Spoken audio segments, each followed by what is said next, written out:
Welcome to Sleepytime History. True stories from the pages of history for a full night's rest. If this is your first time listening, let us know where you're tuning in from, or make a request for a future episode.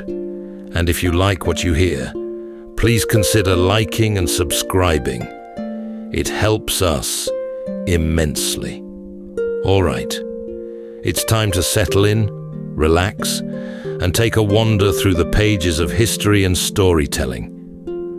Tonight, we're going to be exploring the remarkable true story of Hugh Glass, a frontiersman, fur trapper, and survivor of one of the most enduring tales of resilience in early American history. In the summer of 1823, Hugh Glass was part of a fur trading expedition along the upper Missouri River. These were the early days of westward exploration, when the boundaries of what was known remained vast and largely uncharted to European Americans. Glass was working with the Rocky Mountain Fur Company, deep in what is now the Dakota wilderness, a land of slow rivers, dense woods, and quiet, swaying grass. While scouting ahead near the Grand River, Glass was attacked by a grizzly bear. Though he managed to kill the animal with the help of his companions, he was left severely wounded, his body torn, bones broken, and survival uncertain. Believing he would not live long, the expedition's leader assigned 2 men to stay behind with him until he passed, then bury his body. But the men, one of them, a young Jim Bridger, later famous in his own right, soon abandoned him.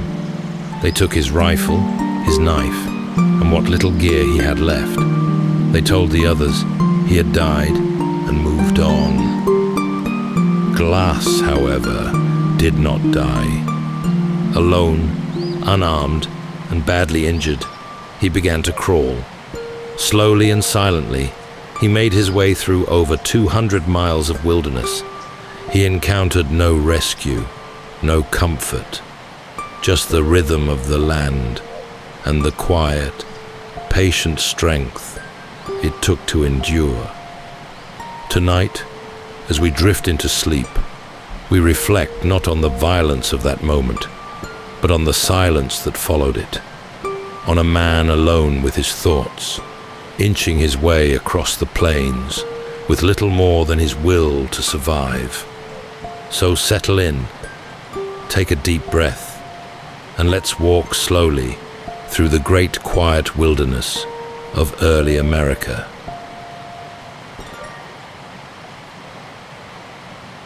Hugh Glass is believed to have been born around 1783, most likely in Pennsylvania, where the wooded hills met the restless edge of the expanding American frontier.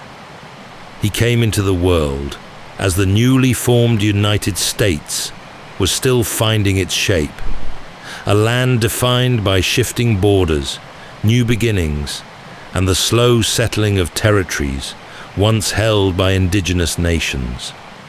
The details of his early life remain scarce, as if they were lost to the wind that moved through the forests of his youth.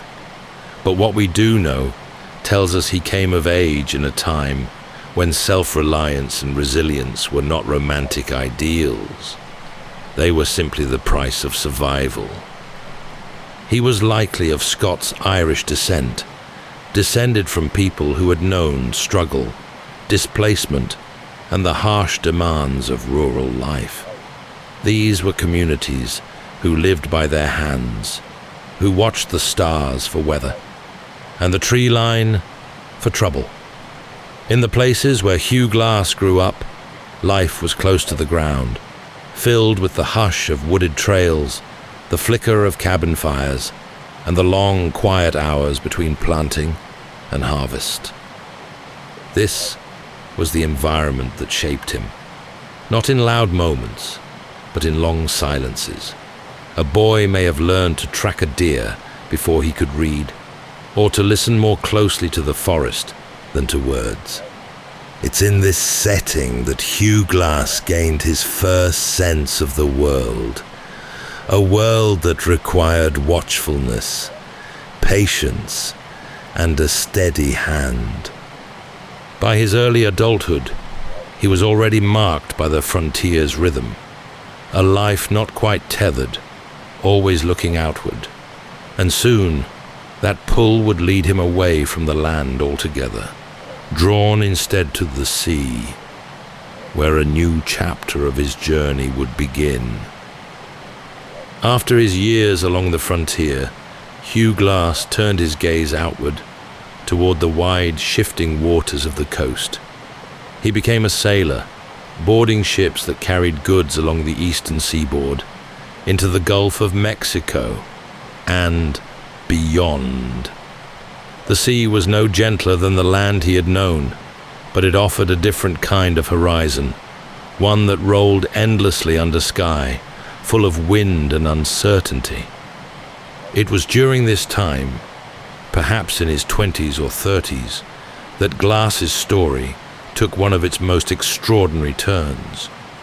While sailing in the Gulf, he was captured by pirates, reportedly under the command of the notorious privateer Jean Lafitte.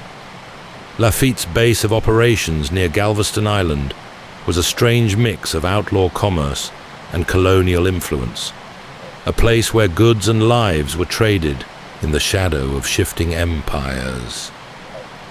Glass was held as a prisoner, though the details of those months remain hazy. What's known is that he eventually escaped, slipping away from the coast and heading inland, into the uncertain interior of what is now modern-day Texas. There, he lived for a time among the Pawnee, one of the many indigenous peoples of the Great Plains. He did not simply pass through their world. He is believed to have lived among them, learning their ways, their language, and perhaps even forming bonds deep enough to consider them family. Some sources suggest he took a Pawnee wife, though these details are softly held, part memory, part oral tradition. What's clear is that these years left a deep mark.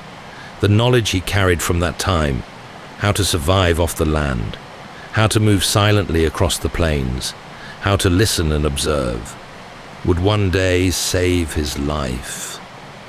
By the early 1820s, Glass had re-entered the world of white settlers and trade. The American West was opening quickly now, driven by the hunt for furs and fortune. He joined the newly formed Rocky Mountain Fur Company, led by General William Ashley, as they prepared to push deep into territory that remained vast and untamed. Glass, now a man shaped by sea, captivity, and the patience of long survival, was ready. The next path he walked would lead him into the deep wilds, and into the story that would outlive him.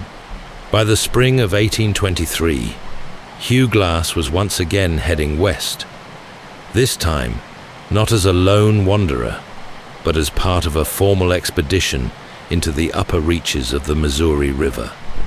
He had joined the Rocky Mountain Fur Company, a bold new enterprise organized by General William Henry Ashley and Andrew Henry, who sought to tap the rich beaver streams of the frontier.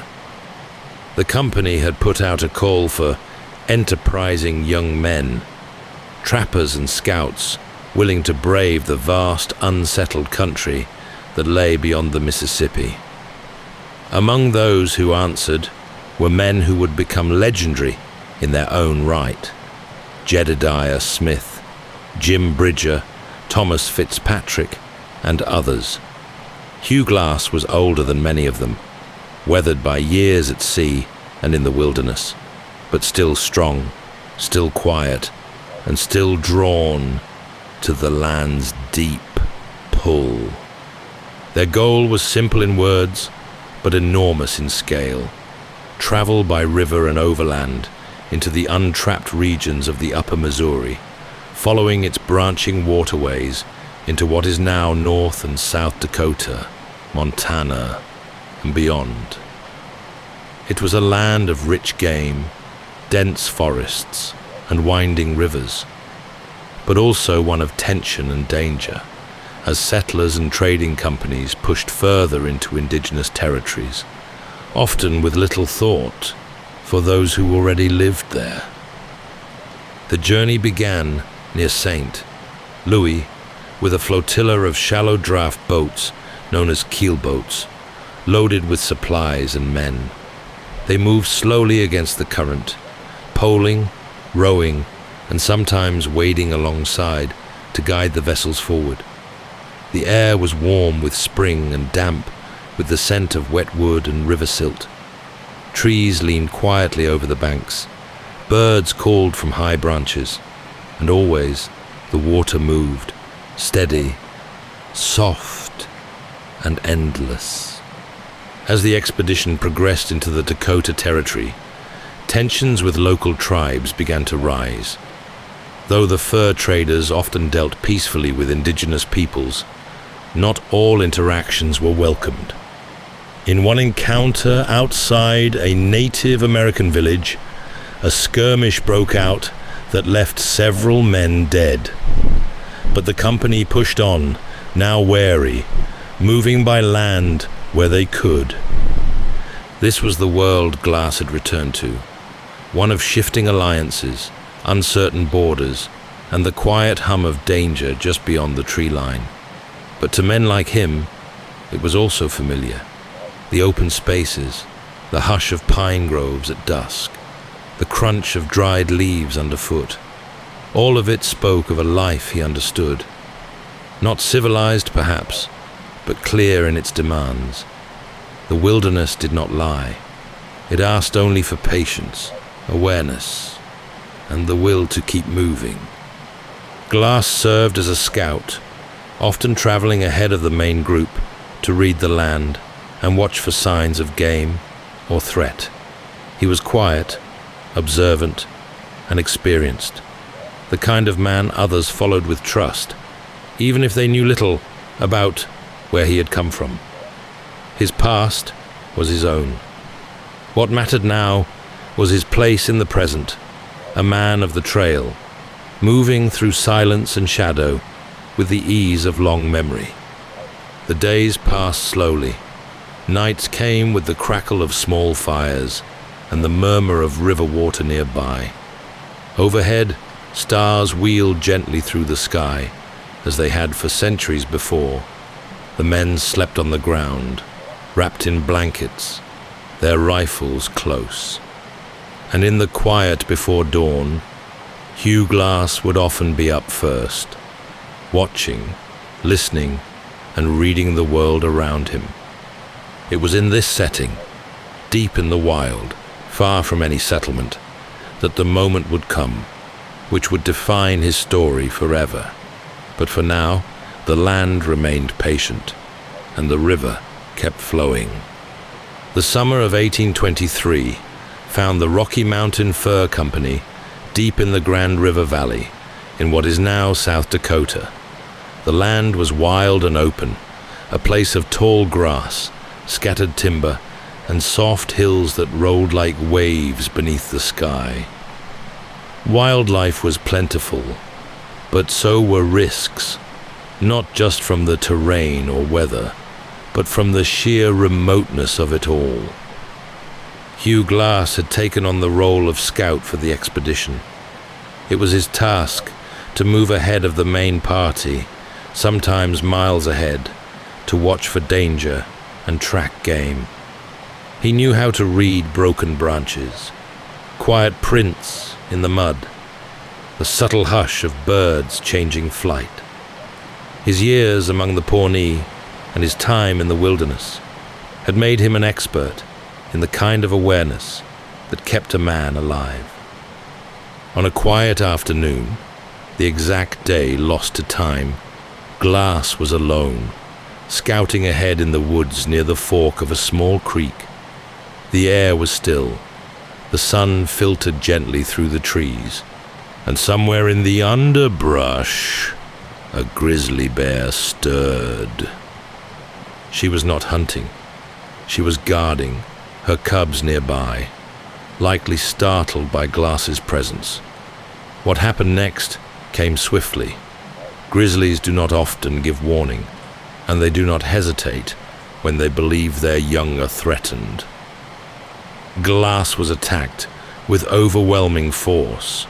The bear's strength was immense, her claws tearing, her weight crushing. But Glass fought back. He carried a flintlock rifle and a knife, and though he was gravely injured, he managed to wound the bear. His cries brought fellow trappers running, and together they finished the animal off. But by the time the danger had passed, Glass lay unmoving, his body broken and torn. He was still breathing, barely. His leg was shattered, his back deeply lacerated, and his throat and face torn to the point where speaking was difficult. The men gathered around him believed his death was a matter of hours, perhaps days.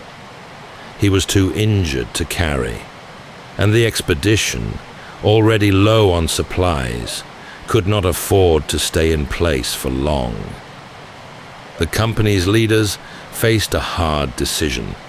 They resolved to leave 2 men behind, one older and experienced, John Fitzgerald, and one younger, barely into manhood, Jim Bridger, who would later become a legend in his own right.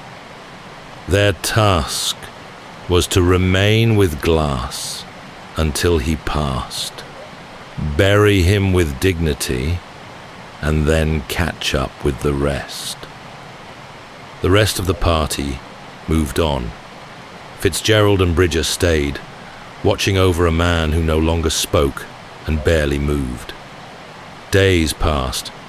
Perhaps the nights were quiet, the air still. Perhaps they listened to Glass breathe, slow and shallow, wondering how long he would last. But soon, whether out of fear, impatience, or self-preservation, they made their choice. They took his rifle, his knife, and his supplies. They dug a shallow grave and left him for dead. Not out of cruelty, perhaps, but out of certainty. A man in that state, alone in that place, could not survive. They rejoined the company and reported that Hugh Glass had died as expected.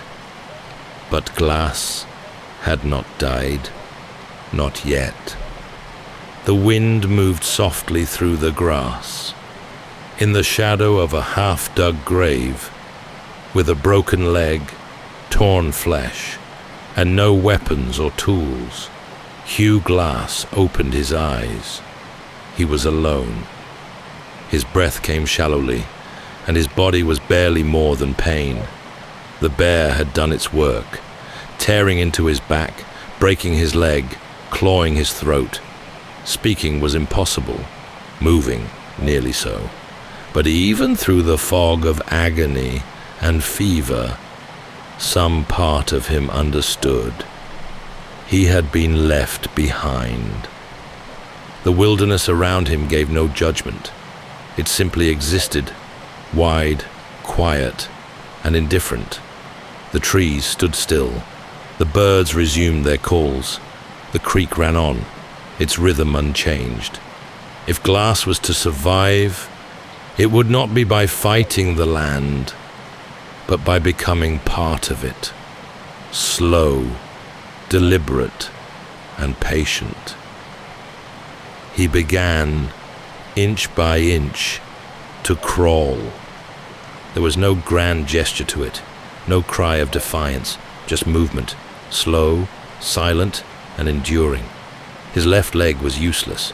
He dragged it behind him as he pulled himself forward with his arms and one working knee. Every root, every stone, every uneven patch of ground became an obstacle. And still, he moved. For food, he foraged what he could: berries, roots, and the occasional insect. Water came from streams or dew gathered on leaves. At one point, he allowed maggots to enter the open wounds on his back, knowing they would clean the dead flesh better than he could.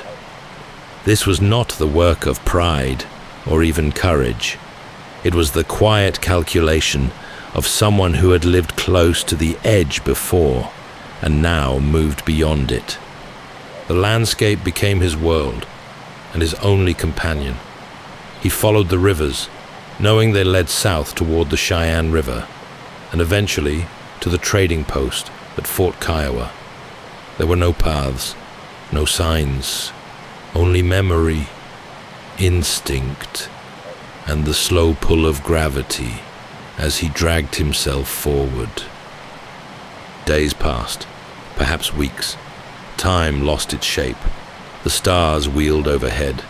The sun rose and fell, casting long shadows across the prairie. Glass made no speeches, no plans, only quiet, constant motion. This was not a survival story made of battle or fury. It was a survival made of endurance, of stillness between moments, and of a man refusing to stop, even as every breath carried pain. At times, he encountered indigenous people. One group of friendly Lakota is said to have offered him aid, sewing a buffalo hide across his wounded back, giving him food, and pointing him on his way.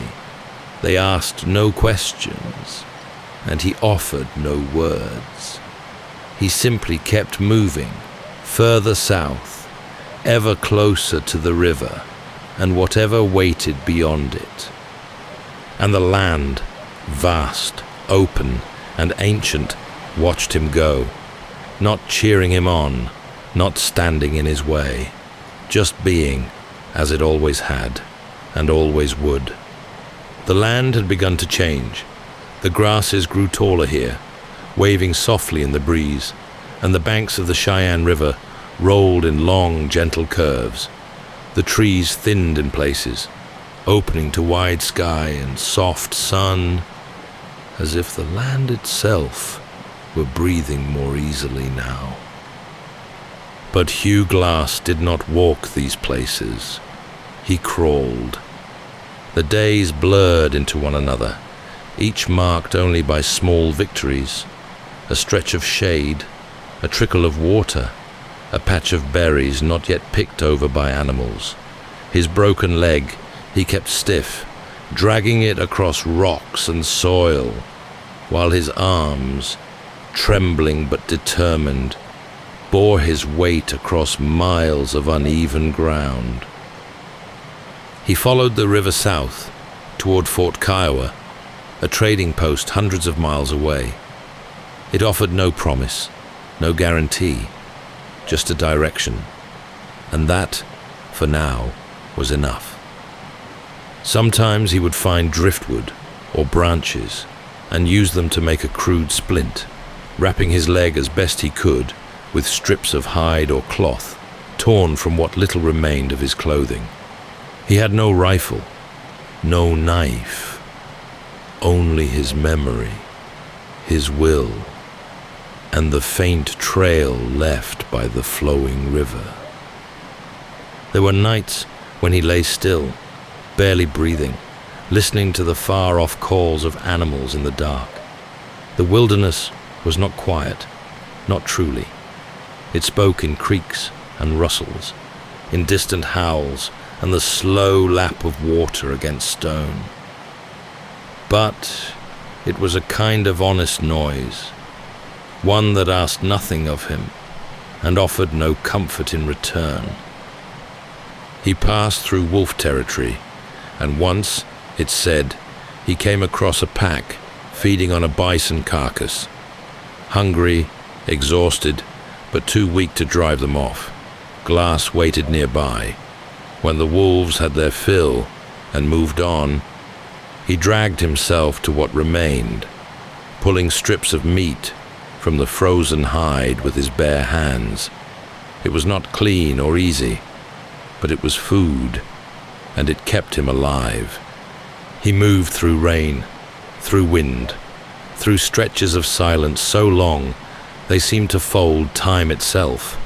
At one point, he may have found a makeshift raft, lashed together from fallen branches, and floated briefly along the Cheyenne River,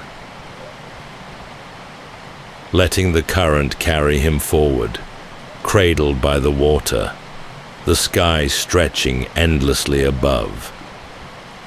Not all of his journey is documented in detail.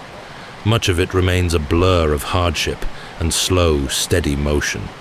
But what endures is the rhythm, a man inching his way back from death, not by rage or force, but by quiet refusal. Refusal to stop, refusal to surrender, refusal to let the land forget him entirely. After nearly 6 weeks, he reached the edges of Fort Kiowa, thin, ragged, and skeletal, but alive. The men who saw him arrive may have stared in disbelief. Few could have imagined his survival. Fewer still could understand what it had taken to get there. But Hugh Glass didn't need them to understand.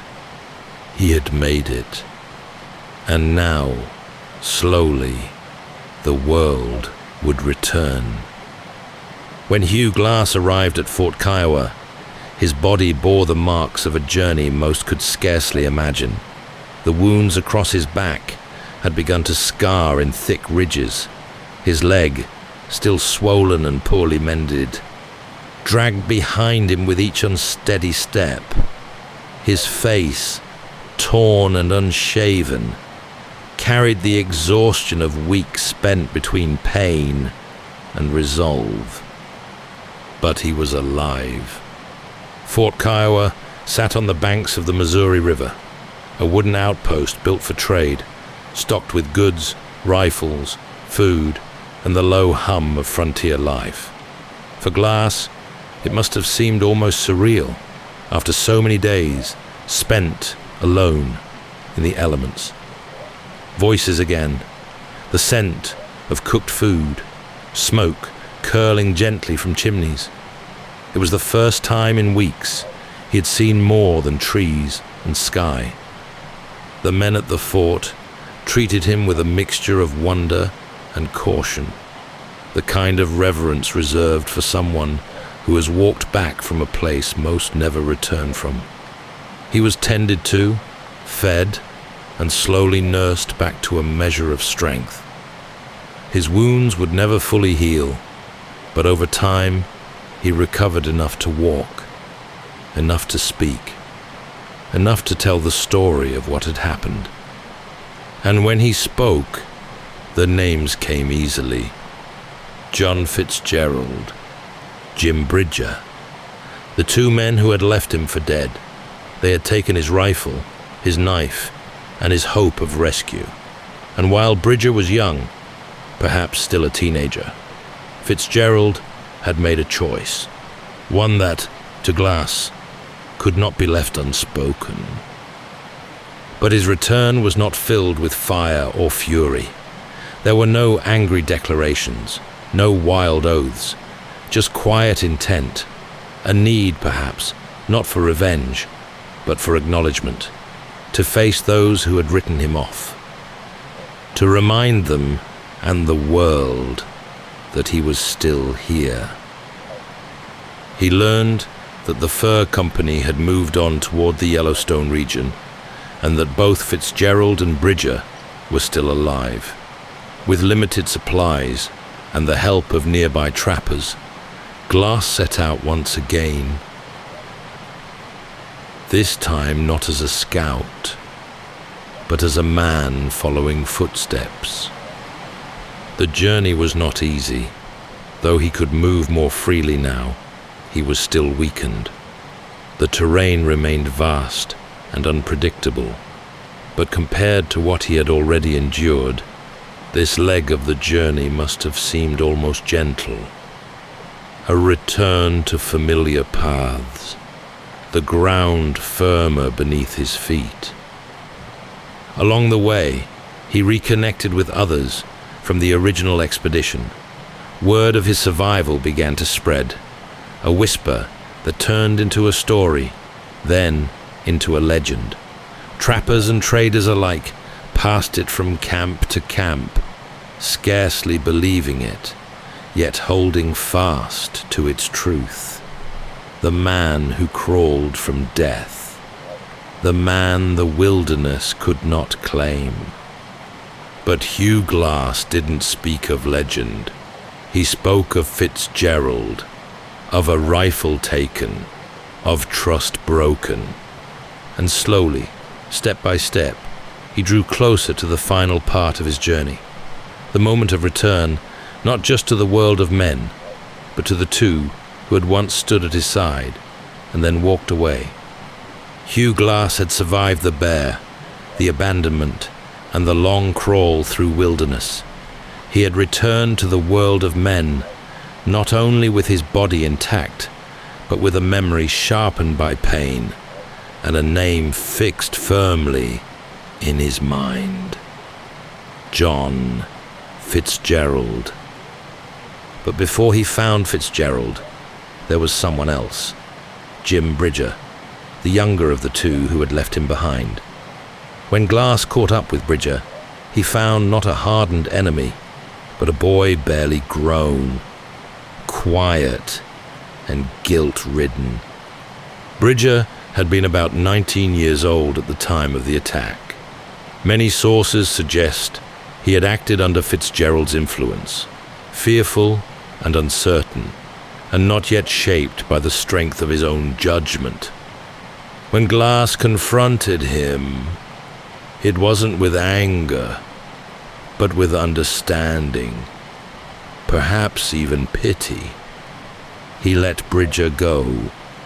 There was no shouting, no punishment, just the quiet weight of a choice made, and the consequence of having lived with it. Bridger, of course, would go on to become one of the most respected mountain men of his time.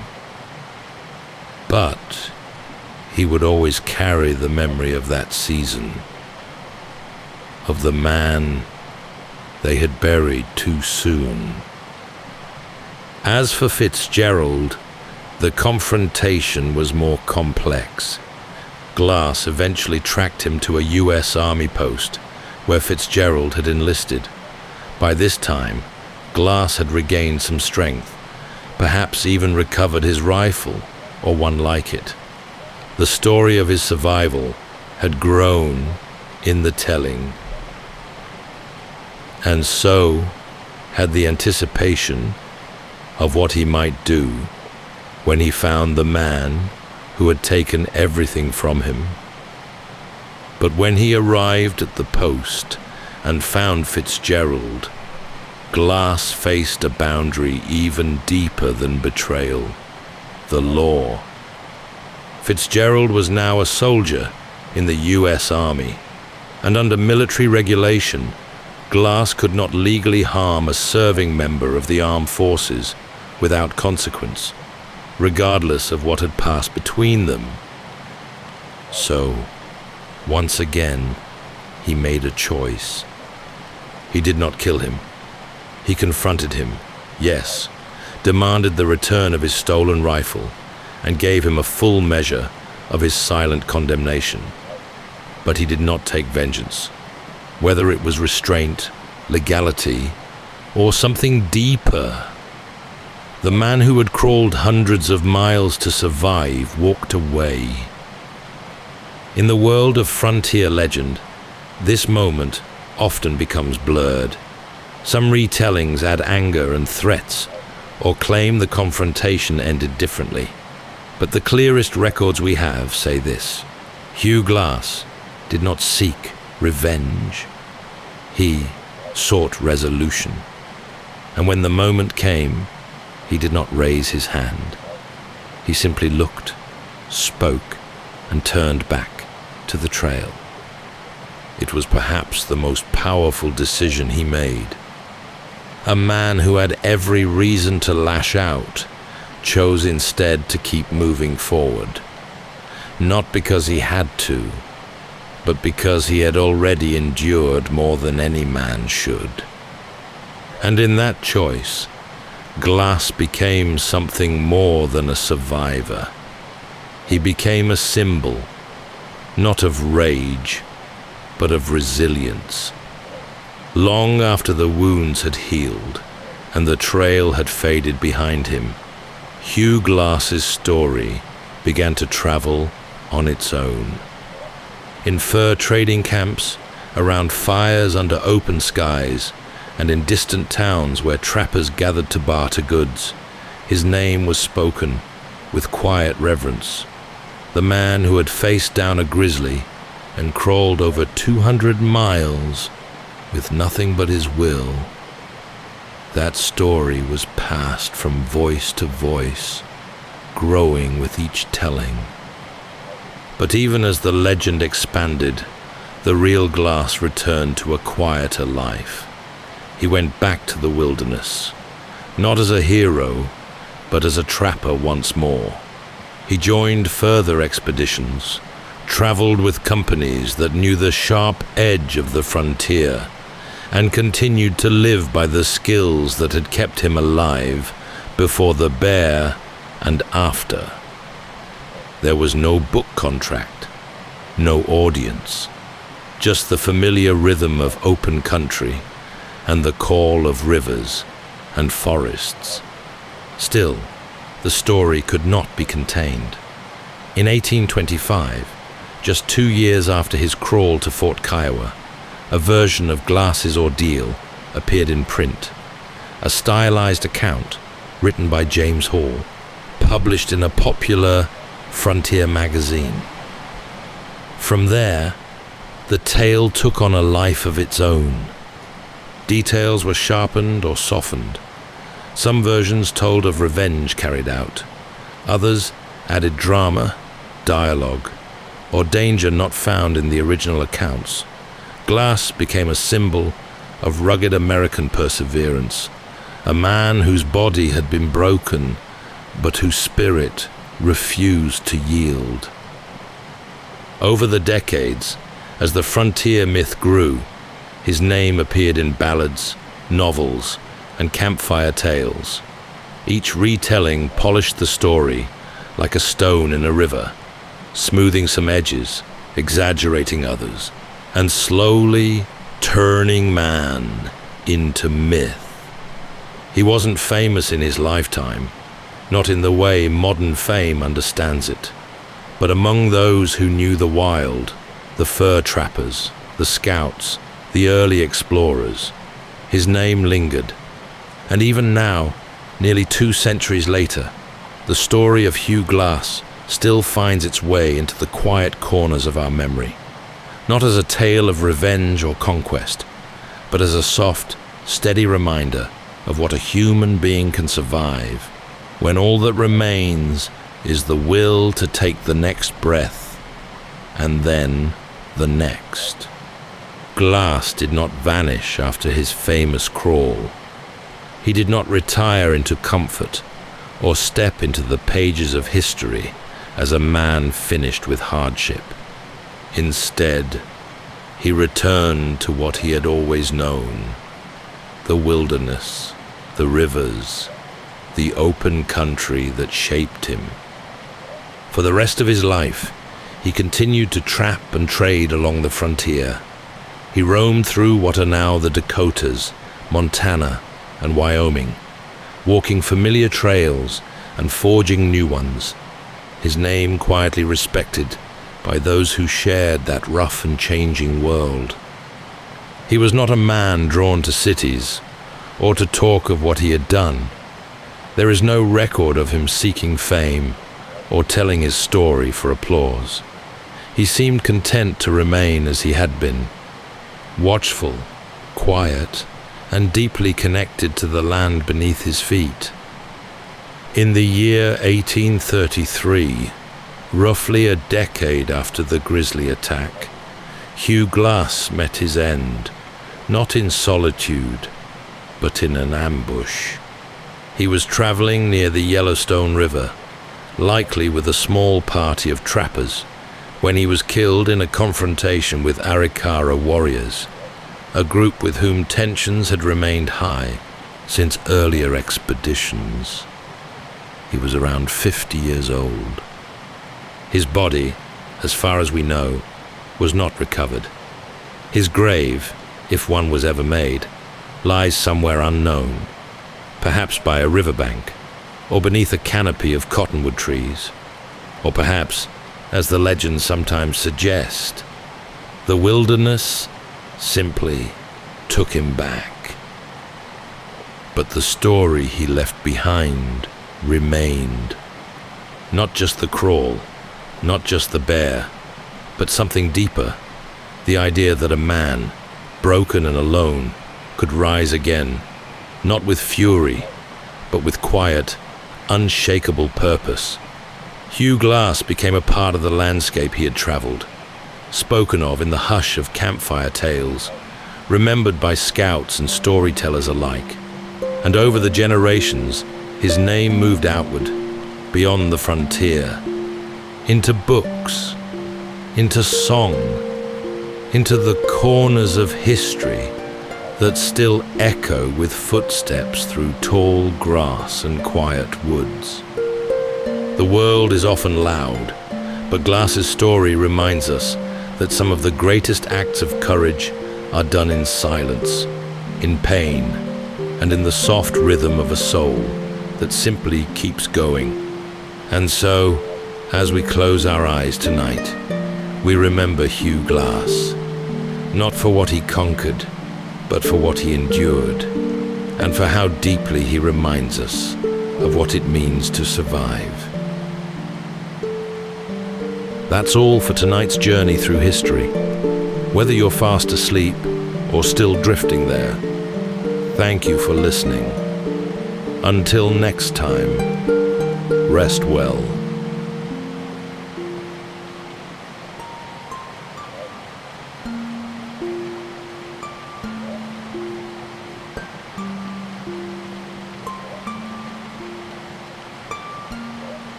Welcome to Sleepytime History. True stories from the pages of history for a full night's rest. If this is your first time listening, let us know where you're tuning in from, or make a request for a future episode. And if you like what you hear, please consider liking and subscribing. It helps us immensely.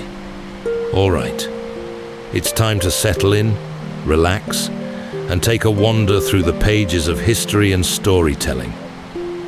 Tonight, we're going to be exploring the remarkable true story of Alexander Selkirk, a Scottish sailor and privateer who found himself marooned alone on a deserted island for over 4 years. His extraordinary tale of survival is widely believed to have inspired Robinson Crusoe, the iconic Castaway in Daniel Defoe's classic novel. Selkirk was not born for quiet shores. In the late 1600s, as the world of maritime exploration, trade, and privateering surged across the Atlantic and into the Pacific, young men with restless blood and a hunger for something beyond the familiar took to the sea. Selkirk was one of them. Headstrong, impulsive, and drawn toward danger like a moth to flame. In 1703, he signed aboard the Cinque Ports, a privateering vessel bound for South America, part of a rickety flotilla skirting the edge of legality as it preyed on Spanish treasure ships. But tensions flared, and when the ship dropped anchor near a lonely island off the coast of what is now Chile, Selkirk made a fateful decision. He demanded to be left behind, believing the ship too unsound to sail. Whether it was stubborn pride or sound judgment, his shipmates granted his wish and sailed away. Tonight, as we drift into sleep, we reflect not on the isolation of that experience, but on the way Selkirk came to know himself within it, how the stillness of a faraway island revealed an unshakable resilience, and how that long silence continues to echo in stories of adventure and survival to this day. So settle in, take a deep breath, and let's journey softly now, step by step, through the quiet island days of Alexander Selkirk, a castaway not lost, but found in the heart of solitude.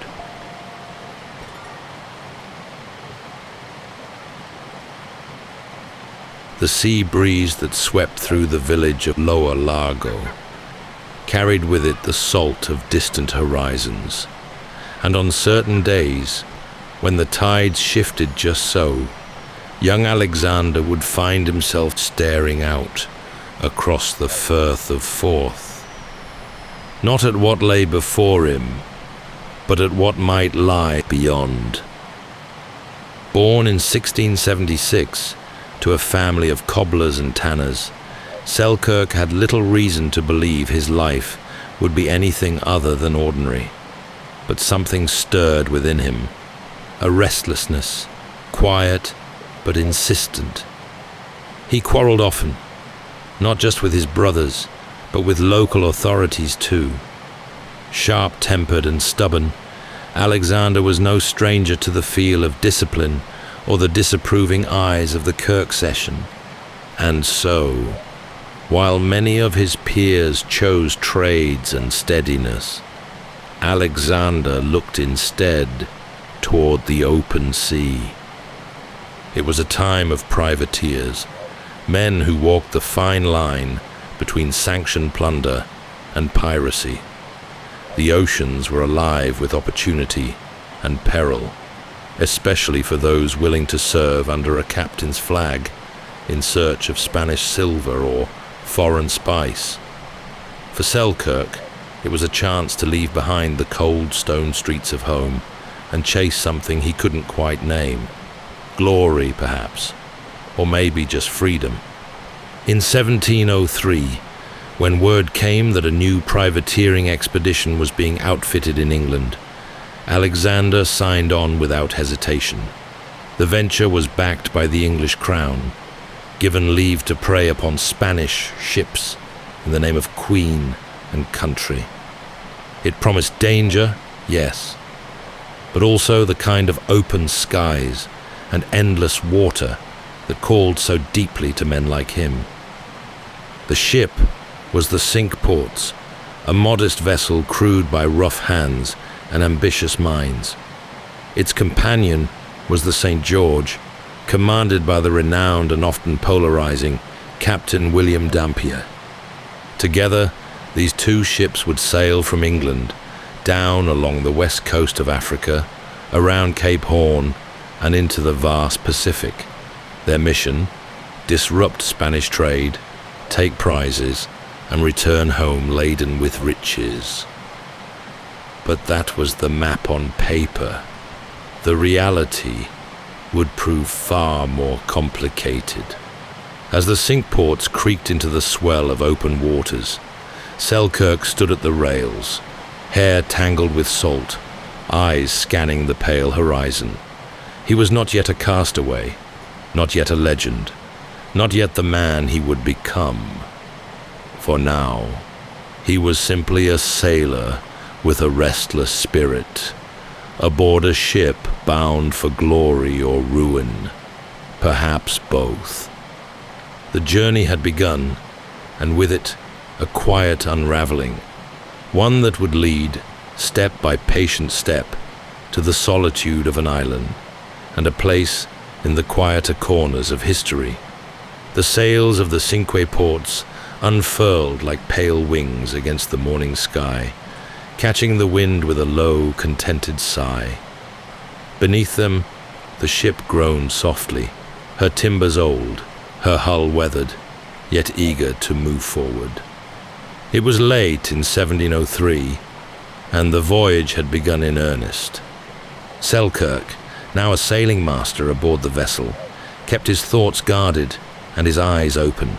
He wasn't new to the ways of the sea, but this voyage felt different. The mood was taut, held between ambition and unease. Aboard the St. George, Dampier's reputation loomed large. A brilliant navigator, yes, but erratic, and given to grim moods. The Cinque Ports sailed under the command of Thomas Stradling, a young captain eager to prove himself, though still green in experience. The two men did not see eye to eye, and their crews soon mirrored that friction. The journey southward was long, hugging the African coast before making the treacherous run around Cape Horn. There, in the southernmost latitudes, the two ships were battered by cruel winds and towering waves. The ocean grew iron-grey and merciless, masts strained, rations spoiled. Men clung to ropes with numb fingers, praying through clenched teeth. It was during these weeks of struggle that Alexander began to notice signs, small, almost forgettable moments that spoke of trouble ahead. The Cinque Ports was taking on water more often than it should. Her seams leaked, her hull moaned. Repairs were constant, patching up the wounded vessel with tar and prayer. And yet the voyage pressed on. Once around the Horn, the Pacific opened up like a vast sigh. Warmer winds, calmer seas, and yet no less dangerous. Spanish settlements dotted the South American coast, and privateering now began in earnest. The crews captured a few ships, though not nearly the prizes they'd hoped for. There were quarrels over shares, whispered complaints about the fairness of command, and frequent illnesses that spread through the hammocks like fog through the rigging. Alexander, for his part, remained diligent. He took no joy in the politics of the expedition, but watched it all carefully, quietly. Stradling grew more irritable. Dampier, grew more distant, and all the while, the ship beneath them creaked. By the time they reached the Juan Fernandez Islands, a lonely cluster of volcanic peaks off the coast of Chile, the Cinque Ports was in a poor state. Her provisions were low. Her hull had been weakened further. Men grumbled in the shade of canvas sails, exhausted and thin. And there, on the shore of one particular island, known then simply as Maza Tierra, Selkirk made his fateful decision. One not born of rashness, but of careful calculation, perhaps even foresight. But for now, the Cinque Ports rocked gently in the bay, the sea calm, the island quiet. No one yet imagined how far this detour would echo. The morning was still, the sky a soft wash of pale blue, as the Cinque Ports floated at anchor just off the coast of Maza Tierra. The island itself rose out of the sea like something half forgotten. Steep cliffs cloaked in green, trees swaying gently in the warm breeze, and the distant sound of waves folding themselves onto an empty shore. Alexander stood at the water's edge, his boots damp with sea spray.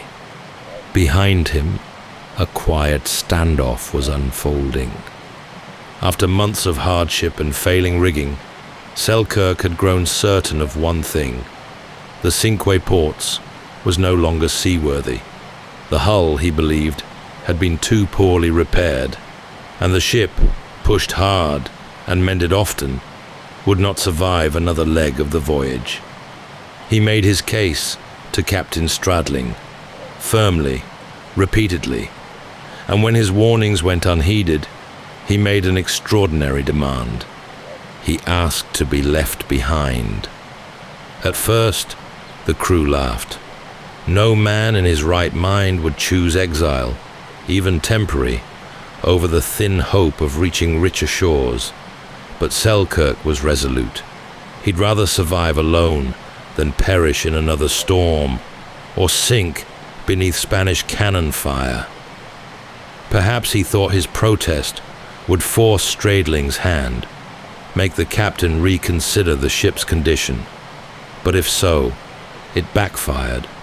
Stradling, annoyed and prideful, granted Selkirk's request with cold finality. Supplies were gathered, a musket, some powder, a cooking pot, a few tools, clothing, bedding, and his cherished Bible. Then, with little ceremony, he was rowed ashore. Selkirk watched as the boat pulled away, the oars dipping rhythmically, growing smaller with each stroke. He may have expected, or at least hoped, for a change of heart, that someone would shout, wave, return. But the sea remained quiet.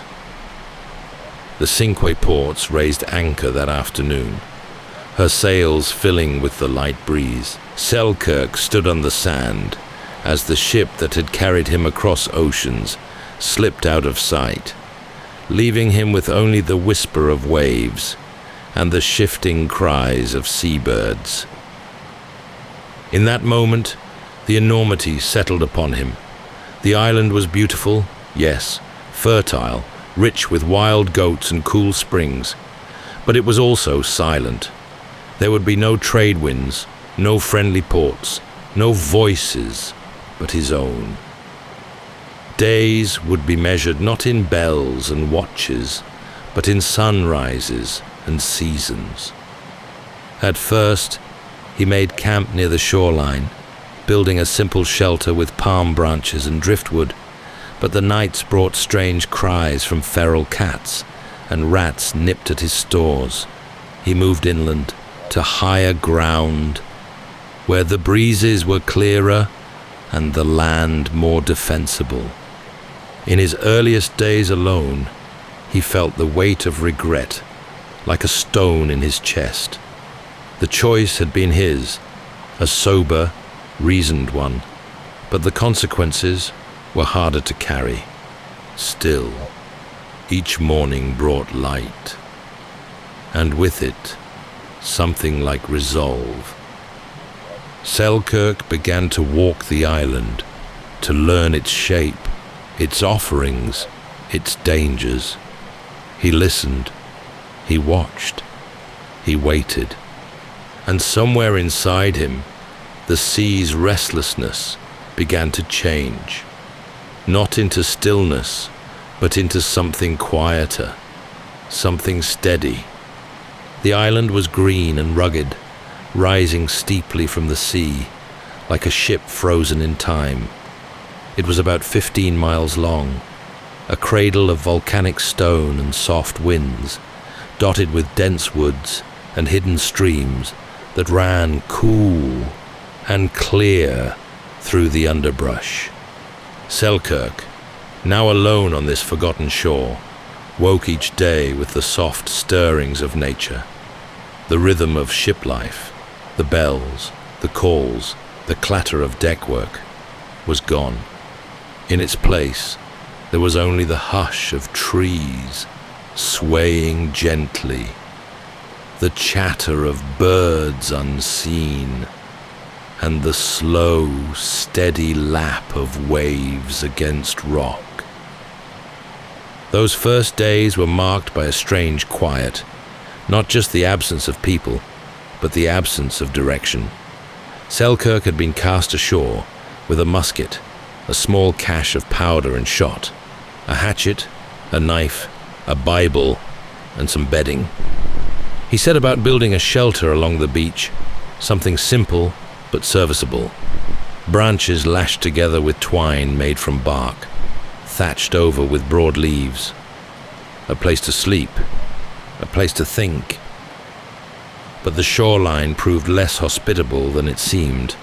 The rats, descendants of those left behind by old Spanish ships, came at night, bold and persistent.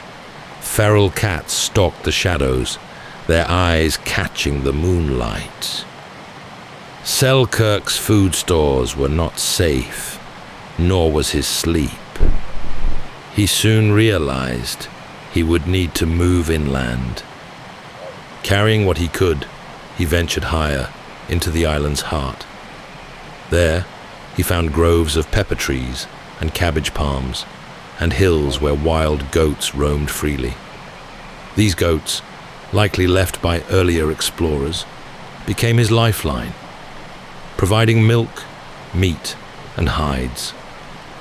With careful patience, he learned to stalk them barefoot across the island's slopes, fashioning snares from vines and eventually running them down with practiced skill. Fresh water was plentiful, and wild turnips, berries, and coastal herbs filled out his diet. In time, the land revealed itself as both generous and demanding, a place where every comfort had to be earned. Selkirk fashioned tools from stone, hollowed tree trunks into cooking vessels, and repaired his clothing with needles made from bone and thread pulled from his own garments. He tanned goat hides for new shoes. He reinforced his inland shelter with heavier timber, carving a cave-like refuge against the rains and winds that swept through during storms. At night, he read aloud from his Bible, not for salvation perhaps, but for the sound of a human voice, even if it was only his own. The verses gave rhythm to the silence, something to hold on to when the vastness of solitude pressed close. He kept count of the days by notching marks into wood, though over time the tally lost its urgency. There was no clock to keep, no ship to wait for, just the slow passage of light and shadow, growth and decay. He was alone, but not undone. And in those first quiet weeks, as the routines took hold and the panic faded, something unexpected began to settle in. Not peace exactly, not yet, but a kind of understanding that life here would not be measured by the noise of ambition or the chatter of crowds, but by the quiet skill of endurance. The island had once seemed vast and unknowable, a wild place of steep ridges, tangled forests, and unfamiliar sounds in the night. But as the months passed, Selkirk began to chart it, not with maps or compasses, but with memory, instinct, and the slow, patient tread of repetition. He learned where the goats grazed and where they drank, tracking their movements through the dew-soaked grass before dawn. He would rise early and move barefoot, quietly, blending into the land. Over time, his pursuit sharpened, and with it, his self-reliance. He no longer relied on his dwindling gunpowder. Instead, he caught the animals with hand-fashioned snares or outran them on foot, a feat made possible by the tough leather shoes he had crafted from goat hide and sewn with bone needles. From their skins, he made garments. From their meat, he dried strips of jerky beneath the sun. The goats became not just a source of sustenance, but of rhythm. Their presence gave each day structure. Something to do, something to prepare for, something to carry forward. Shelter, too, evolved. The makeshift lean-tos of his first days gave way to more permanent dwellings. He built 2 huts on a gentle rise overlooking the wooded interior, one for sleeping, the other for working and storage. Their walls were made of woven branches, reinforced with clay and lined with hides to keep the wind out. The roofs were thatched thick with palm leaves. A bed of soft grass and woven mats made his rest more comfortable. He began to collect useful stones, shaping each of them into knives, hammers, and grindstones. In time, he even crafted a simple chair and table, not out of indulgence, but out of need for structure and dignity. He wasn't just surviving now. He was living, shaping a life that suited the landscape, rather than fearing it. Wild turnips, cabbage palms, and pepper berries formed the bulk of his diet, seasoned with what herbs he could find along the shore. He learned to preserve his food with smoke and sun, timing his preparations to the patterns of rain and wind. Rainwater was collected in hollowed logs and coconut shells. His cooking pot, among the few items left to him from the ship, remained one of his most valued possessions. He became his own physician too. When ill, he turned to native remedies, roots brewed into teas, berries chewed for strength. There were stings, cuts, fevers, and deep aches that passed with time and patience. Each small recovery felt like a quiet triumph. Days began to flow, not in isolation, but in purpose. His body grew lean and strong, his senses sharpened. He could tell the hour by the way the shadows shifted on the cliffs, or forecast a storm by the sudden silence of birds. And with the work came something quieter, deeper, a sense of contentment. He was not lost. He was rooted. The island no longer felt like a prison. It had become a companion, wild and stubborn, yes, but one he had come to know intimately. Where others might have gone mad in the silence, Selkirk found steadiness. Through the hard work of building, hunting, and listening, he carved a life that was not merely endured, but owned. Time, in the world Selkirk had left behind, was measured in bells, calendars, and the turning of tides driven by human need. But here, alone on Mazza Tierra, time softened. It slipped its edges, became slower, rounder. A rhythm guided by the land, the seasons, and the quiet unfolding of each new day. As the first year passed into the second, Selkirk no longer marked days with notches or tracked weeks with care. He lived by signs in the natural world, the flowering of a certain tree, the return of nesting birds, the thinning of the goats' coats before the rains. The island had become his calendar, and he read it not with urgency, but with quiet familiarity. There were long, golden months of calm, when the skies remained clear and the seas lay still, like glass cradling the edge of the world. These were times of plenty, when the goats were easy to track, the berries ripe, and his shelters dry and warm. He would wake with the sun and climb to his lookout on a high ridge, sitting with his back against the stone, watching the horizon. He still hoped for sails, but no longer longed for them. Then came the wet seasons, where thick rains rolled over the island in sheets, drumming softly on palm thatch and turning the paths to ribbons of mud. During those months, he stayed nearer his huts, repairing tools and mending garments. He knew much of it by heart now, and the sound of his own voice, steady and low, became as much a part of the island as the winds or the trees. There were times, too, when solitude pressed heavier, not with panic, but with a deep, aching quiet. Birthdays came and went without remark. Dreams of family flickered in sleep, only to fade with the morning mist. But in those moments, Selkirk turned not to despair, but to routine. The act of doing, building, hunting, preparing, gave shape to days that might otherwise have been lost. He spoke less, even to himself, but he listened more, to the rustle of wind through leaves, to the clatter of stones disturbed by distant hooves, to the low thrum of his own heartbeat when he sat still.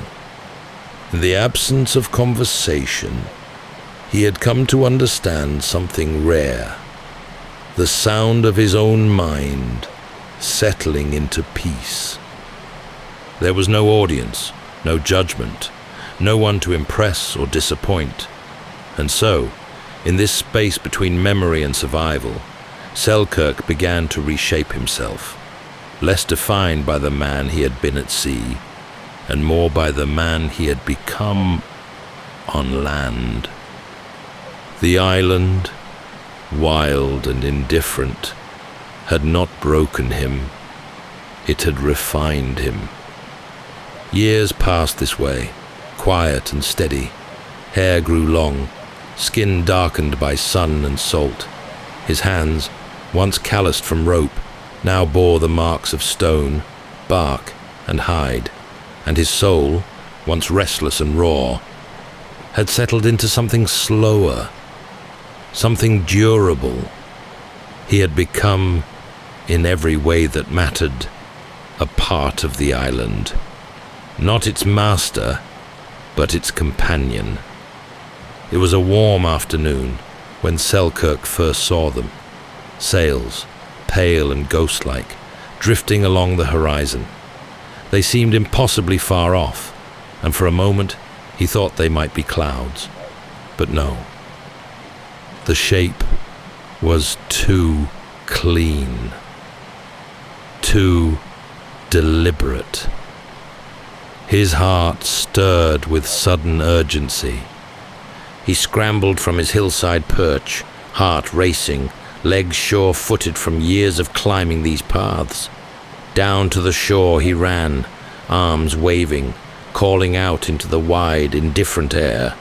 He lit a fire with trembling hands, feeding it dry brush and palm fronds. until the smoke rose high and dark. But the ship never turned. Whether they hadn't seen him or had chosen not to investigate, he would never know. The sails faded westward, leaving nothing behind but the whisper of possibility. He stood long after they were gone, the smoke of his signal fire curling lazily into the afternoon sky. Then, slowly, he returned to the hills, not in despair, but with a quiet sort of acceptance. It happened again and again. On 3, perhaps 4, separate occasions over the years, Selkirk spotted passing ships. Sometimes they were distant and ghost-like, barely more than a glint against the sea.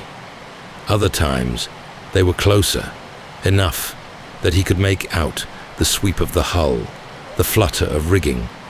He always tried, always signaled. Fires were built, bright and tall. He shouted, waved garments from the cliffs, sent his hopes arcing like arrows across the water. But no ship ever came for him. One of them, he later suspected, may have been Spanish, and had they seen him, they might not have rescued him at all. A Scottish privateer, marooned or not, would not have found mercy in the hands of Spain. He knew enough of war and its politics to understand that sometimes being seen could be more dangerous than being forgotten. So he continued to wait, not idly, but with a practiced patience. The hope of rescue remained, not as a desperate longing, but as a quiet thread woven through his days. He did not let it rule him. He lived as if no ship would ever come. But still, he watched the sea, and it watched him back. Each vanishing sail left behind a stillness that stretched for days, but the island, ever impartial, offered no comfort nor judgment, just the soft return of routine, tending to the goats, repairing the roof, foraging near the shore. Hope, on the island, had learned to be silent. It did not shout any more. It whispered like the wind in the grass, constant but calm. Selkirk, too, had changed. His longing for rescue no longer came from fear of the island, but from a deep curiosity. What remained out there? What had become of the world he'd left, of Lower Largo, of the men who had once sailed with him?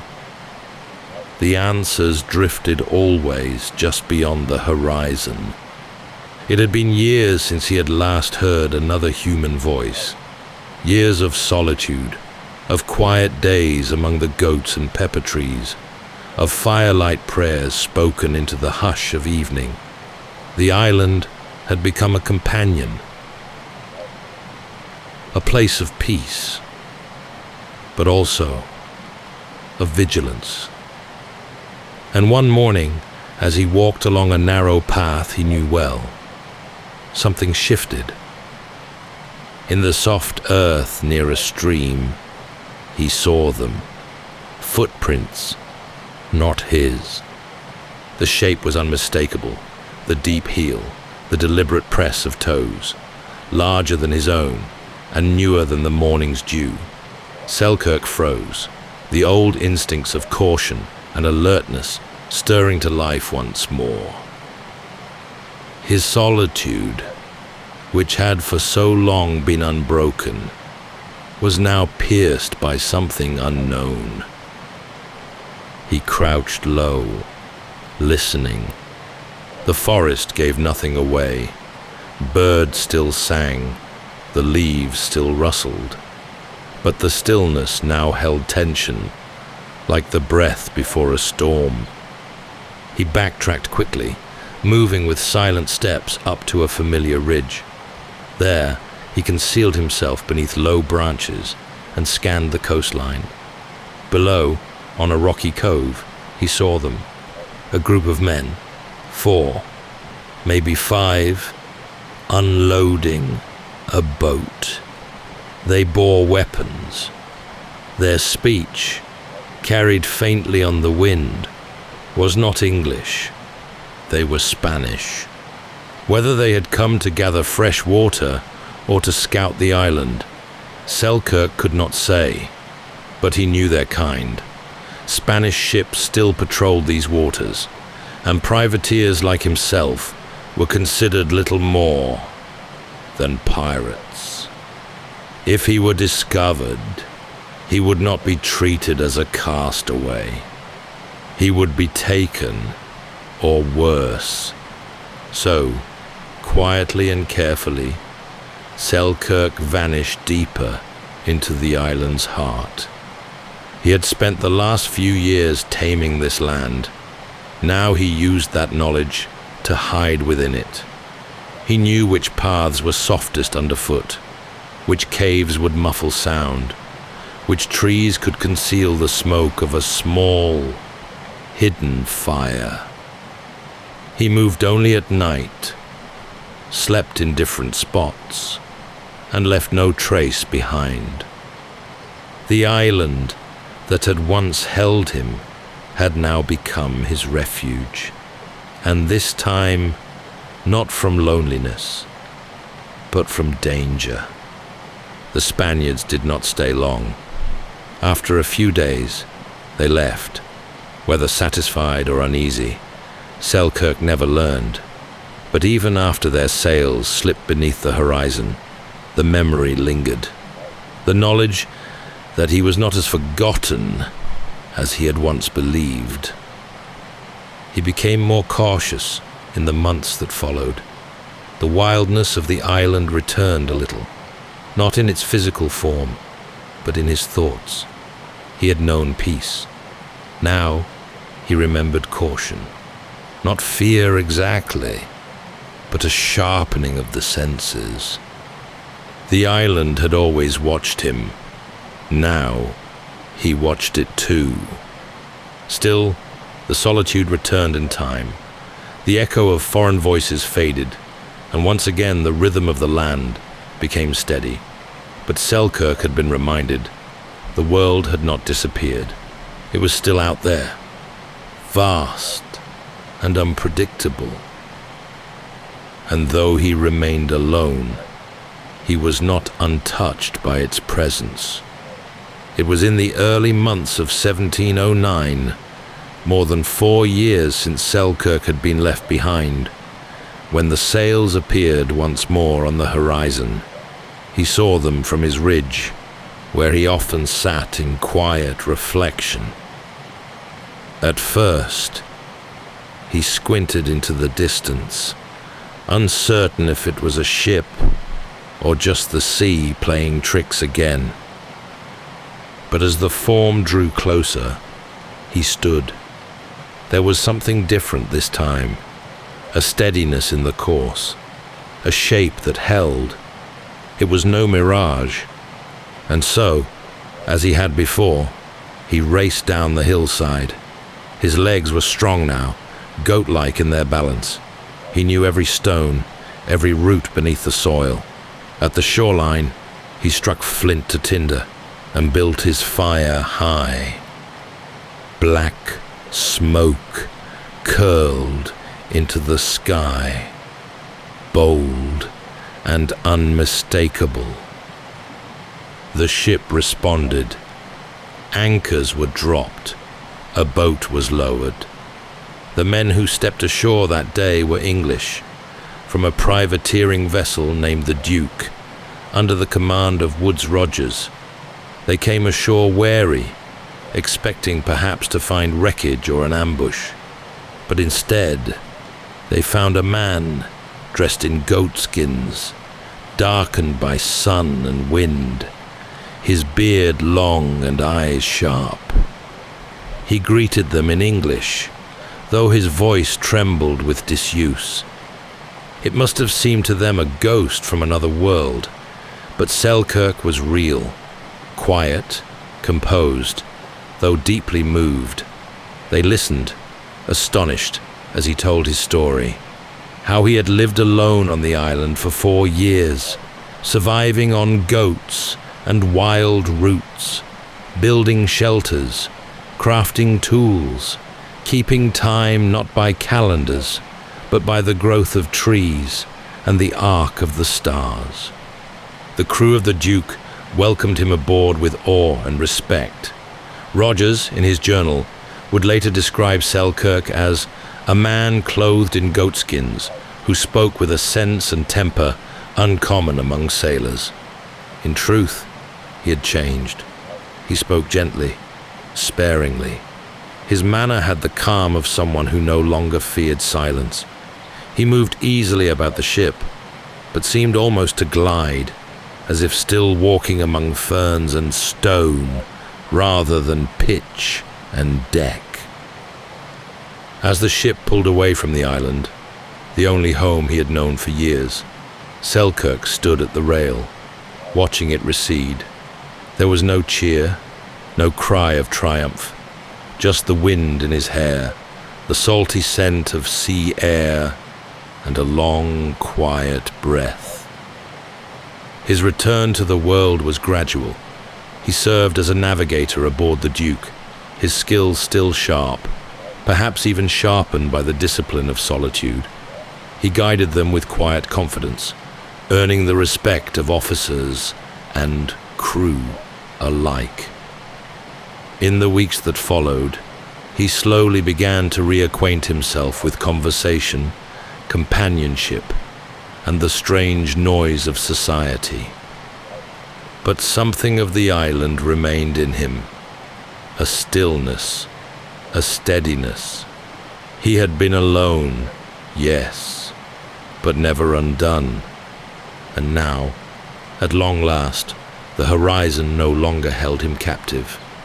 It moved beneath him once more, wide and open, a path not of exile, but of return. Alexander Selkirk returned to Britain not as a celebrity, but as a curiosity, a quiet man with a quiet tale, told in low tones to those who would listen. His story spread in taverns and seaports, in pamphlets, and among naval men.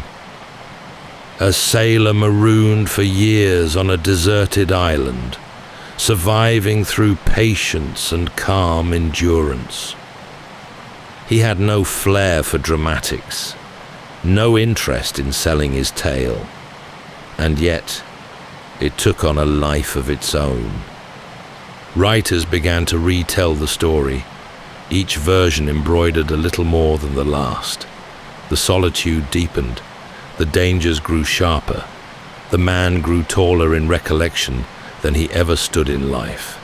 But even as the tale passed from hand to hand, there remained a core of truth that no fiction could fully disguise. In 1719, 10 years after the rescue, a writer named Daniel Defoe published a novel titled Robinson Crusoe. It bore striking resemblance to the castaway's true ordeal, though shaded with invention. The character stayed nearly 3 decades alone, built fortresses in the wild, and fought off hostile visitors. It was a tale shaped more for thrill than for truth. Still, at its quiet center was something unmistakable. The soul of a man reshaped by silence, strengthened by solitude. The seed of the story had been planted on that distant island, where endurance had grown not from spectacle, but from simplicity. Defoe had drawn deeply, whether knowingly or not, from the life of Alexander Selkirk. Back in Scotland, the returning sailor found it difficult to readjust. He walked the streets of Lower Largo once more, but the lanes felt narrower, the voices more distant. The village had changed, or perhaps it was he who had changed. Eventually, he took to the sea again, not as a lost man, but as one with knowledge few others possessed. He served in the Royal Navy, with quiet confidence, no longer chasing anything, only fulfilling what remained of the life the ocean had left him. He served quietly, respectably, but the island had marked him. Those who met him in later years noted something steady in his presence, a stillness behind his eyes, not haunted, not broken, just aware. A man who had known what it was to live without time, without voice, and who had returned with something stronger than fame. In 1721, while aboard HMS Weymouth off the coast of West Africa, Selkirk died of yellow fever. He was buried at sea, the waves folding over him one last time. No monument marked the spot, no grand farewell, just the hush of water and the rhythm of tide. And yet, in the centuries since, his story has endured. He is remembered not just as the man who inspired a novel, but as a figure of quiet fortitude, someone who met the harshest kind of solitude, not with despair, but with calm invention. A man who built a world from almost nothing and who left it, not by rescue, but by readiness. His island, now called Robinson Crusoe Island, still rises from the Pacific, windswept and green, silent under the stars. And somewhere in that silence, the memory of Alexander Selkirk still lingers. Not loud, not demanding, but steady as stone and soft as sleep. That's all for tonight's journey through history. Whether you're fast asleep or still drifting there, thank you for listening. Until next time, rest well.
Welcome to Sleepytime History. True stories from the pages of history for a full night's rest. If this is your first time listening, let us know where you're tuning in from, or make a request for a future episode. And if you like what you hear, please consider liking and subscribing. It helps us immensely. All right, it's time to settle in, relax, and take a wander through the pages of history and storytelling. Tonight, we're going to be exploring the haunting tale of Jacob Waltz, better known as the Dutchman, a solitary prospector whose secretive life gave rise to one of the greatest unsolved legends of the American West, a hidden gold mine whose wealth and whereabouts remain shrouded in mystery. For more than a century, whispers have drifted through the dusty, arid winds of the Arizona desert, carrying tales of an elusive treasure concealed deep within the rugged folds of the Superstition Mountains. Rumors spoke of gold so pure and plentiful that even seasoned miners found themselves astonished by its brilliance. At the center of these stories stood Jacob Waltz, a quiet, enigmatic figure who lived on the outskirts of town. During the winter, Waltz would vanish into the mountains, only to return with saddlebags heavy with gold of astonishing purity. Waltz never revealed his path. He left no map, and those who attempted to follow him often disappeared without a trace. He guarded his secret closely, speaking of it to no one, until the very end. As his life drew to a close, Waltz entrusted some of his secrets to a young man named Dick Holmes. This ignited a legacy of treasure seekers who dedicated their lives, or even sacrificed them, to the endless pursuit of a wondrous, hidden fortune. This story isn't just about an elusive treasure. It's about the enduring mystery of America's most famous lost mine, a legend that has survived gunfighters, treasure hunters, scholars, and adventurers alike. So settle in, take a deep breath, and journey gently now into the quiet shadows and desert whispers, following the footsteps of the Dutchman, Jacob Waltz. Arriving in the Arizona Territory in the 1860s, Waltz was lean and quiet. He was alone. He spoke little, but his accent betrayed him. Not Dutch as many believed, but German. His surname Waltz often softened in speech, until the locals called him the Dutchman. The name stuck. It suited him somehow. Foreign, distant, and hard to pin down.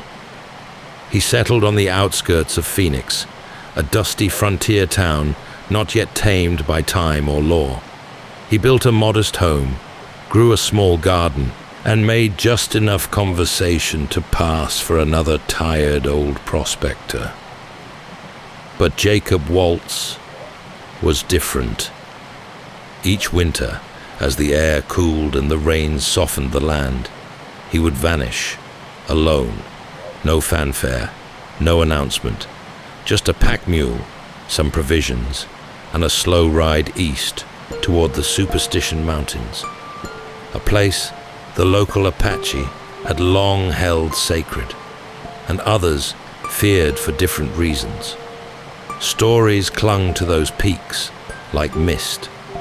Men went in and didn't come out. Waltz always came back, and when he did, he brought gold. Not flakes or dust, but solid veins embedded in quartz, thick and heavy, so rich in purity it shimmered unnaturally in the sun. Those who saw it said it was nearly 1/3 gold by weight, an impossibly rich yield, unlike anything found in the region before. But no one could say where it came from. He never brought back maps. He never said a word about where he'd been. He lived frugally, never spent wildly, and never gave reason for suspicion. And yet, the gold kept coming. Shopkeepers whispered. Assayers widened their eyes. A few tried to follow him, but he always vanished into the hills, then reappeared weeks or months later, calm as ever, with just enough gold to keep himself comfortable for another season. To the townspeople, he was a curiosity, a local oddity. To the other prospectors, he was something more.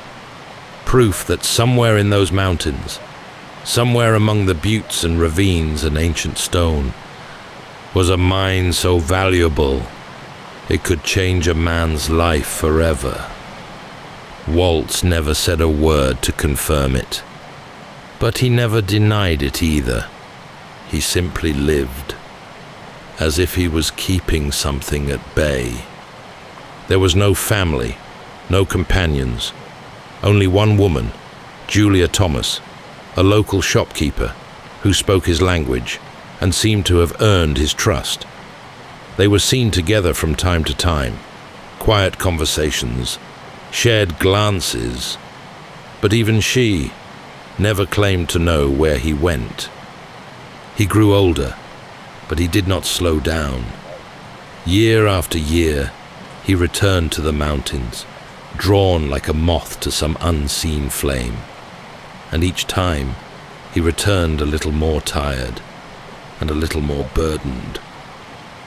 Those who saw him up close noticed it in his eyes. Not fear exactly, but something colder. Something he carried with him, like the weight of a story never told. A secret, perhaps, or a memory. And behind it all, a gold mine that no one could prove existed. And yet, somehow, everyone believed was real. There are stories that feel like legend from the very beginning, too large, too strange, too perfectly hidden to be real. But for Jacob Waltz, the story of the mine wasn't myth, it was memory. He had found it years earlier, during one of his many ventures into the Superstition Mountains. The year was 1877, and Waltz had been prospecting far into the rugged folds of the Arizona wilderness. He was alone, as always, searching the high washes and hidden ravines, where gold might hide beneath layers of volcanic rock and time. That part of the range was wild even by frontier standards. No maps, no trails, only shifting landmarks and the silence of the high desert wind. One day, his search was cut short. He was ambushed, perhaps by Apache warriors, perhaps by bandits. Accounts vary, and Waltz never spoke of it clearly. What is certain is that he escaped, injured and desperate, stumbling blindly through the rocky desert in search of water, food, and shelter. And that was when he found the footprints. Boot prints, not moccasins, proof of other men nearby. He followed them through a winding canyon until he came upon a small camp tucked in the shadow of the hills. 3 Mexican miners had pitched a fire, and they welcomed him cautiously. In their tired conversation, they spoke of what they had found, a thick vein of gold, so rich it was almost too much to believe. They showed it to him, and that was the moment everything changed. What Waltz saw was extraordinary. The ore was unlike anything he'd encountered in decades of prospecting, heavy with visible gold, running thick through white quartz, with veins as wide as his forearm. In today's terms, it would have been worth millions. To a man like Waltz, alone and hardened, it wasn't just fortune, it was fate. What happened next, no one can say for certain, but he returned from the mountains alone. The other men were never seen again. The canyon they had spoken of, lost to memory, never mapped, and never found by another soul. Waltz had not just discovered the mine, he had claimed it, and he would guard it the rest of his life. He never mined it openly, never filed a claim. He returned each winter and worked it in secret, slowly, methodically, taking only what he could carry out quietly. He was careful never to draw attention, never to leave obvious trails. He buried signs, altered paths, and worked by moonlight when needed. He told no one where it was, but each season he returned with just enough gold to keep his small life afloat, just enough to make others wonder, just enough to make men whisper. To Waltz, the mine was more than a source of wealth. It was a possession, a secret earned through hardship, blood, and silence. He had taken it for himself, and in doing so, he had severed any hope of sharing it. To speak of it was to invite others, and to him, that was unthinkable. He became more isolated, more guarded. He took fewer chances and trusted no one, not even those who showed him kindness. The mine had given him everything he needed, but it had also become something else, a burden. The deeper he kept it hidden, the more it seemed to possess him in return. It was his alone, but he knew that wouldn't last forever. And when his time came, as all men's time does, he would have to choose whether to take the secret with him or leave behind a trail for someone willing to bear the same weight. Years passed, and Jacob Waltz became a fixture in Phoenix, a familiar figure with an unfamiliar life. He was often seen walking the edge of town, his gait stiff with age, his clothes plain and sun-bleached. He spoke little, kept to himself, and lived in a modest adobe home, shaded by a small mesquite tree. To the casual eye, he looked like every other aging prospector who hadn't struck it rich. But Waltz had struck it rich, very rich, and he had done it alone. He kept his gold hidden, not in banks or beneath floorboards, but in the rhythms of his life. A quiet purchase here, a loan repaid in heavy ore there. The samples he brought in for trade were unlike any seen in the territory.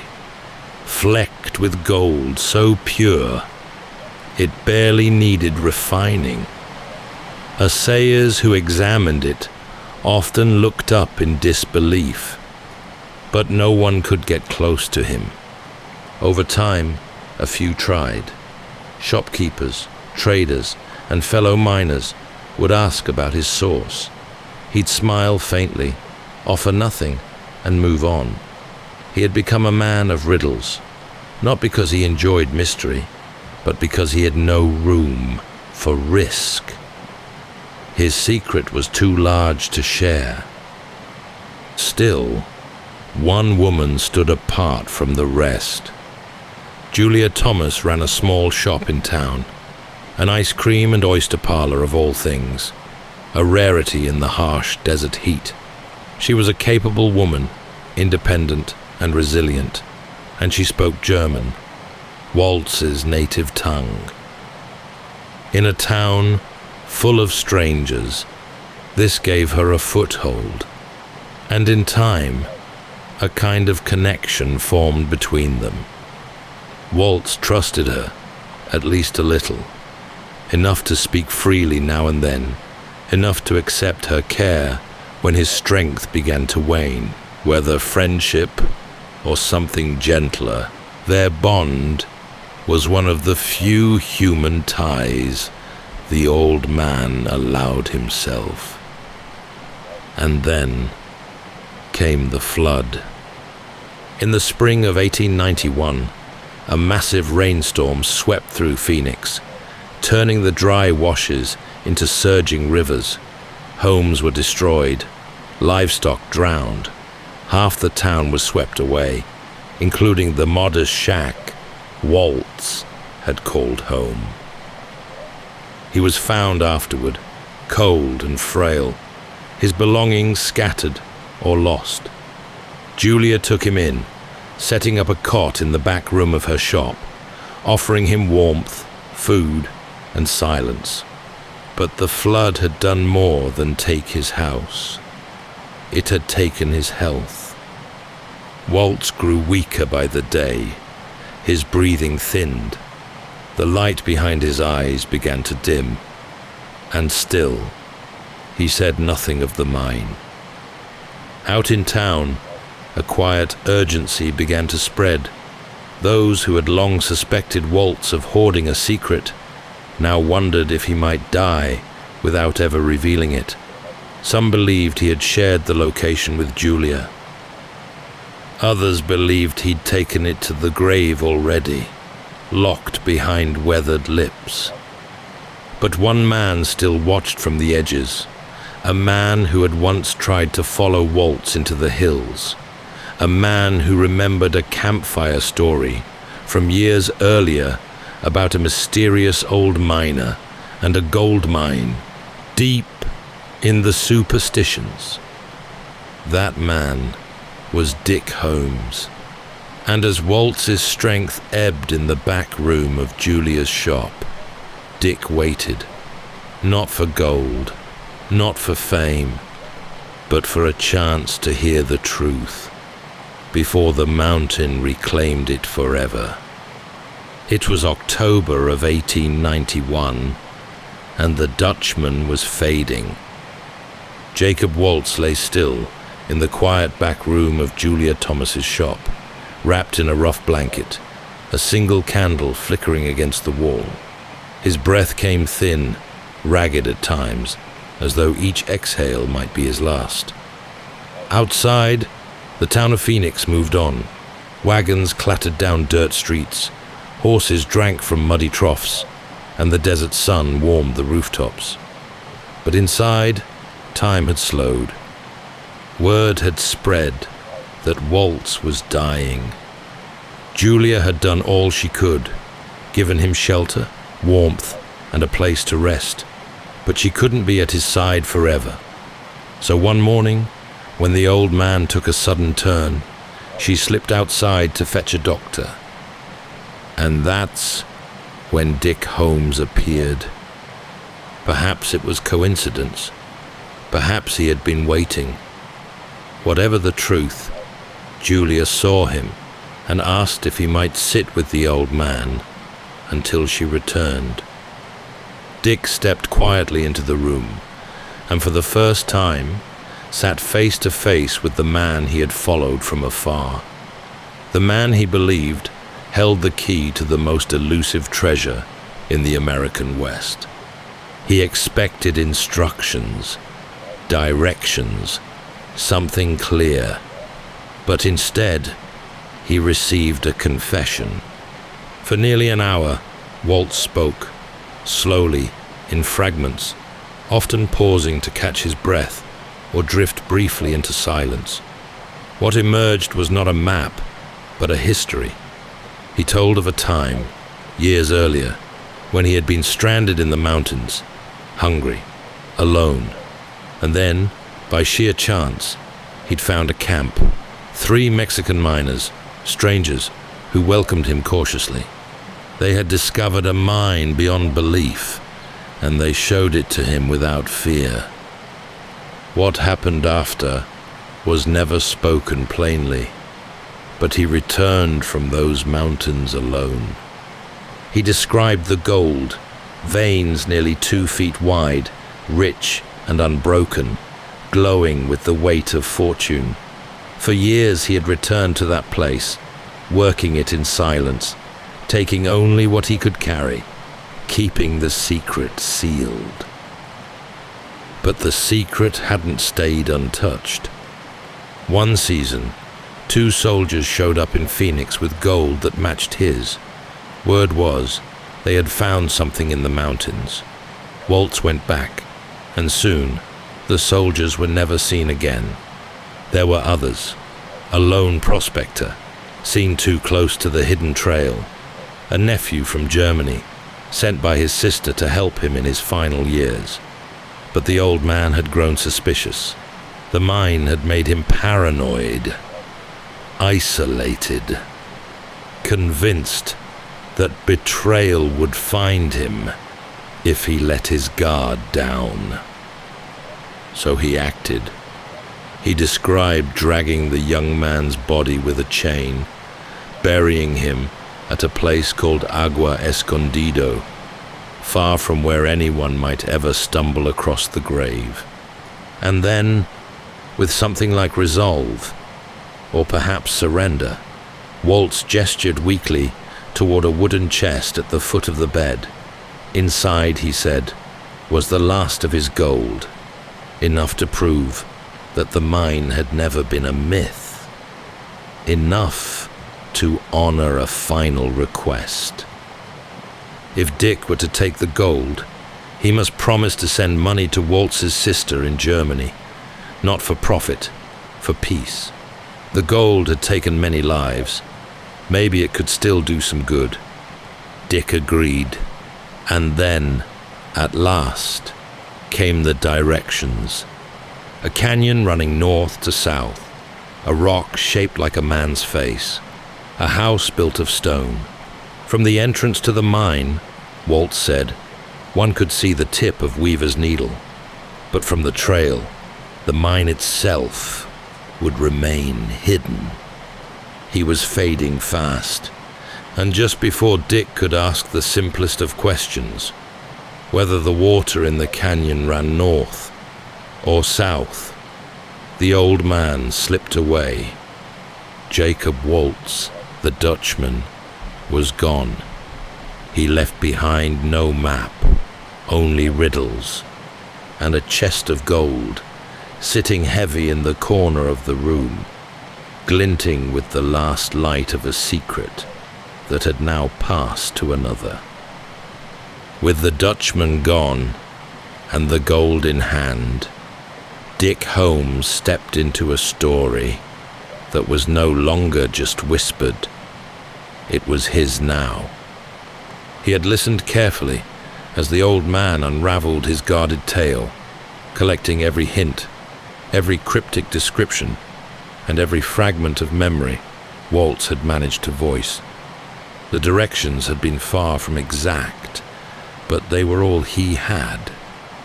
A north-south canyon, a rock shaped like a man's face, a stone house nearby, and the subtle alignment of Weaver's needle, which was just visible from the entrance to the mine, but not from the trail. In the moment, it had felt like enough. But as Dick soon learned, the Superstition Mountains do not give up their secrets easily. He returned again and again to the range, riding through dry washes and stony gulches, scanning the skyline for that distinctive shape, a rock that resembled a man. But out there, everything begins to take on human form under the right light. Every boulder holds a face, every ridge a profile. Nothing stayed still long enough to be certain. Waltz had spoken of a stone house, but time had softened the line between nature and ruin. Crumbling outcroppings resembled shelter, ancient foundations now blurred by erosion. Dick found sites that matched the description nearly, but nearly wasn't enough, and still, he pressed on. He followed what he believed to be the old government trail, one of several carved during the Apache Wars. Waltz had mentioned it, vaguely, but the problem was, there were at least 3 of these old trails, each twisting through different parts of the range. Which one had the Dutchman meant? Dick had chosen one. He couldn't be sure it was the right one. Worse still, he was no longer alone on the trail.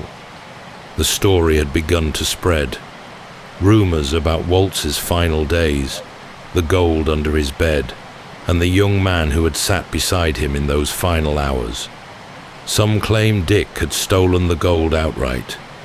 Others believed he had been given the true directions, and now carried a map in his mind. In a small town, gossip moves faster than horses, and soon Dick realized he was being followed. He would ride into the mountains, only to catch glimpses of others in the distance. Riders who stayed just far enough back. Campsites that appeared where none had been. The same kind of tracking he himself had once done to the Dutchman, now turned back on him. Sometimes he would abandon the search altogether, turning back to Phoenix before he reached the deep canyons, unwilling to lead anyone else too close. The mine had become a chase within a chase, not only a search for hidden gold, but a battle to keep others from discovering what he might already know. Still, he believed in the trail, and he sought confirmation wherever he could. One clue in particular haunted him, the Dutchman's story of killing his nephew and burying him with a chain around his neck, beneath a shelf of stone at Agua Escondido. So Dick returned there. He walked the ground with quiet precision, remembering the Dutchman's words, searching for any sign that might prove the tale was more than guilt-spun fantasy.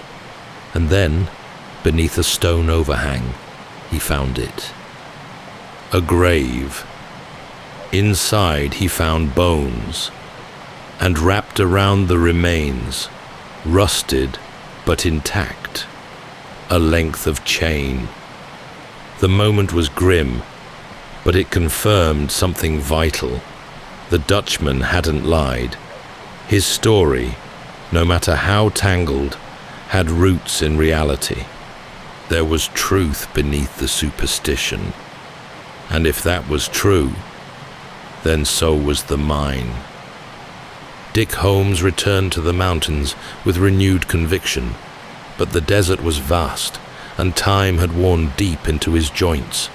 The clues still danced just beyond reach, and with each season, the journey grew harder. It became clear that if the search were to continue, it would need new legs. A younger man, one who understood the story and carried the same quiet patience. And so, Dick did what the Dutchman had once done before him. He prepared to pass the secret on. The mountains no longer welcomed him. Dick Holmes had spent over a decade tracing the Dutchman's clues, combing the superstition range canyon by canyon, wash by wash. He had seen the desert under moonlight and thundercloud, walked it under stars and punishing sun. But now, His knees had stiffened, his body grown heavy, and the rides he once took with ease had become long and painful. The search had taken something from him, but it had also given him something, a kind of purpose that stretched beyond gold, a connection to the land, to the mystery, to the long thread of fate that had begun the moment he first heard that story by a campfire as a boy. Now it was time to hand it over. He turned to the one person he trusted with the truth, his son. George Brownie Holmes was 16, capable, observant, and already a product of the desert. He had grown up hearing pieces of the story, never the full version, but enough to feel the pull. Now, Dick entrusted him with everything. The original directions spoken by Waltz on his deathbed, the places to begin the search, and most importantly, the quiet knowledge that not all who entered those mountains returned. But Dick didn't just pass along the clues. He passed along his caution. The mine, he explained, was not only hidden, it was watched. Just as Dick had once tracked the Dutchman, and just as he himself had later been followed, Brownie too would be shadowed if he ever got close.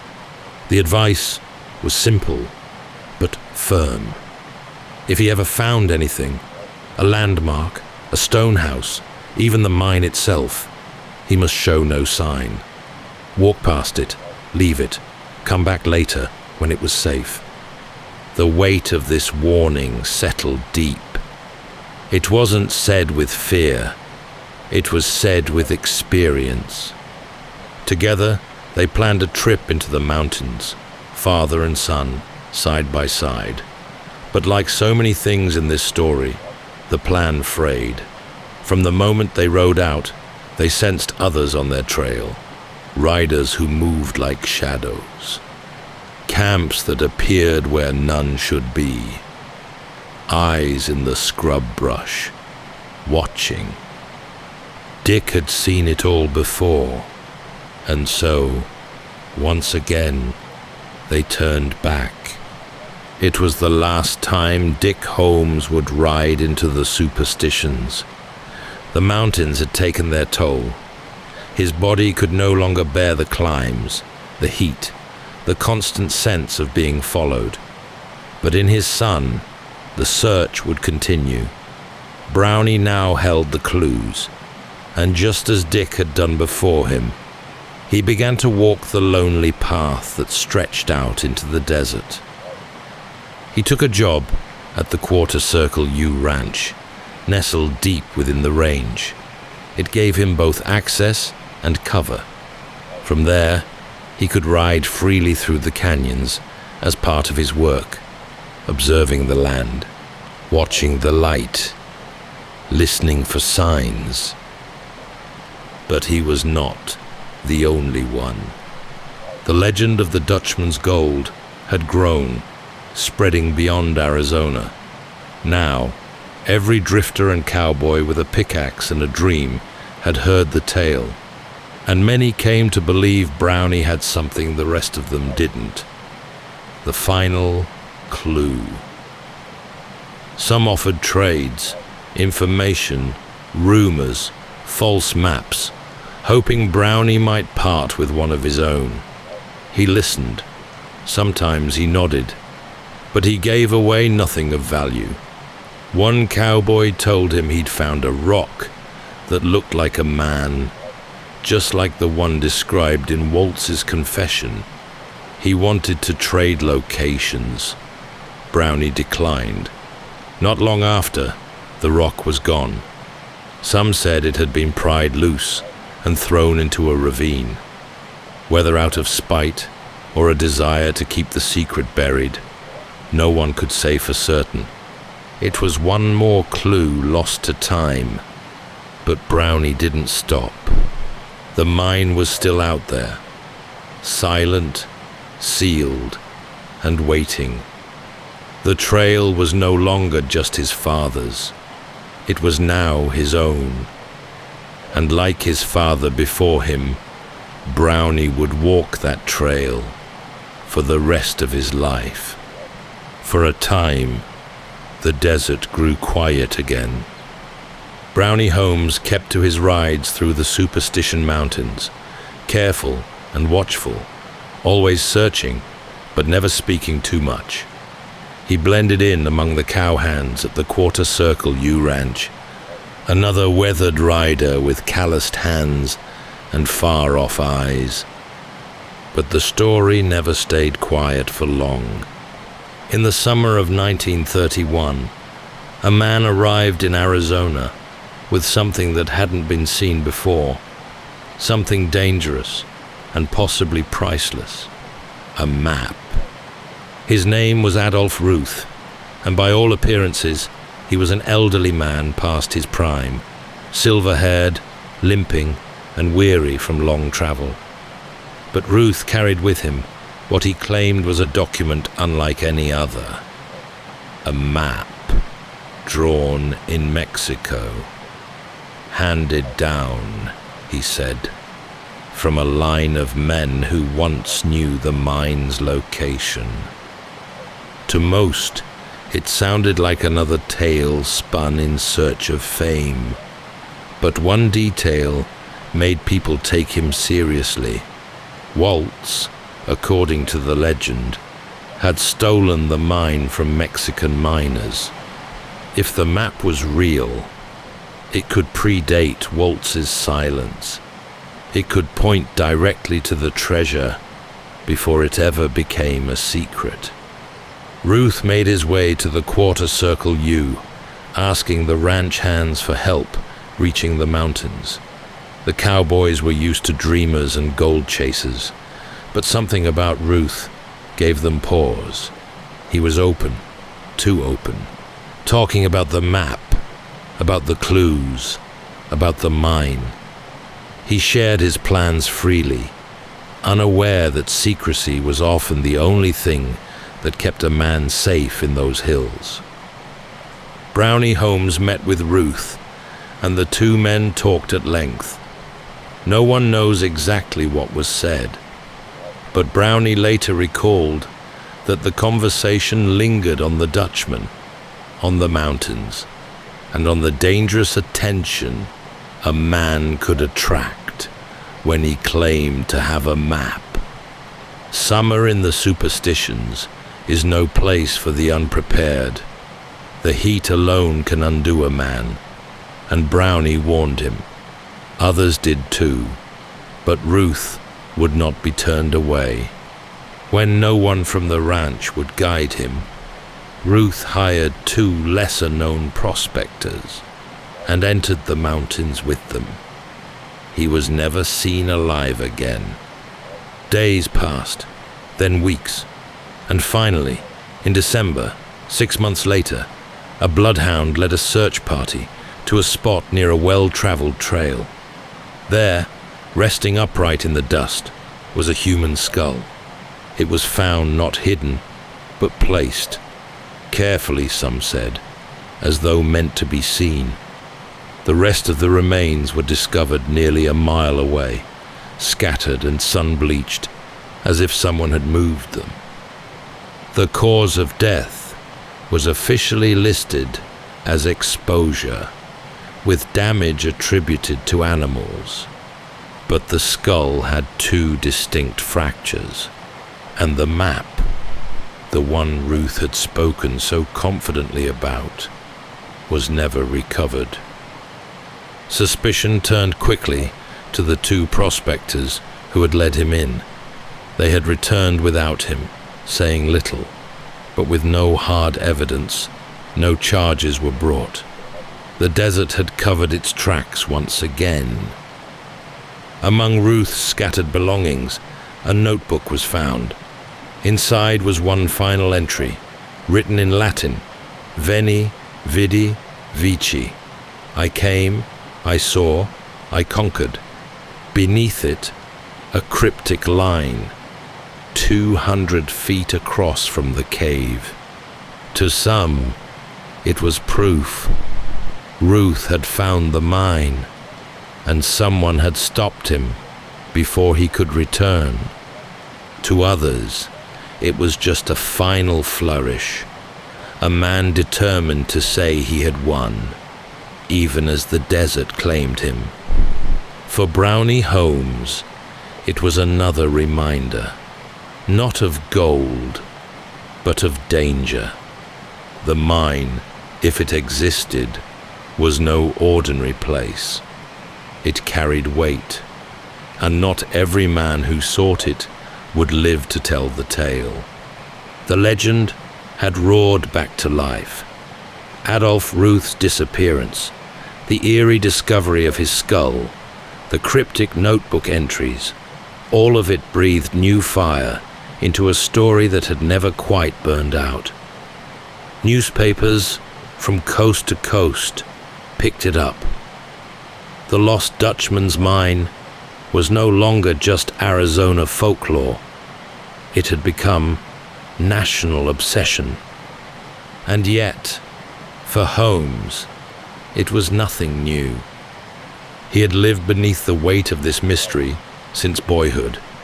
He had listened to it through the breath of his father, traced it through ridgelines, chased it through dust and distance, and now, more than ever, he felt its burden grow heavy. In the aftermath of the Ruth incident, the Superstition Mountains were teeming again. Men flooded in with spades and theories, dynamite and half-truths, each one convinced they were the one to finally crack the code. And more than a few of them believed that Brownie Holmes, the son of Dick, the man who sat with Waltz, knew something they didn't. They watched him, followed him. Some tried to befriend him, others tried to manipulate him. But Brownie had learned well. He spoke little, rode alone, and when asked about the mine, he smiled in a way that said nothing. Still, he searched. There were moments of hope.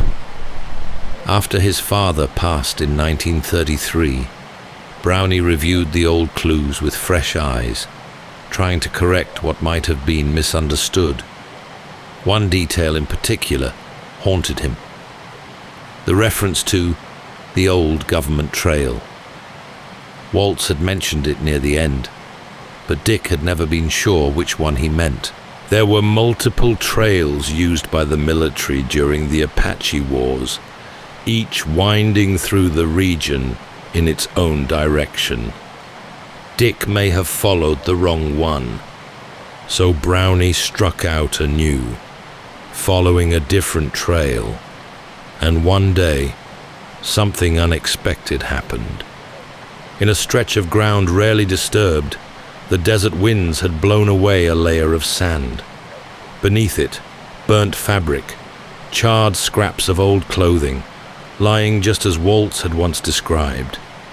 Brownie remembered his father's words, passed from Waltz himself, that one of the victim's belongings had been burned to hide the evidence.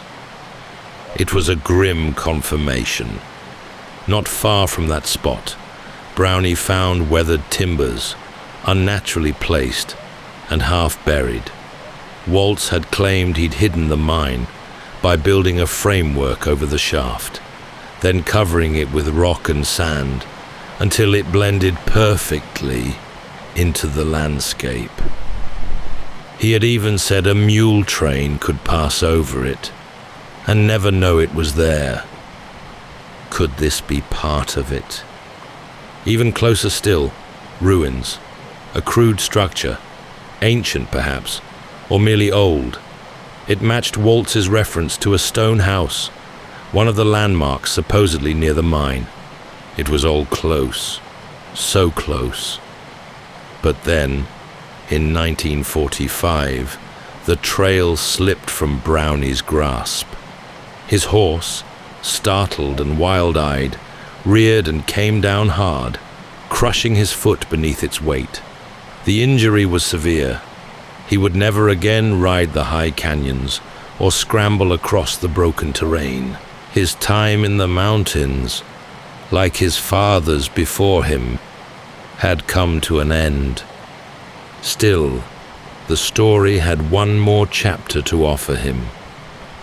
Unable to search alone, Brownie turned to someone younger, someone he had quietly watched and quietly trusted. He would pass the trail once more, this time not to blood, but to belief. In the long shadows of the Superstition Mountains, where the air turns still and the wind moves like memory through the stone, the Dutchman's secret remains.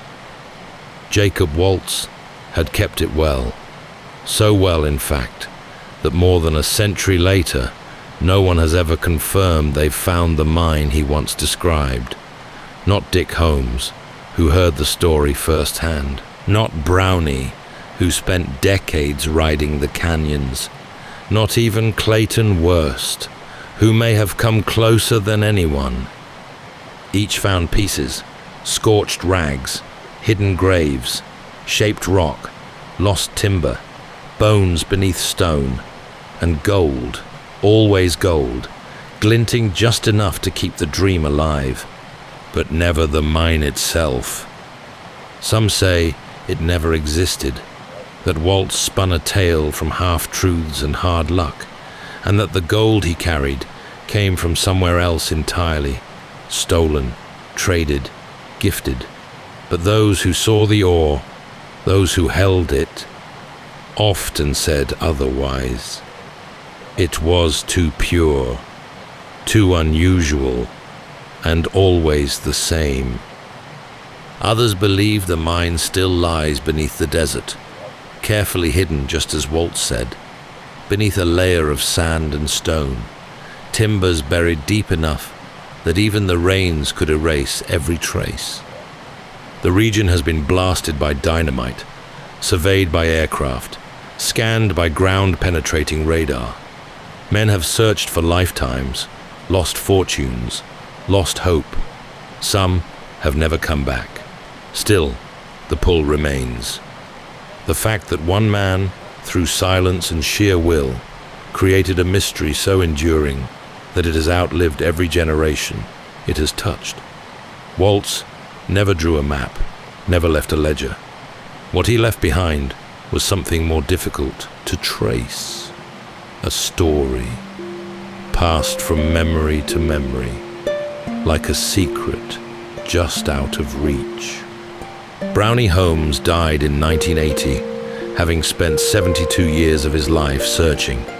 Clayton continued after him, moving carefully, never confirming too much. Even now, in the quietest corners of Arizona, there are those who still wander the canyons, watching the light shift across Weaver's Needle, looking for the next sign. A stone out of place, a trail too worn, a whisper from the past. They still search, because the Dutchman's gold has become something more than treasure. It has become a question. What lies hidden beneath our feet? What might we find if we follow the clues left behind by those who lived and died, chasing something they believed in? The answer, like the mine itself, remains buried and waiting. That's all for tonight's journey through history. Whether you're fast asleep or still drifting there, thank you for listening. Until next time, rest well.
Welcome to Sleepytime History. True stories from the pages of history for a full night's rest. If this is your first time listening, let us know where you're tuning in from, or make a request for a future episode. And if you like what you hear, please consider liking and subscribing. It helps us immensely. All right, it's time to settle in, relax, and take a wander through the pages of history and storytelling. Tonight, we're going to be exploring the remarkable true story of Sir Ernest Shackleton, an intrepid explorer who led a band of brave souls toward a feat few had ever dared attempt: a full traverse of Antarctica, the most hostile, icebound continent on Earth. It's 1914. While the rest of the world is slipping into war, far to the south, Shackleton and his men sail into the frozen fog of the unknown, where drifting floes, cracking ice, and the ghostly wails of seabirds are muffled by snow and the white, desolate expanse. As their sturdy ship, Endurance, journeys through the ice, the drifting pack eventually closes around them, crushing the vessel and leaving 28 men stranded on the ice, entirely alone, over 1,000 miles from the nearest human settlement, with little more than the provisions they can carry. His journey wasn't one of conquest, though the headlines often glorified it. In truth, what Shackleton revealed was something rarer, a quiet, unwavering kind of leadership, tested not in moments of triumph, but in the long, uncertain spaces in between. When every plan collapsed, when hope thinned and the cold deepened, Shackleton did not despair. He simply remained steady, leading with presence and calm, unshakably committed to the lives in his care. Tonight, as we drift into sleep, we reflect not on the deep, thunderous groan of breaking ice, or the terror of isolation suffered by these men, but on the quiet strength that carried them through, and the man who led them safely home. So settle in, take a deep breath, and let's walk slowly with Sir Ernest Shackleton through the still, glistening silence of the Antarctic night. In the summer of 1914, as Europe braced itself for war, another kind of expedition prepared to set sail. Shackleton, now in his 40s and seasoned by years at sea, stood at the helm of a dream that had taken root long before: to cross the Antarctic continent from one coast to the other, a feat no man had yet achieved. His ship was christened Endurance, a name drawn from his family's motto, "By endurance we conquer." It was a sturdy wooden barkentine, designed with a reinforced hull to withstand the ice, a ship of strength and purpose, built not for speed, but for survival. The crew was a patchwork of trades and temperaments: sailors, scientists, carpenters, and cooks. Many had answered his now legendary advertisement, and while the exact words of that ad are still debated, the spirit of it remains clear. This was not a voyage for the faint-hearted. It was for those who sought something deeper, a test of the self, far from the world's noise. They departed London in August, skimming south past Lisbon, the Canary Islands, and then the coast of South America. In Buenos Aires, Shackleton's quiet authority became clear. He removed a troublesome officer and replaced him with Frank Wild, a loyal second in command and a calm presence who would become a pillar in the trials ahead. From there, they sailed to the whaling station on South Georgia Island, a last outpost of humanity before the Antarctic ice. There, grizzled Norwegian whalers warned Shackleton of a heavy ice season in the Weddell Sea. The warning hung in the cold air, but the expedition moved forward, the horizon too close to turn back. In December 1914, the Endurance pushed away from South Georgia and entered a world of growing silence. The sea turned colder, thicker. Icebergs floated by like ancient monuments, ghostly in the pale southern light. Albatrosses circled above. The sun never truly set. By January, they had reached deep into the Weddell Sea, and the ice began to tighten. What started as loose floes became a slow-moving vise. The ship pressed on, cautiously, as the men watched the water narrow into pathways of white. And then, on January 18th, 1915, the Endurance was caught. The floes closed in gently, almost politely. There was no great crack or crash, just a firm stillness, as if the sea had simply decided to hold them. They were now passengers on a frozen ocean. But Shackleton did not panic. He adjusted. Calmly, methodically, he began shifting the mission in his mind, from triumph to survival. The Endurance sat nestled within the tightening arms of the Weddell Sea. Around her, the ice stretched in every direction, a wide white silence, broken only by the low groan of shifting floes and the occasional call of a distant seabird. Above, the sun circled endlessly, casting long shadows that slid over snow and deck alike. At first, there was hope that the ship might break free. The men watched the ice with cautious optimism, believing that the southern summer might still open a path to shore. But the days slipped by, and the pressure built. The Endurance was no longer sailing. She was drifting, a captive in a frozen current that paid no heed to plans or poles. Yet life aboard the ship carried on. Shackleton made sure of it. He understood that survival was not just a matter of rations or shelter. It was morale, routine, and purpose. Each man had duties. The dogs were exercised. Meals were prepared with care. On Sunday evenings, the phonograph played gentle tunes, and the men gathered for readings, games, or quiet conversation. The ship's interior was transformed into a floating village. The crew called their makeshift quarters the Ritz, a tongue-in-cheek nod to luxury amid the cold.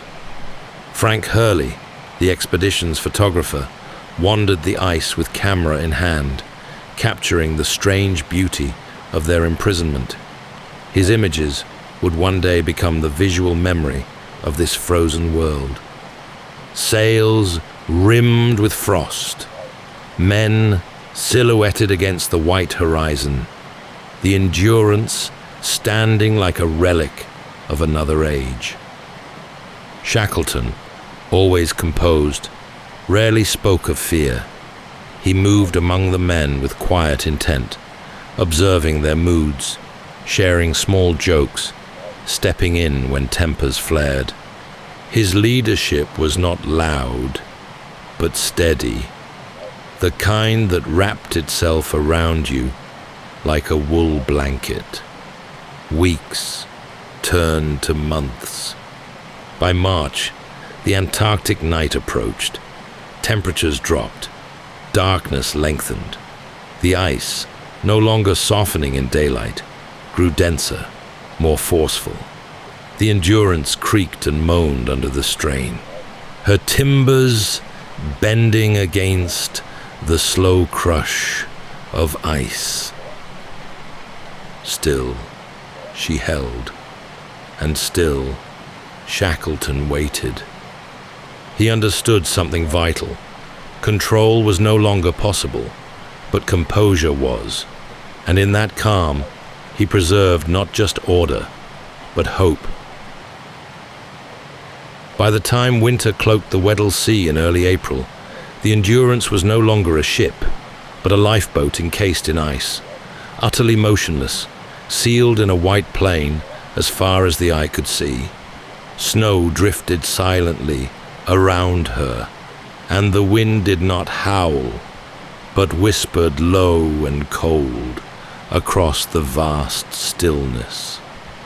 Shackleton stood often at the helm, though there was nowhere to steer.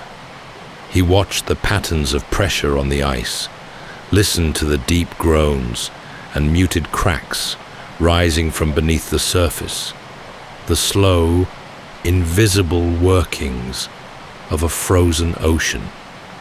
He knew this continent would not be conquered by maps or boldness. It demanded endurance, and so he gave it just that.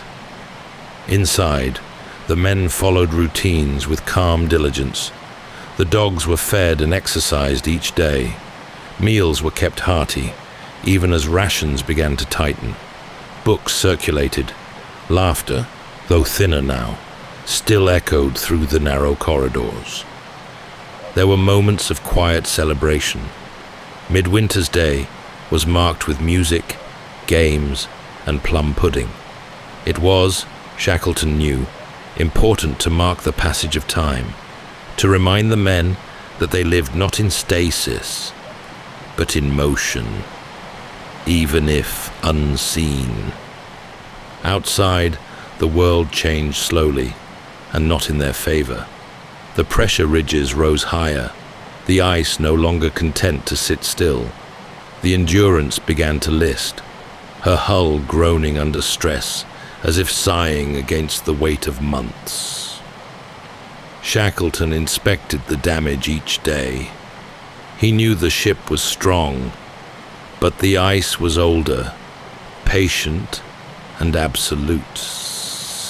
By September, spring brought not release, but violence. The flows began to shift with a new energy, breaking, grinding, reforming. The ship shook under the strain, her beams splintering, her sides bending inward like ribs under a great hand.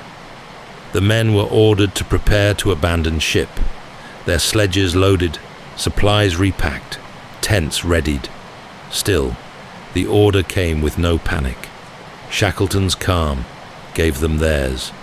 Then, in late October, with a deep moan and shudder, the Endurance was finally breached.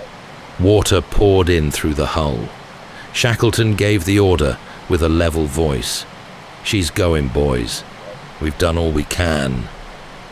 They set up camp on the ice. The ship, their shelter, their warmth, their link to the world, was left behind. She leaned further day by day, until on the 21st of November, 1915, she slipped quietly beneath the ice. No longer explorers, the men were castaways now, but they were not broken. The ice still stretched ahead, the ocean still called beyond it, and Shackleton, unshaken, simply turned to the men and began preparing for what came next. The Endurance was gone. One moment, she had stood among the ridged ice like a weathered monument, her masts tangled with frost and sky. The next, she had slipped gently below the frozen crust, claimed without ceremony by the very world. She was built to endure. There was no drama, no panic, just the creak of timbers a sighing rush of water, and the stillness that followed. The men gathered in silence, watching the spot where she had vanished. Shackleton did not look back for long. The ship was lost, but now a new mission came into sharp focus: survival and return. They were 28 men on a drifting floe, with sled dogs, 3 lifeboats, dwindling supplies, and no certainty of when, or even if, they would ever touch land again. Shackleton ordered the salvage of everything useful before the ship's final collapse: tinned food, lumber, tools, and the ship's Bible, from which he quietly tore out a few pages and left the rest behind. Among them the passage, "Cast thy burden upon the Lord, and he shall sustain thee." The ice became their new home. They called it Ocean Camp. Tents were pitched, gear sorted, and a routine established. Even here, adrift and exposed, Shackleton emphasized structure, and those silent frozen nights, as the sky danced with faint auroras, a new kind of courage took root. Not the bold courage of movement, but the silent strength of waiting and watching the horizon. Shackleton slept lightly, always listening for changes in the ice. He knew they were not stationary, only appearing so. Beneath them, the floe drifted slowly northward, caught in the Weddell current. It was a passive journey, but a journey nonetheless. The men played cards, told stories, and found what laughter they could. Frank Wilde, ever Shackleton's right hand, kept spirits high.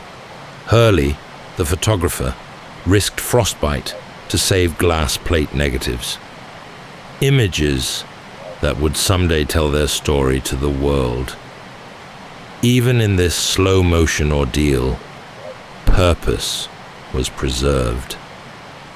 As weeks passed, cracks in the ice began to appear, jagged lines creeping closer to camp. The floe that had cradled them began to betray them. In December, the men shifted to a new site they called Patience Camp. The name spoke volumes. By April of the following year, nearly 6 months since the Endurance had vanished, Shackleton knew the ice would soon no longer hold. He began preparing for open water. It would not be easy. The sea was vast, the boat small, and the men weakened. But he gave no space to doubt. There was no speech, no declaration, only preparation, steady and sure.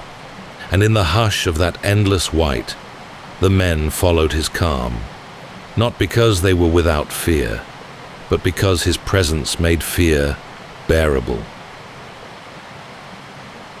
For 5 long months, the men drifted on a slab of ice, riding a slow, uncertain current through the frozen belly of the Weddell Sea. Beneath their feet, the ocean moved invisibly, an unseen engine carrying them northward. The great continent lay behind them now, unreachable. Their world was ice and sky, sealed off from all that once was familiar. They called it Patience Camp, and patience was their only currency. Time was measured not by clocks, but by creaks in the ice, changes in wind, the slow tilt of sunlight across the tents. Food was rationed. Seals and penguins were hunted when they could be found. Each fresh kill meant more warmth, more calories, more days survived. Still, the drift was not peaceful. The ice shifted unpredictably. At night, it groaned and cracked underfoot, sharp reports splitting the silence like distant cannon fire. Several times, the floe broke open beneath their camp, swallowing gear, threatening lives. Each time, Shackleton responded quickly, not with alarm, but with quiet commands and swift reorganization. He had become their anchor. His tent was positioned closest to the men, not far from their own. He walked among them daily, listening, encouraging, and deflecting despair.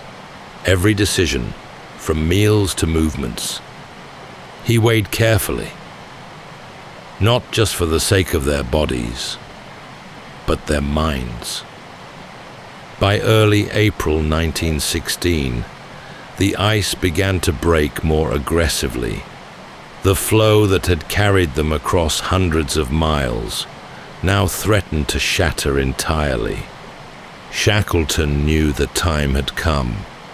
They would have to abandon their frozen raft and commit to the sea. 3 lifeboats, the James Caird, Dudley Docker, and Stancomb Wills, were readied. Supplies were loaded, water casks filled, dogs bid farewell. They had carried the sledges this far, and now their work was done. Shackleton made the difficult decision to have them put down. It was done quickly, respectfully, and without ceremony. On April 9th, they launched the boats. The world of ice gave way to a cruel new frontier, the open polar sea. Bitter cold winds howled across the waves. Salt spray froze on faces and clothing. The boats were packed tight, with men and supplies, barely enough room to shift or sleep. They rowed and drifted for 7 days, through slush and storm, riding the tides along the edge of survival. Frostbite claimed fingertips. Bellies shrank. But still, they pressed on, driven by Shackleton's quiet presence at the helm. At last, through mist and fatigue, a grey shape rose on the horizon. Elephant Island. Bleak, jagged, uninhabited, and entirely inhospitable. But it was land. For the first time in over a year, their feet touched solid ground. They were not yet safe, but they were alive, and for now, that was enough. Elephant Island rose before them like a crumpled sheet of slate, a jagged, wind-scoured refuge jutting out from the coldest waters on Earth. There were no trees, no settlements, no shelter beyond the haphazard folds of rock and scree. But to the crew of the Endurance, it may as well have been a sanctuary. After 7 days adrift in open lifeboats, buffeted by sleet and salt, tossed by heavy swells, the men rowed the final strokes toward shore.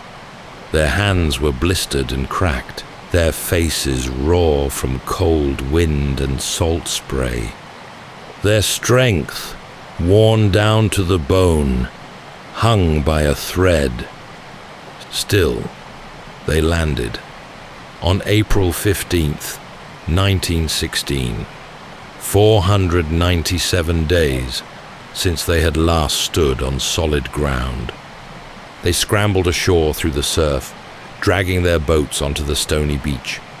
Some kissed the wet stones, others simply lay down and stared at the sky. The relief was quiet, not jubilant, but bone deep. They had escaped the ice. For the moment, they had survived, but it was far from salvation. Elephant Island was remote in the extreme, well off any shipping routes, unmarked by human habitation. No rescue would stumble upon them. If they remained, they would starve, freeze, or slowly fade from history. Shackleton knew this. So after allowing the men time to recover, he began to plan again, not for the group this time, but for a breakaway team. If they were to survive, someone had to reach help, and that meant sailing back into the storm. The James Caird, the strongest of their lifeboats, was selected for the journey. Shackleton chose 5 men to accompany him. Frank Worsley, the navigator with a mind like a compass, Tom Crean, loyal and unshakable, and 3 others equally resolved to face the unknown.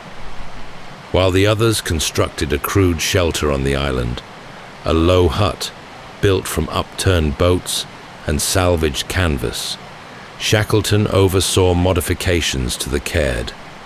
They reinforced her keel, added ballast, and raised a makeshift deck to shield them from waves. She was 22 feet long.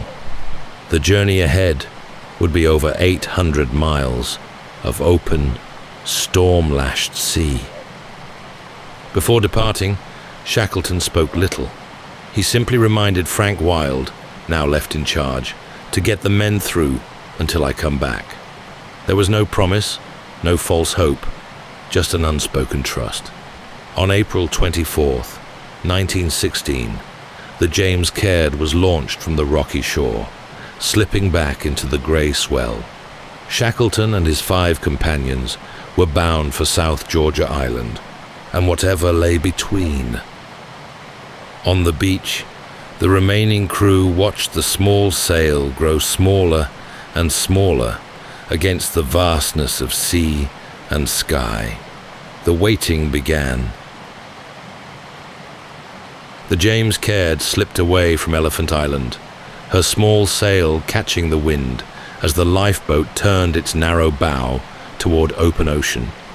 Behind her, the cold curve of the island faded into mist. Ahead, nothing but 800 miles of heaving sea and uncertain sky. The South Atlantic in winter was no place for a boat of her size. Waves towered like black cliffs, rolling out of the darkness without warning. The wind shrieked through the rigging. Salt spray froze into icy crusts along the boat's sides, threatening to sink her with the weight of accumulating ice. Shackleton, huddled with 5 men in the cramped interior, remained calm. His clothes were sodden, his skin raw from wind and salt, yet he never wavered. He rotated watches, kept spirits up with small murmurs of encouragement, and ensured the men drank and ate when they could, even when appetite was long gone. Frank Worsley, eyes red from cold, guided their course by stars when they were visible, by dead reckoning when they were not. On most days, they saw only grey, clouds and sea and wind all folding into one another. Yet his skill held. Their course remained true. The cold was unrelenting. Sleeping was near impossible. Ice formed on their blankets and clothing. Boots froze. Water constantly seeped through the seams. More than once, the Caird was nearly capsized by rogue waves. More than once, they bailed for hours to stay afloat. And yet, through it all, Shackleton never let his men see despair. He cracked dry jokes, offered morsels of encouragement, carried the silence when words were too heavy. On the 14th day at sea, a dark line appeared on the horizon. South Georgia. The island they had aimed for in blind hope and skill now stood before them like a miracle carved from stone and ice. But the sea was not finished with them. A sudden gale drove them past the island's southern coast, forcing a desperate landing on a rocky beach on the uninhabited side of the island. They were within reach, yet still impossibly far from the whaling stations that dotted the northern shore. The boat was wrecked, the men barely able to stand. Shackleton looked inland, not toward the sea, but toward the mountains that separated them from rescue. The journey was not yet done, and so, after resting briefly, he prepared for one final crossing. South Georgia was a place of wild beauty and brutal terrain, a narrow mountainous island sculpted by glaciers, ridgelines, and deep fjords. Shackleton stood on its southern coast, looking up at the snowbound peaks that separated him from the whaling station at Stromness. It was only 30 miles away, but the path had never been crossed, not even by the whalers who lived there. There were no maps, no trails, only cold, jagged stone and windswept ice.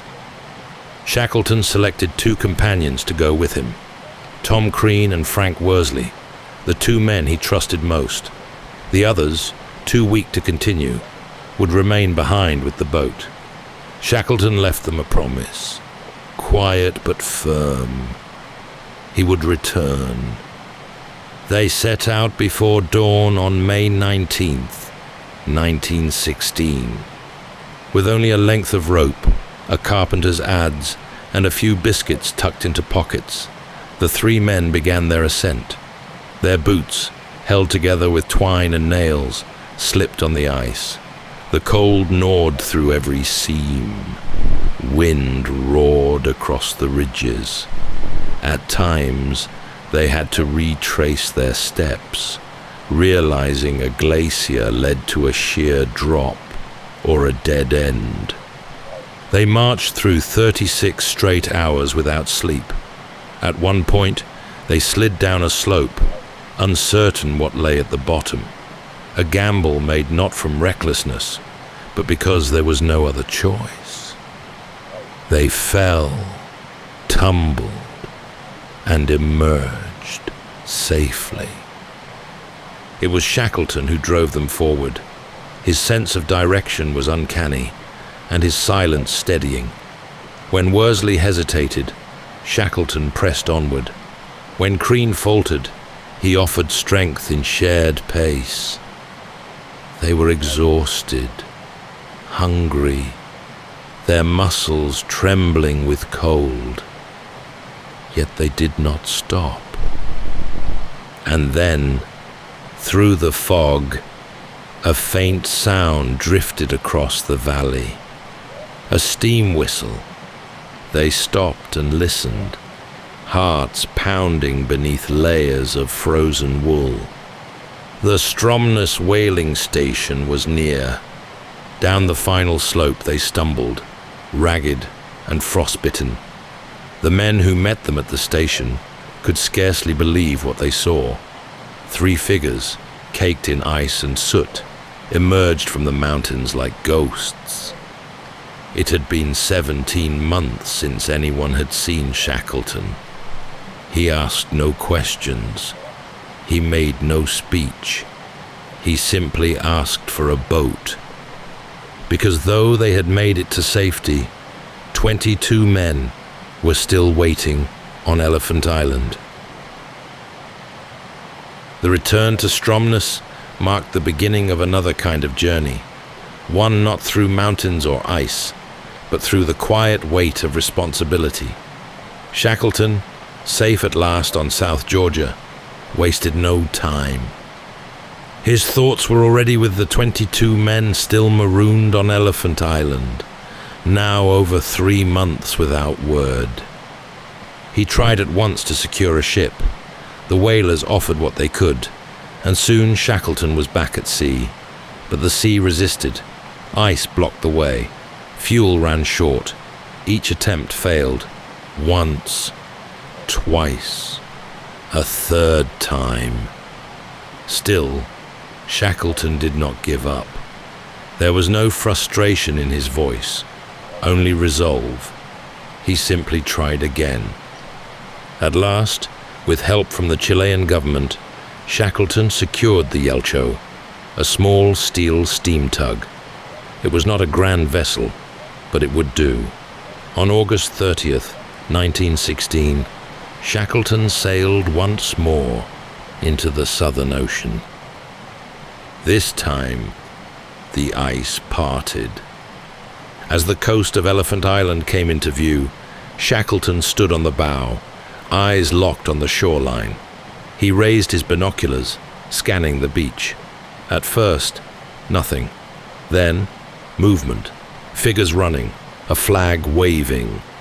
All 22 men were alive. Frank Wilde had kept them together in Shackleton's absence, repeating the promise daily. He said he'd come back, and he will. Supplies had dwindled, spirits had worn thin, but they had endured. When the Yelcho arrived, they were rescued in less than an hour. No lives lost, not one. It was, in its own quiet way, one of the most extraordinary rescues in maritime history. No medals were given, no great headlines trumpeted the event. The world was now consumed by war, but those who knew the ice, those who understood the impossible odds, recognized what Shackleton had achieved. He had brought every man home. Leadership, he had once said, was a matter of character more than command, and in the long silence of Antarctica, through ice and fear and starvation, he had lived those words to their furthest edge. But Shackleton was not a man built for rest. The pull of the horizon still stirred in him, even after all he had seen. And so he began to plan again. In the years that followed the Endurance expedition, Ernest Shackleton did not slow down. Though his body bore the marks of his long ordeal, the frostbitten skin, the weary lungs, the aches earned in silence, his spirit remained unsettled. He returned to Britain to find a world at war, where tales of ice-bound survival were quickly overshadowed by the thunder of trenches and artillery. Still, he served. Commissioned into the army, Shackleton worked in a diplomatic and logistical role, never far from the sea, never far from his maps. He spoke little of the Antarctic, and even less of hardship. The survival of all his men spoke louder than any retelling, but the draw of the southern frontier never left him. In 1921, now in his late 40s, and visibly worn by years of strain, Shackleton announced one final expedition, the Shackleton-Rowett expedition. Its goal was loosely defined: scientific exploration, coastal mapping, and perhaps, once again, a quiet communion with the edge of the world. Before reaching Antarctica, the expedition stopped in Chile, where Shackleton had once been hailed a quiet hero. He returned briefly to Punta Arenas, where the people remembered him not just as a polar explorer, but as a man of quiet resolve and care.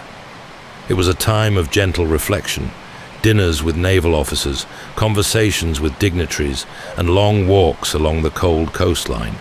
For Shackleton, Chile marked a pause between effort and departure.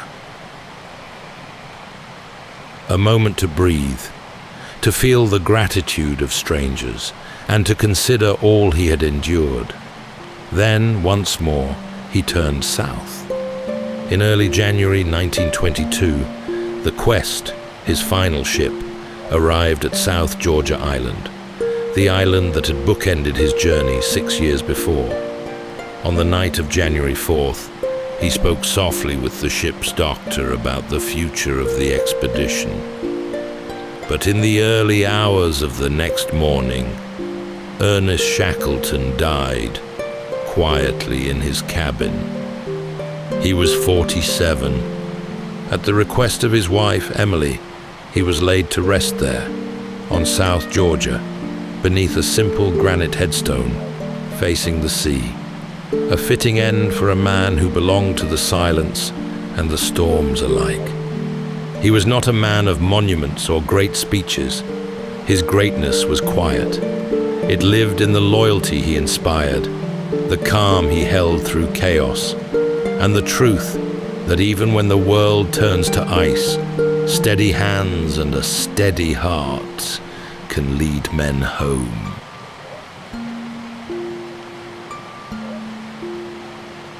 That's all for tonight's journey through history. Whether you're fast asleep or still drifting there, thank you for listening.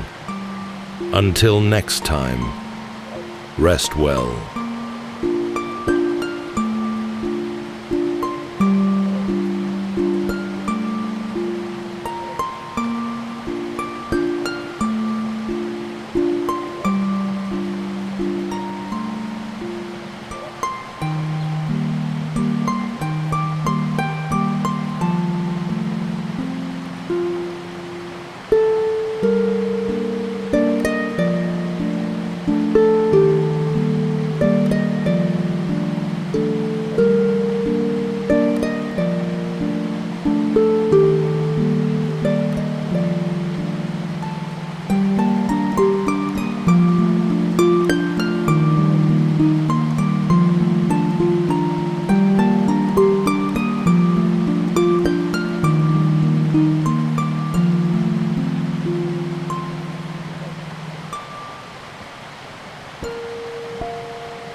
Welcome to Sleepytime History.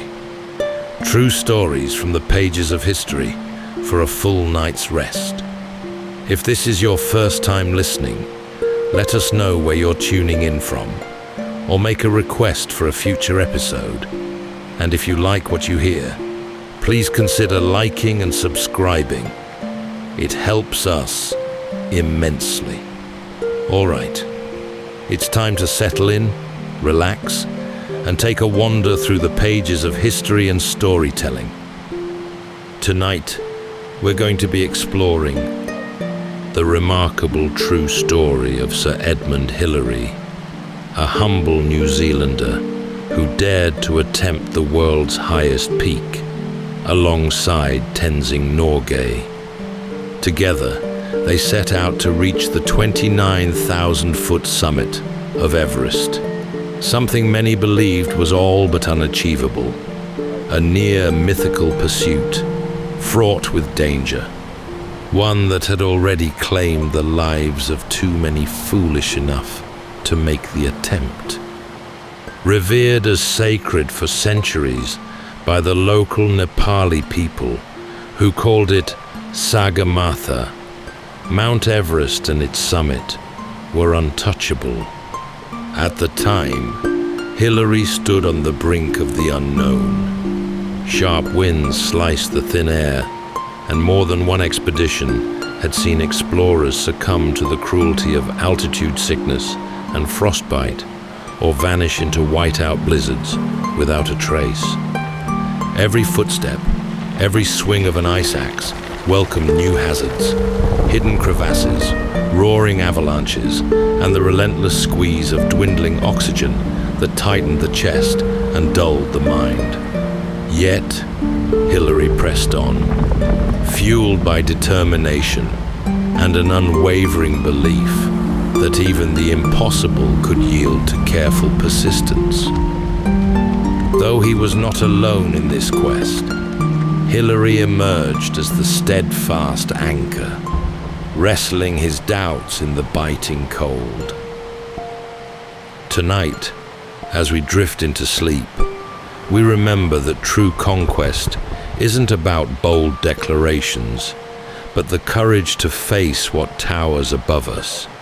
So settle in, take a deep breath, and let's journey alongside Sir Edmund Hillary, ascending through the remote Himalayan kingdom of Nepal to the ominous, frozen, wind-swept climbs of Everest.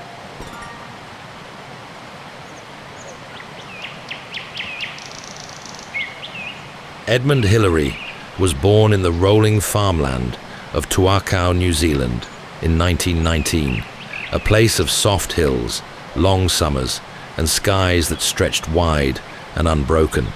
His father was a journalist turned beekeeper, a man of method and belief, while his mother, a schoolteacher, encouraged learning above all.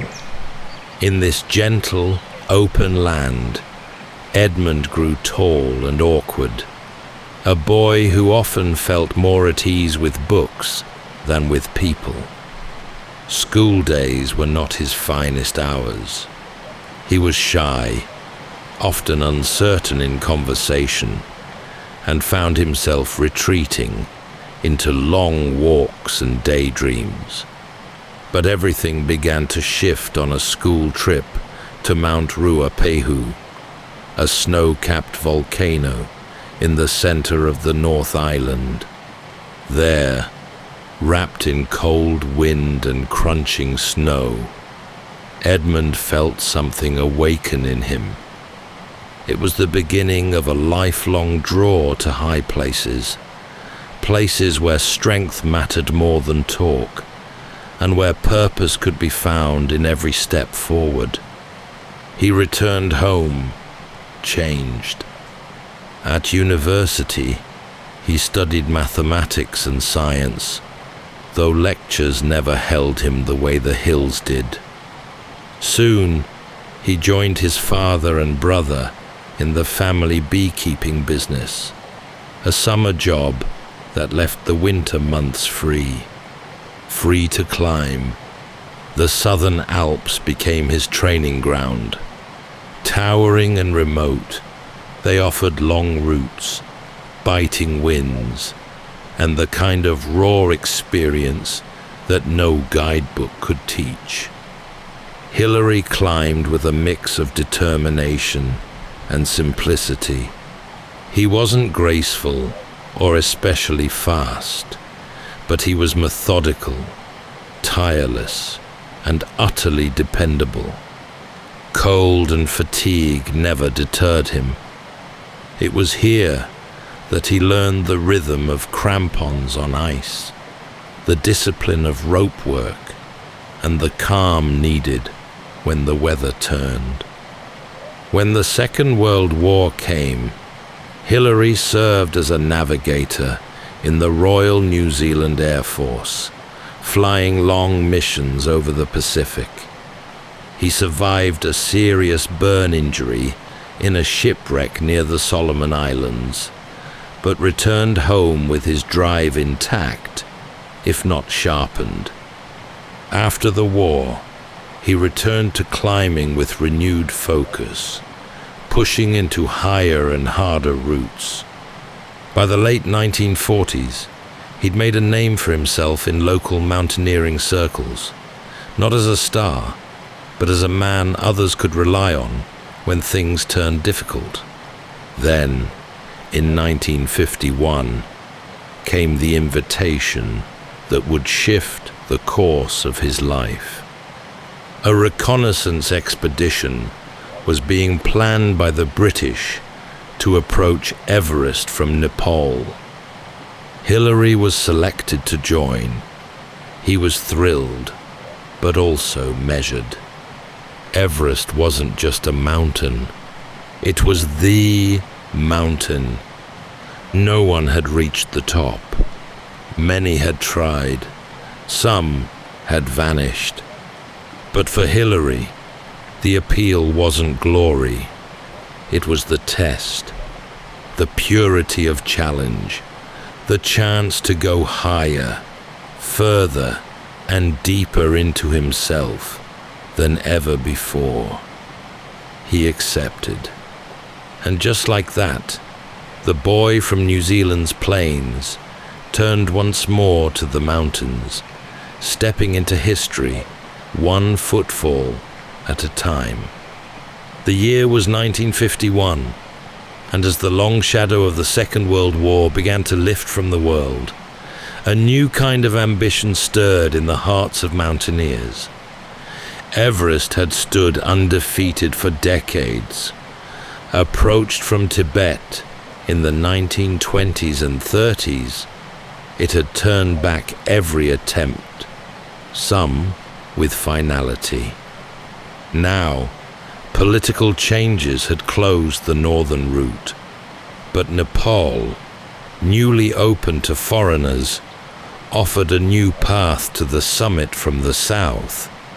The British, who had long dreamed of claiming Everest, were assembling an expedition, not for a full summit attempt, but a reconnaissance, a careful study of the route, terrain, and dangers that awaited. Edmond Hillary, by then a respected name in climbing circles, was invited to join. He was not a nobleman, not a household figure, just a strong, reliable climber with a steady gait and a deep reservoir of endurance. Hillary joined the team, led by Eric Shipton, a man known for his love of exploration over fanfare. Together, they traced the Khumbu icefall and reached the western Coombe, high on the mountain's shoulder. It was difficult terrain, a maze of crevasses and collapsing seracs, But Hillary moved through it with patience and resolve. What he saw there stayed with him. Everest, for all its looming presence, no longer felt unreachable.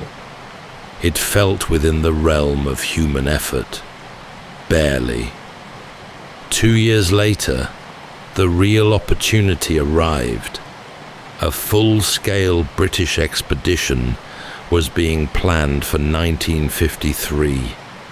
This was no small venture.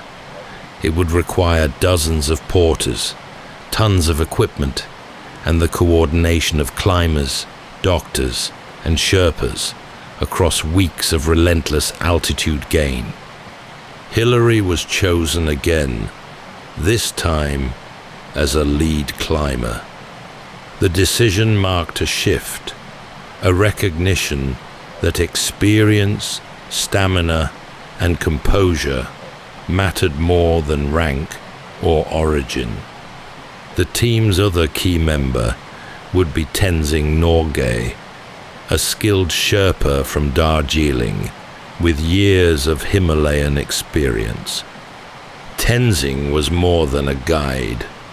He was a climber in his own right, with unmatched instincts and a calm presence that steadied those around him.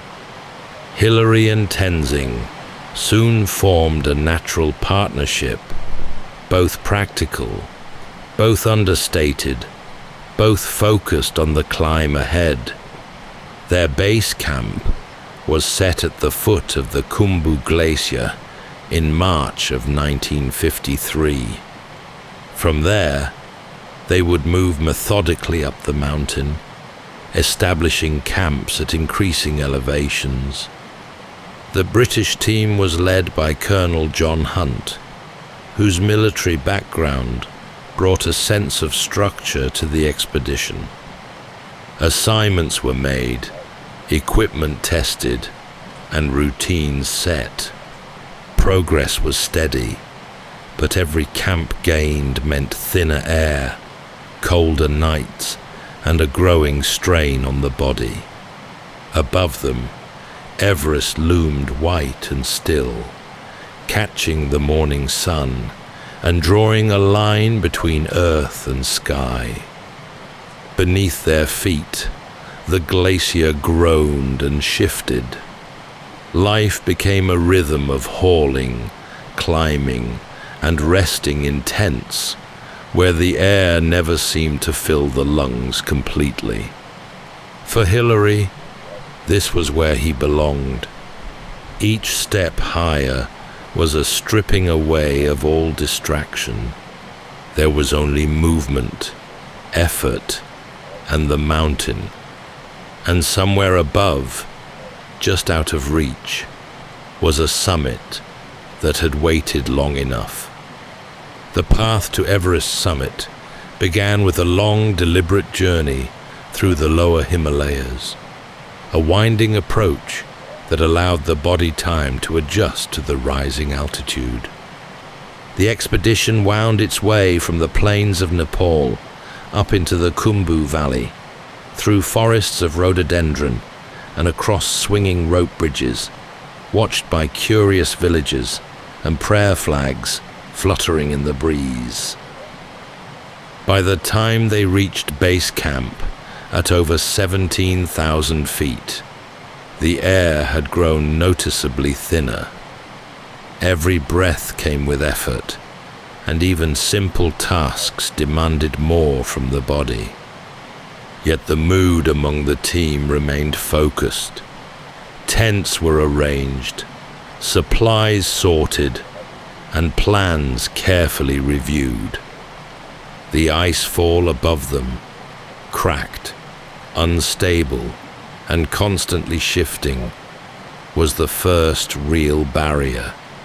The Khumbu icefall is one of the most dangerous features on Everest. A frozen cascade of towering seracs and deep blue crevasses. It groans with hidden movement, unpredictable and unforgiving. Hillary and his teammates began the slow work of carving a path through it, fixing ropes and placing ladders across gaps where the earth simply fell away beneath their feet. Progress was measured in yards. Each hour brought them closer to Camp 1. Above the icefall lay the Western Combe, a vast glacial valley cupped between steep ridges. It was stunning and surreal, a place where light bounced off walls of snow and time seemed suspended. But the altitude was merciless. Headaches pulsed with each heartbeat, and sleep came fitfully, if at all. Food was difficult to keep down, and conversation became sparse, each man conserving his strength. As the team climbed higher, they established Camp 2 and then Camp 3, ferrying loads up and down, always climbing high and sleeping low to acclimatize. Every piece of equipment was hauled by hand, with support from the Sherpas, whose stamina and instinct kept the expedition moving forward. Hillary's bond with Tenzing Norgay deepened with each shared task. Tenzing's experience on the mountain was unmatched. He'd climbed high on Everest before, and his sense of timing, terrain, and weather was crucial. Hillary, methodical and focused, matched him well. They worked in tandem, often without the need for many words. Rope work, snowcraft, and shared hardship built something between them that could not be taught, only earned. At Camp 4, just below the South Col, the weather turned. Fierce winds howled through the ridges, and the temperature plummeted. Progress halted, and tents were battered by gusts that made rest all but impossible. Patience was now as important as preparation. When the storm cleared, the team resumed its advance, pushing toward the South Col, a windswept saddle between Everest and Lhotse. It was here that final summit plans would be made. 2 pairs would be selected for the attempt. The first team, Tom Bourdillon and Charles Evans, would go first. If they failed, Hillary and Tenzing would follow. The waiting began, and above them, Everest remained unmoved, tall, stark, and still untouched by human step.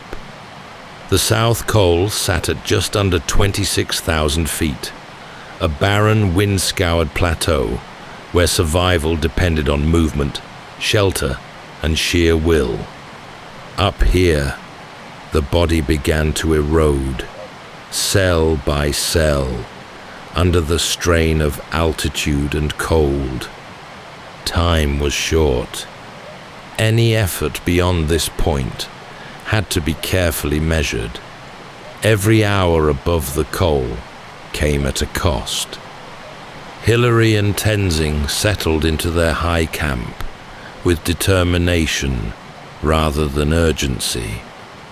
They were prepared, having made multiple climbs up and down the lower camps to acclimatize. Yet even so, each breath now felt shallow, and the simplest tasks, melting snow for water, lacing boots, left them drained. They had been chosen as the second summit team. The first pair, Bourdillon and Evans, made their bid on May 26th. They reached the south summit, painfully close to the top, but were forced to turn back due to equipment failure and exhaustion. Their attempt had pushed the route forward, but hadn't finished the climb. Now all attention turned to Hillary and Tenzing. The two men had grown into a partnership, forged by effort and shared purpose. Tenzing brought decades of experience in the Himalayas. His strength was unwavering, but more than that, he possessed a calm steadiness that others naturally trusted. Hillary, for his part, had earned respect for his reliability. He never rushed, never hesitated, and never gave in to the small defeats that could chip away at morale. Together, they worked with the team to prepare for the final assault. Supplies were hauled up to the highest camp, Camp 9, just below the south summit. Oxygen bottles, cooking fuel, food, and sleeping gear were carried in relay, step by heavy step. On the 28th of May, Hillary and Tenzing made the climb to Camp 9, where they would spend a freezing night perched above 27,000 feet. Their tent was pitched on a narrow ledge, secured with ice axes. The wind scraped at the canvas, and the thin air made every movement a conscious act. They boiled snow for tea, adjusted their gear, and prepared as best they could. There was no ceremony to it, no final pep talk or grand gestures, just two men, side by side, getting ready to step into the unknown. Sleep came only in fragments. Beneath their layers, frost gathered. Above them, the summit awaited, and far below, unseen but felt, the world held its breath. The morning of May 29th, 1953, began in darkness and biting cold. Hillary and Tenzing emerged from their tent just after 4 a.m. The first hint of dawn was faint on the eastern rim of the world. The temperature was well below freezing. Their breath rose in slow bursts as they readied themselves. Oxygen masks secured, boots checked, and climbing gear in place. Every movement demanded effort. At this altitude, known as the death zone, the human body cannot survive for long. Muscles weaken, minds grow fogged. But both men had trained for this moment, not just in strength, but in discipline. They began their ascent toward the south summit, where the first team had turned back. The slope was steep and narrow, the snow hardened by wind, and below each footfall was a long drop. Their progress was slow but steady, aided by the rising sun, which cast pale gold light across the ridges. Beyond the south summit, the mountain narrowed. A sharp, knife-edged ridge led to what would become one of the most famous obstacles in mountaineering, the Hillary Step. A sheer rock face, some 40 feet high, perched at nearly 29,000 feet, where even strong climbers could falter. Here, the rope came out. Hillary led, chopping footholds into the ice and rock with care, his hands stiff from cold and his breath rasping behind the mask. With a final heave, he pulled himself over the top and anchored the rope for Tenzing to follow. What lay beyond was not easy, but it was possible. the summit slope came into view, a gentle incline compared to what had come before. Step by painstaking step, they moved upward, oxygen dwindling, vision narrowing to just the next movement, the next breath. And then, at 11:30 a.m., they arrived. The summit of Everest. There was no roar of triumph, no crowds, just the sound of wind across snow and the curve of the earth far below. Hilary reached out and shook Tenzing's hand. Then they embraced. Tenzing later buried a few sweets as an offering. Hilary took a photograph. They spent only about 15 minutes on the summit. There was little time and less air. From this vantage, the world fell away in all directions. Mountains once thought vast looked small. Clouds floated below their feet. In that moment, they stood higher than any person had before. But the mountain allowed no lingering. The descent still lay ahead, and it would be just as dangerous. They turned and began their way back down, each step a retreat from history, each foothold a return to the living world. Climbing Everest is only half the journey. For Hilary and Tenzing, standing at the summit had been a moment of profound stillness, but not rest. The descent from 29,000 feet would be just as testing as the climb up, perhaps more so. Their bodies were already weakened, their oxygen supplies running low, and the path ahead was steep, exposed, and unforgiving. They began the downward trek with deliberate care. The narrow ridge and the Hilary step, which had been obstacles on the way up, now became hazards in reverse. One slip here would mean a fall of thousands of feet. Their movements were cautious, their thoughts clear. The rhythm of descent, plant, step, breathe, took over, and they reached the south summit without incident. From there, the snowfields sloped more gently, but the effects of altitude were building. Hilary later recalled a growing sense of exhaustion, the kind that creeps in slowly but fully, urging the body to stop. But stopping was not an option. They pressed on, down toward the ledge, where their tent and gear waited at Camp 9. When they finally reached it, Hilary unzipped the tent and saw the face of fellow climber George Lowe. With a worn smile, he delivered the understated words that would become legend.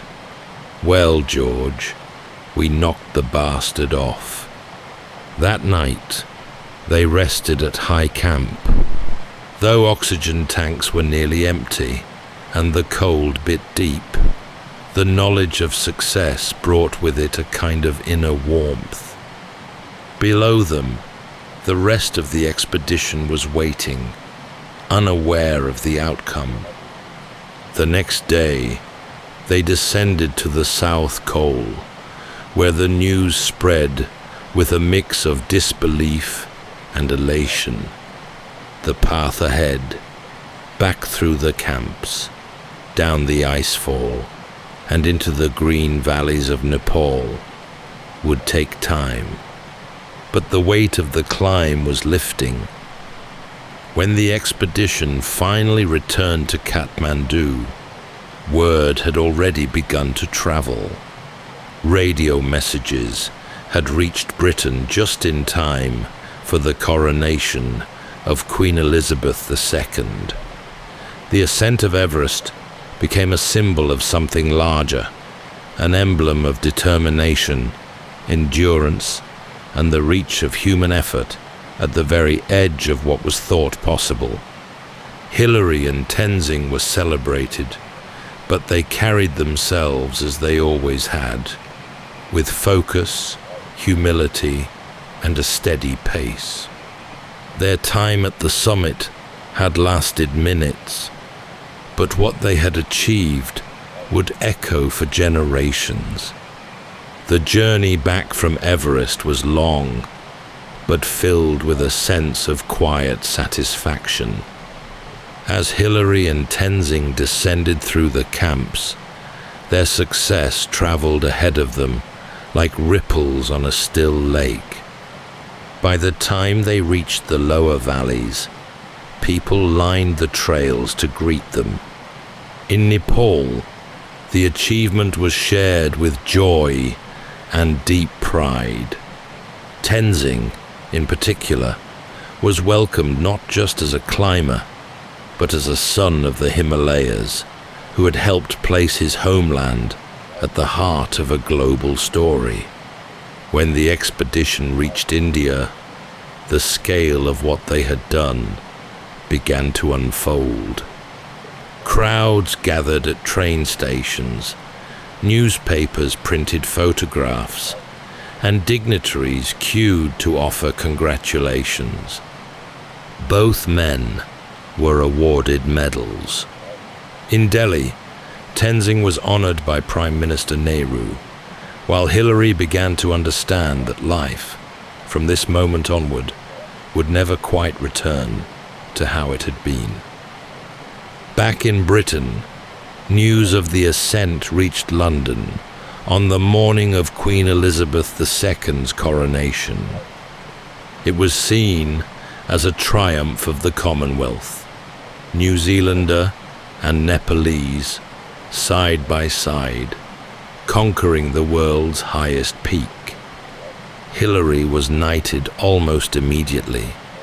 Tenzing received the George Medal and widespread acclaim, though not a knighthood, an oversight that, in time, stirred discussion. Still, the respect between the two men never wavered. Upon returning to New Zealand, Hillary found his home transformed. He was now Sir Edmond, a national hero, though he remained distinctly unchanged. The same man who had once carted honey and camped on ice fields now stood before crowds and journalists, offering measured words and a modest smile. Fame, though vast, sat lightly on him. He had never climbed for accolades. Everest had been a test of endurance, not a path to recognition. And now, with the summit behind him, he was already thinking ahead, not to new peaks, but to how he might give back. For Tenzing too, the attention was immense. In the Sherpa villages, his name was spoken with reverence. Children were named after him. Though the world saw him as a hero, he remained deeply connected to his roots, speaking often of the mountain not as something to conquer, but as something to respect. Together, the two men had achieved what no one before them could, and yet both, in their own ways, remained grounded, aware that true achievement lies not in the moment of victory, but in how one carries its weight afterward. In the years following the Everest ascent, Edmond Hillary did not turn inward or retreat from the world. Instead, he turned back to the mountains, not to climb, but to help. During the expedition, Hillary had come to know the Sherpa people, not only as companions on the trail, but as families, teachers and farmers living in the shadow of the world's highest peaks. He had seen how few resources they had. No schools in the higher valleys, little access to medicine, and only the most basic infrastructure. In 1960, he founded the Himalayan Trust, an organization dedicated to improving education, healthcare, and access to essential services in remote mountain communities. Over the years, Hillary and the Trust helped construct more than 24 schools, several hospitals, and small airstrips that allowed medical aid and supplies to reach places once accessible only by foot. He raised funds tirelessly, not with grandeur, but with steady purpose, often visiting donors in person and explaining the work in his calm, methodical style. For the Sherpas, Hillary was more than a visitor or benefactor. He became known simply as Burra Sahib, the big man, not because of his fame, but because of his presence, his loyalty, and his actions. In 1975, tragedy struck when his wife, Louise, and youngest daughter, Belinda, were killed in a plane crash in Nepal. They had been on their way to join him for more of the Trust's work. The loss was immense, and Hillary grieved in the only way he knew, by continuing. He poured himself further into the mission, ensuring that the projects they had begun would endure. Over time, he became something of an elder figure in the Khumbu region, a familiar face lined by wind and time, who had once stood atop Everest and now stood beside them in their everyday needs. It was this legacy that Hillary would later say he was most proud of. Not the summit, not the knighthood, but the bridges built between worlds. Though Everest had been the pinnacle of Edmond Hillary's climbing career, his appetite for exploration did not end there. In the years that followed, he sought new challenges, not in fame or conquest, but in discovery, endurance, and meaningful contribution. He ventured not upward this time, but outward, into the vast cold reaches of the polar world. In 1958, he led the New Zealand component of the Commonwealth Trans-Antarctic Expedition, an ambitious crossing of the southern continent. Against expectations and orders, Hillary and his team pushed all the way to the South Pole, becoming the first to reach it overland since the legendary Amundsen and Scott expeditions nearly half a century earlier. In 1985, he took to the skies. Alongside astronaut Neil Armstrong, Hillary flew over the summit of Everest in a small twin-engine plane, a symbolic gesture by two men who had each, in their own way, stepped into the unknown and lived to tell the tale. But even amid these remarkable adventures, Hillary never strayed far from service. His work with the Himalayan Trust continued year after year, and he remained deeply involved in New Zealand life, advocating for environmental protection and youth development. He published books, gave lectures, and met world leaders, but he seemed to wear all of it lightly, never allowing the world's attention to alter the man at the center. In New Zealand, he became a beloved national figure, not simply for what he had done, but for how he had lived in the decades after. He remained an advocate for the Himalayas, the environment, and for people living in remote, underserved communities. He continued to write, to speak, and to encourage young people toward adventure, not for recognition, but for the growth that comes from facing something difficult and enduring it. Sir Edmond Hillary passed away in 2008 at the age of 88. His death was mourned around the world, especially in Nepal, where flags were lowered in his honor and prayers were offered from villages nestled high beneath the snow lines. In New Zealand, a state funeral was held, but more enduring than the ceremony was the memory of a man who had risen to fame and yet remained unchanged, solid, grounded, and generous.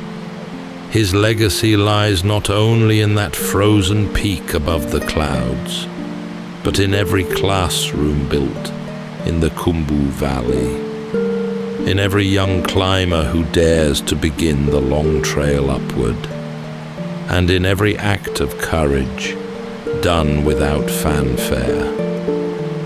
His life was not measured in records or riches, but in resilience and service. A path climbed not for glory, but because it was worth the effort.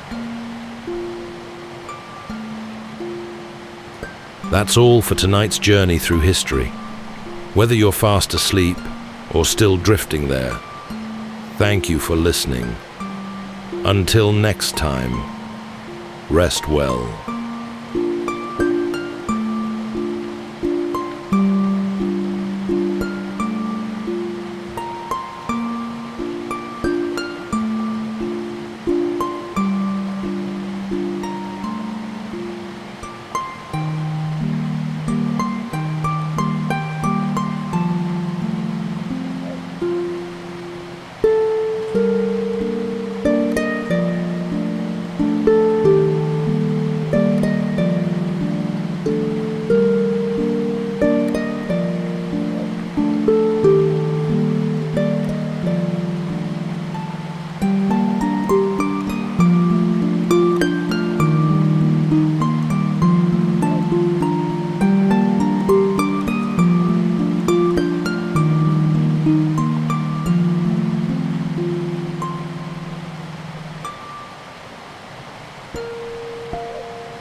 Welcome to Sleepytime History.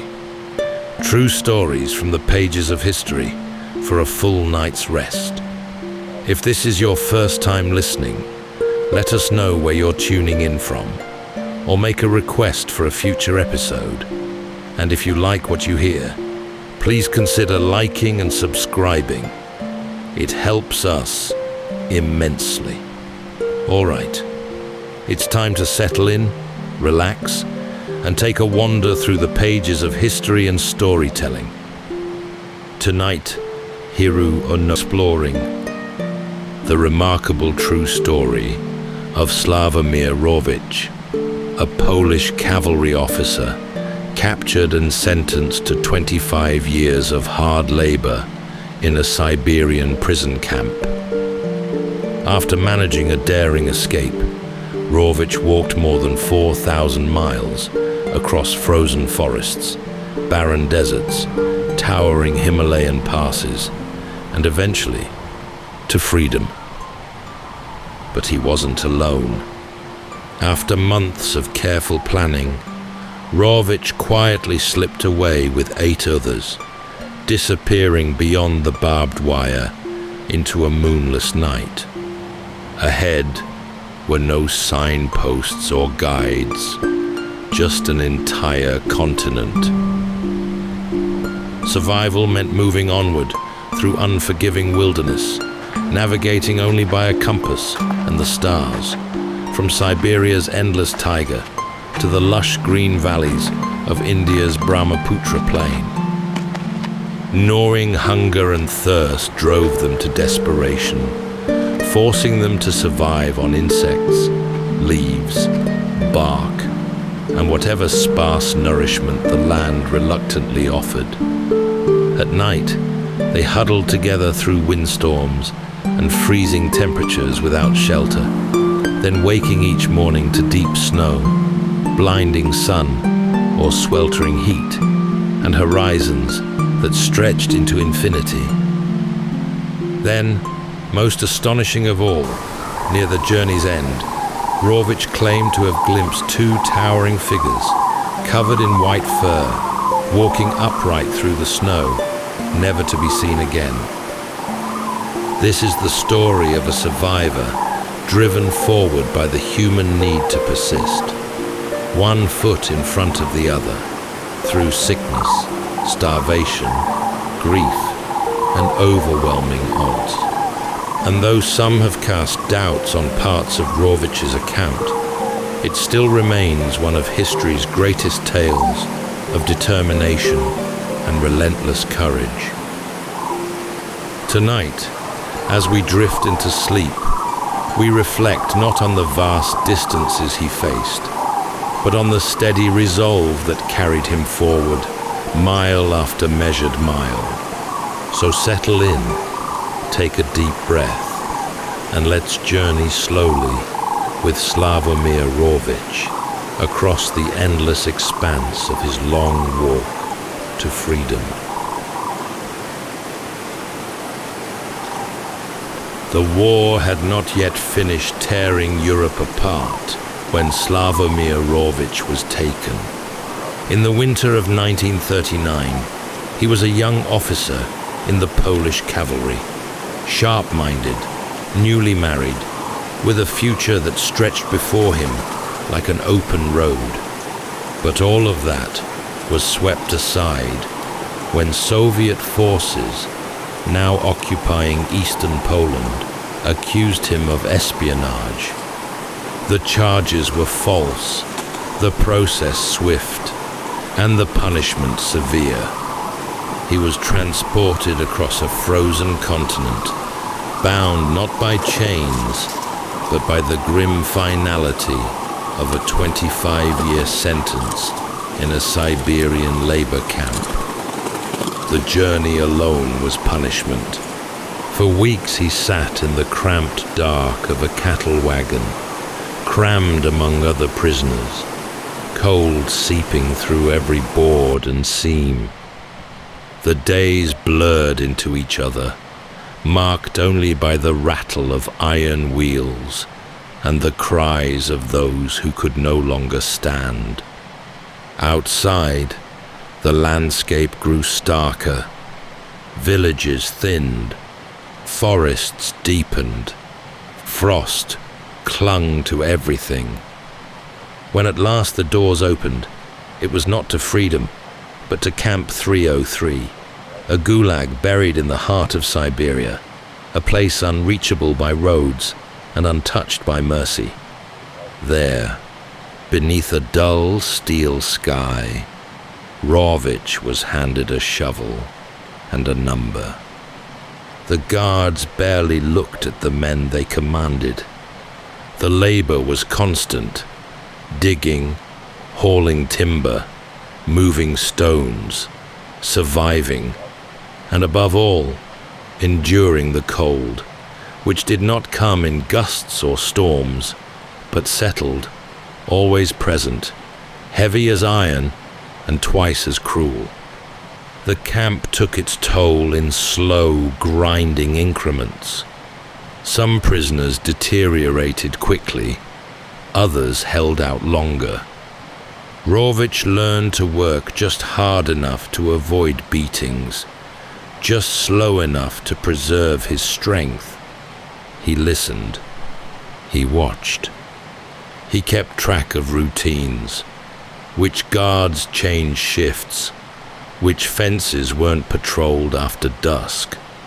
There were moments, buried in the repetition, when he could almost feel himself disappearing, not just physically, but mentally, as if the camp's only true purpose was to erase its inmates from within. But he held on. Among the men around him were those whose names would later fade into the snow, and a few whose fates would become inseparable from his own. There was Mr. Smith, a pale and methodical American, quiet-spoken but dependable. Zaro, the Ukrainian, strong as an ox, often gruff, occasionally kind. Makowski, a fellow Pole with sea-weathered skin and sharp instincts, and others, still strangers to him then, whose paths would eventually align in ways none of them yet imagined. At night, when the fires burned low and the wind scraped across the barracks, Rawicz would sometimes close his eyes and picture nothing, not freedom, not escape, but simply the feeling of open sky, a space above, unmeasured by wire or watchtowers. That thought alone was enough to keep something in him awake. Because somewhere, far beyond the forests and snow, there was a world still waiting, and when the time came, he intended to press onto it. Time in the Gulag did not pass in days, but in tasks. One plank carried, one tree felled, one breath drawn through frozen air. For Rawicz, survival became a rhythm, not of living, but of not dying. The camp at Camp 303 was both a prison and a crucible, stripping away all illusions and forging something harder in their place. Each morning began before the light arrived. A bell, barked orders. Thin soup, when it came, swallowed in silence. Then the work began. They moved logs, rocks, earth, whatever the guards demanded. The cold was constant, and even the slightest breeze could peel skin from fingers already cracked and bloodless. The men wore the same clothes day after day. They slept two, to a cot, back to back, using each other's warmth as a shield against the deep freeze. The guards didn't need to shout. Their presence alone kept the men moving, rifles slung low, eyes half-lidded. Punishment was rarely theatrical. It was efficient. A missed quota might mean fewer rations, A misstep in line might mean the whole. Pain came not in sudden bursts, but in the long, unrelenting erosion of strength, dignity, and self. But even in such a place, Rawicz found something to anchor him. He was not alone. Among the prisoners were men who had once lived full lives: teachers, merchants, engineers, soldiers, now reduced to numbers in a ledger. They came from Poland, Hungary, Ukraine, Germany, and even the far edge of America. Most kept to themselves, some barely spoke, but a few became companions in the way only hardship can forge. Mr. Smith, the American, had a calmness to him that felt almost unnatural. He moved slowly, deliberately, as if measuring each motion to conserve what energy he had left. There were whispers that he'd once been an engineer. He rarely confirmed or denied anything, but he listened. And when he spoke, others listened too. Zaro, broad and strong, gave the impression of someone who had survived worse. His face was lined, his beard full, and his hands calloused from a life of hard labor. He complained often, mostly about the food, or lack thereof, but never once did he falter when work needed to be done. Makowski, also Polish, had the easy confidence of someone used to storms. A former seaman, he had a sailor's knack for reading people, for sensing tension before it arrived. He'd smuggled extra bits of bread more than once, and once stole a length of wire from a guard sled without being noticed. It was with these men, and a few others who drifted in and out of their company, that Rawicz began to imagine something more than just endurance. He watched for the patterns of the camp, the blind spots between towers, the timing of the guard changes, the distance between the outer fences and the tree line beyond. He studied the stars when they appeared. He listened to old men speak of places they had once known, and how far, roughly, they might be from Mongolia. There were maps in his head, sketched in memory and guesswork. There was no route, no plan, but slowly, step by step, the shape of possibility began to form. Escape. It was unthinkable. But then, so was walking to freedom. And yet, the alternative, to remain, to disappear piece by piece in that frozen place, was not one Rawicz could accept. Somewhere ahead was distance, hardship, the unknown.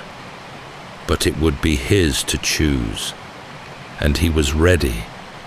The decision to escape came gradually, like frost creeping through cracks in a wall, slow, unnoticed at first, until it was everywhere. Sławomir Rawicz did not announce his intentions. He simply began to notice more, remember more.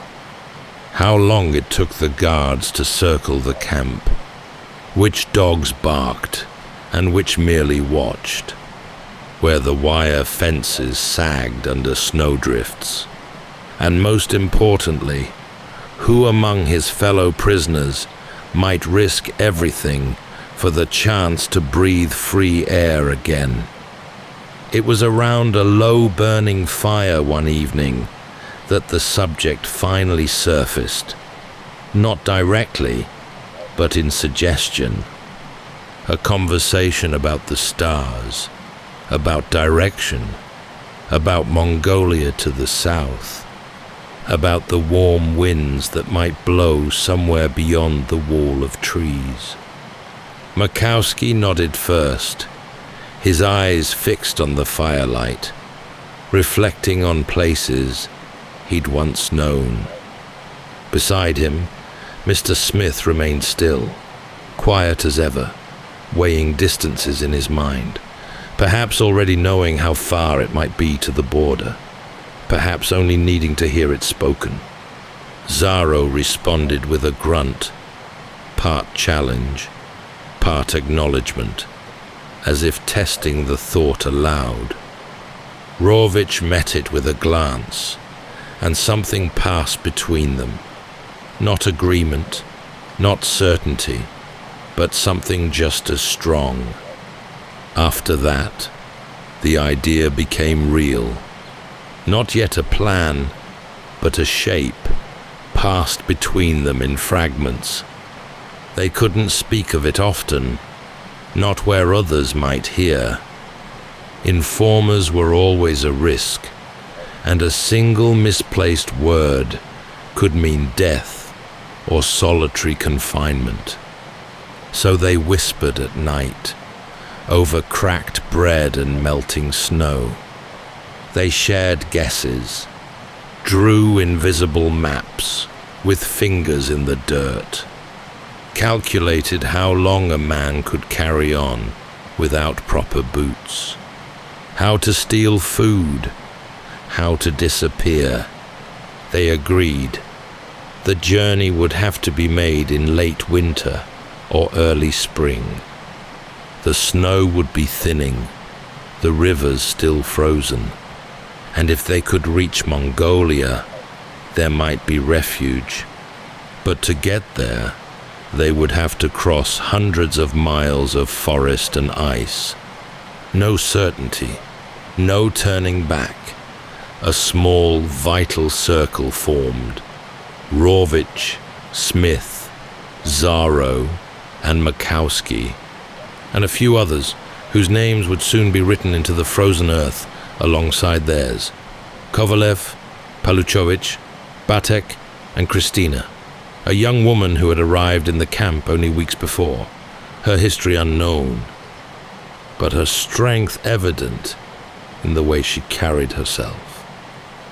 Her presence shifted something in the group. Not protection, she didn't ask for it, but a sense of shared purpose, made stronger by the risk she took simply in joining them. Over the weeks that followed, they gathered what little they could. A piece of flint, a strip of leather, a coil of wire. Small things, hidden in sleeves, tucked beneath mattresses. They would need more, but they knew better than to rush. The forest beyond the camp held no promises, only possibility, and they would enter into it soon. The night they left was colder than most, though the air no longer carried the deep bite of midwinter. Snow still blanketed the ground, but beneath it, the earth was softening, just enough for footsteps to sink, just enough for the promise of spring to feel barely, faintly within reach. They chose a moonless night when the stars offered little guidance, but the shadows offered cover. Each man moved in silence, their breath barely visible, their hearts beating not with fear, but with something sharper, resolve. There were 9 of them, 9 souls passing through the final barrier that separated them from the wilderness beyond. Rawicz led, not because he claimed authority, but because his mind had been going down this path for months. Behind him, Smith went lightly, already scanning the darkness ahead. Xaro moved like a man who expected to be hunted. Makowski, calm and methodical, brought up the rear. Christina pressed on somewhere near the center, steady, her eyes forward. They had prepared for weeks, yet their supplies were still meager. Scraps of bread, a small tin of dried meat, stolen matches wrapped in cloth, a length of rope, a crude axe, and a compass taken from an inattentive guard. They wore layers of ragged clothing, scavenged wool, and whatever they could find to bind around their feet. There were no packs, no proper maps, only will and instinct. Within the first few miles, the sounds of the camp disappeared behind them. There were no searchlights now, no guards shouting from towers, just the vast expanse of forest, endless, quiet, unknowable. For days, they moved through the pines, following rivers when they could, watching the sun by day and the stars by night. They rationed food carefully, sleeping in shallow pits or beneath fallen branches. Each morning, they rose frozen and sore, but they rose. They had one rule: keep moving. There were dangers, of course. Wolves, though unseen, were heard in the distance.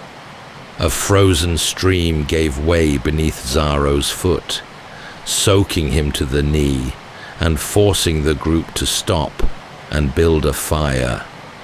One night, they heard voices, distant, slurred, carried on the breeze, possibly hunters, possibly worse. They lay still until the sound faded. Hunger came swiftly. Their rations dwindled faster than expected. Snowmelt filled their flasks, and tree bark, moss, and the occasional root became a meal.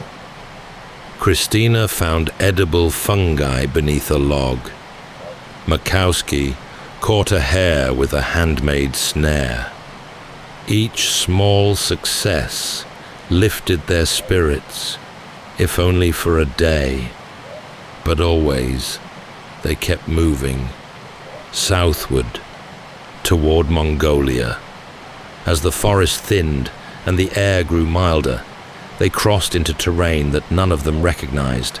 Low hills, long stretches of frozen grassland, valleys painted with drifting fog. They avoided roads. They avoided people. The farther they went, the more the world seemed to open, and yet the weight of the distance ahead only grew heavier. By the end of their second week on foot, the group had lost track of time. Faces grew hollow, feet blistered and bled, yet no one spoke of stopping. They had escaped, yes, but they were far from free.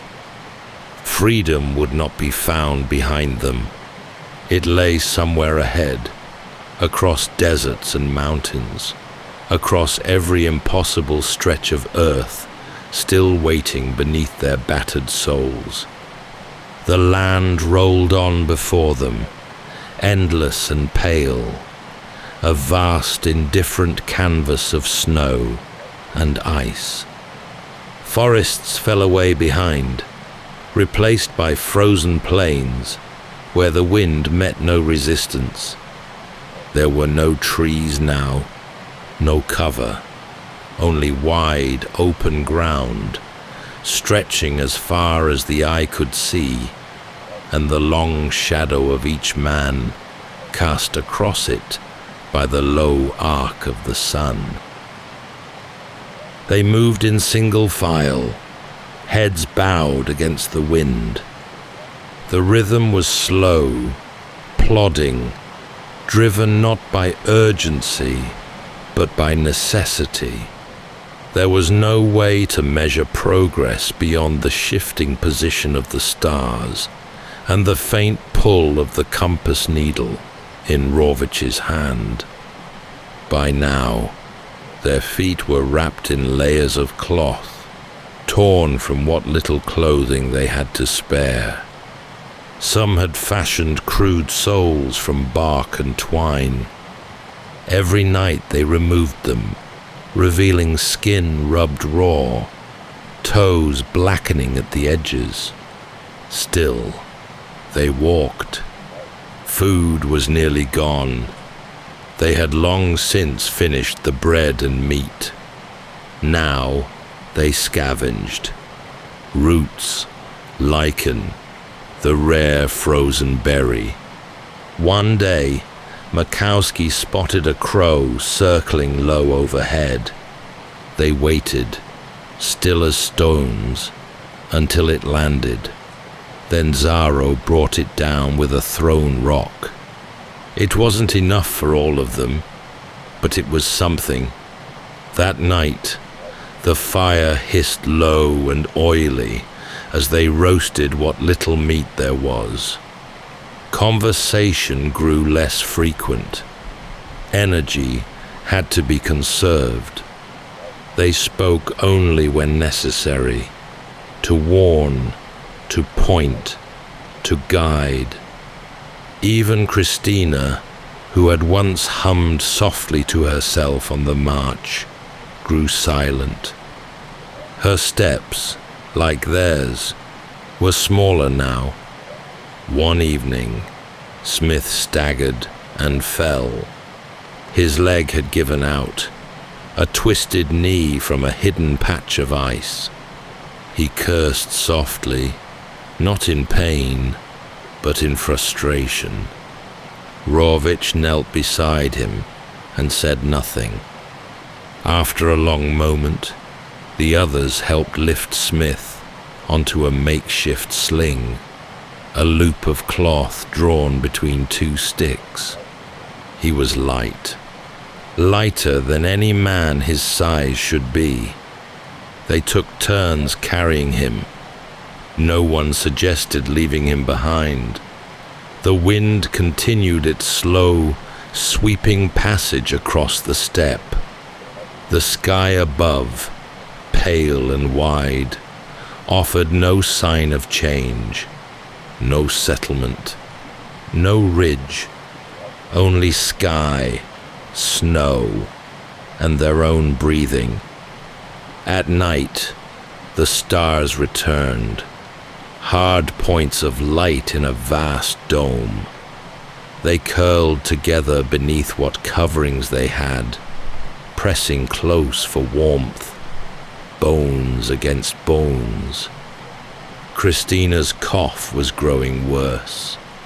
Zaro had taken to walking with his eyes half shut, conserving effort. Makowski still scanned the horizon, but less often now. Rawicz did not count the days. The numbers had become meaningless. There was only distance, behind and ahead. The only measure of progress was the act of continuing. Each morning, he rose with the same thought. One more day, then one more. And so they moved forward, across the endless white, into the unknowable reach of the land beyond. The change came slowly, almost imperceptibly. Snow thinned, the cold lost its teeth, and the ground beneath their feet grew firmer, drier, and strangely bare. Where once the world had been coated in ice and silence, it now stretched out in dull, sandy hues, vast and cracked. They had crossed from frozen Siberia into Mongolia, and before them now lay the next great trial, the Gobi Desert. It was not the heat that greeted them at first, but the emptiness. The desert was not a single terrain, but a series of shifting challenges. Hard-pan earth, shallow scrub, rocky outcrops, and long blinding tracts of sand. And above it all, the sun, fierce and absolute. Without trees, without shade, it ruled the days without mercy. Their clothing, meant for frost, now became a burden.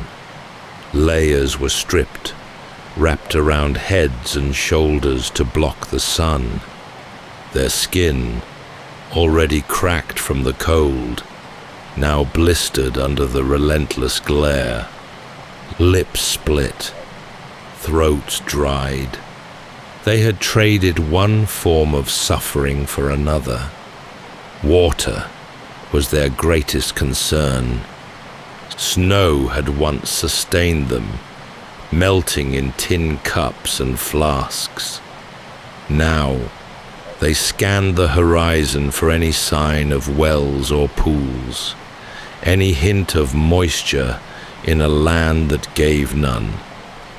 They found trickles occasionally, brackish puddles in shaded crevices or the base of cliffs.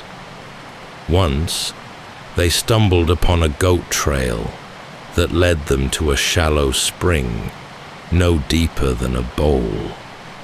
It was enough to live another day. Their bodies grew weaker.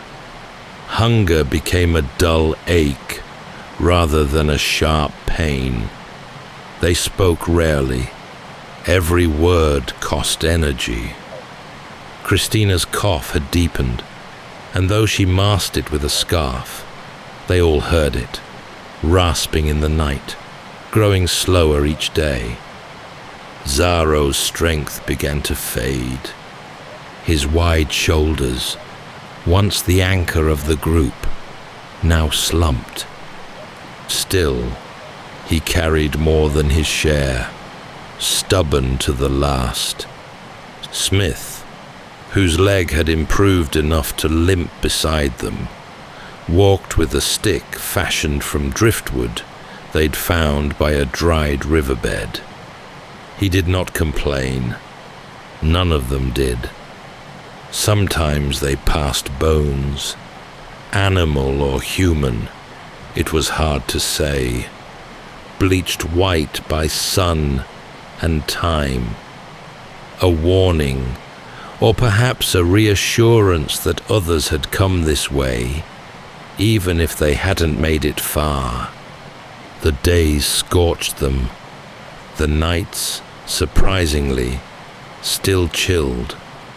They wrapped themselves in whatever they had, curled under the stars, their backs to the wind. Sleep came in fits, broken by the sting of sand or the groaning of joints. Insects found them, small desert creatures drawn to heat and motion. They brushed them off and kept moving, and through it all, Rawicz watched the sun, watched how it arced across the sky, watched how it dipped each evening just a little farther to the west. They were making progress. However slow, however punishing, they were moving forward. The Gobi had no guards, no fences, no orders. It didn't need them. It simply watched, unblinking, and asked the same question of every traveler.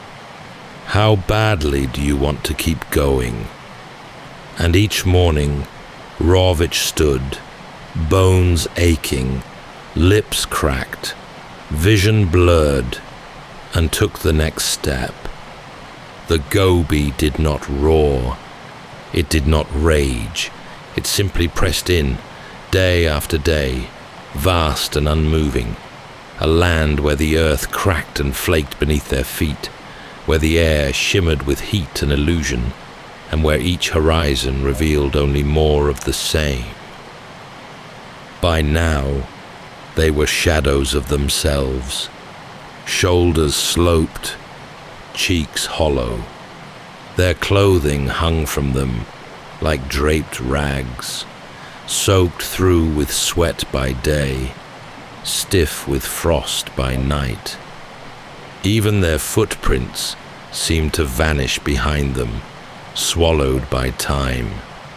Food was almost gone, and water came only in sips, found rarely and guarded fiercely. There were times they went whole days without finding any, mouths too dry to speak, but the body, stubborn thing that it is, clung to life. It was Zaro who spotted the first snake. A flicker of movement across a patch of cracked stone. His hand darted out without hesitation, pinning the creature behind its head. The others stood back, watching as he lifted it, long, slender, writhing in his grip. No one asked whether it was safe to eat. They already knew the answer. That night, they built a small fire beneath the break of a low ridge. The breeze was mild, and for once, the sand did not bite. Zaro slit the snake with a sharpened stone, peeling the skin in long strips, the meat pale and fibrous beneath. They roasted it slowly, turning the pieces until the edges curled. It wasn't much, a few bites each, but after days of hunger, it felt like a feast. In the days that followed, they kept watch for more. They learned to move quietly near shade, near outcroppings and scattered rock. Once, Christina found a snake coiled beneath a dried bush, motionless in the heat. Makowski used his walking stick to pin it, Rawicz finishing it with a swift blow. They ate in silence, savoring the warmth, the brief illusion of strength. But food could not cure everything. Christina's cough had deepened. She no longer spoke unless asked. Her pace slowed. Twice, she stumbled without cause. Rawicz stayed close to her now, not out of pity, but out of a growing awareness that she was slipping. At night, she barely moved. Smith gave her his scarf.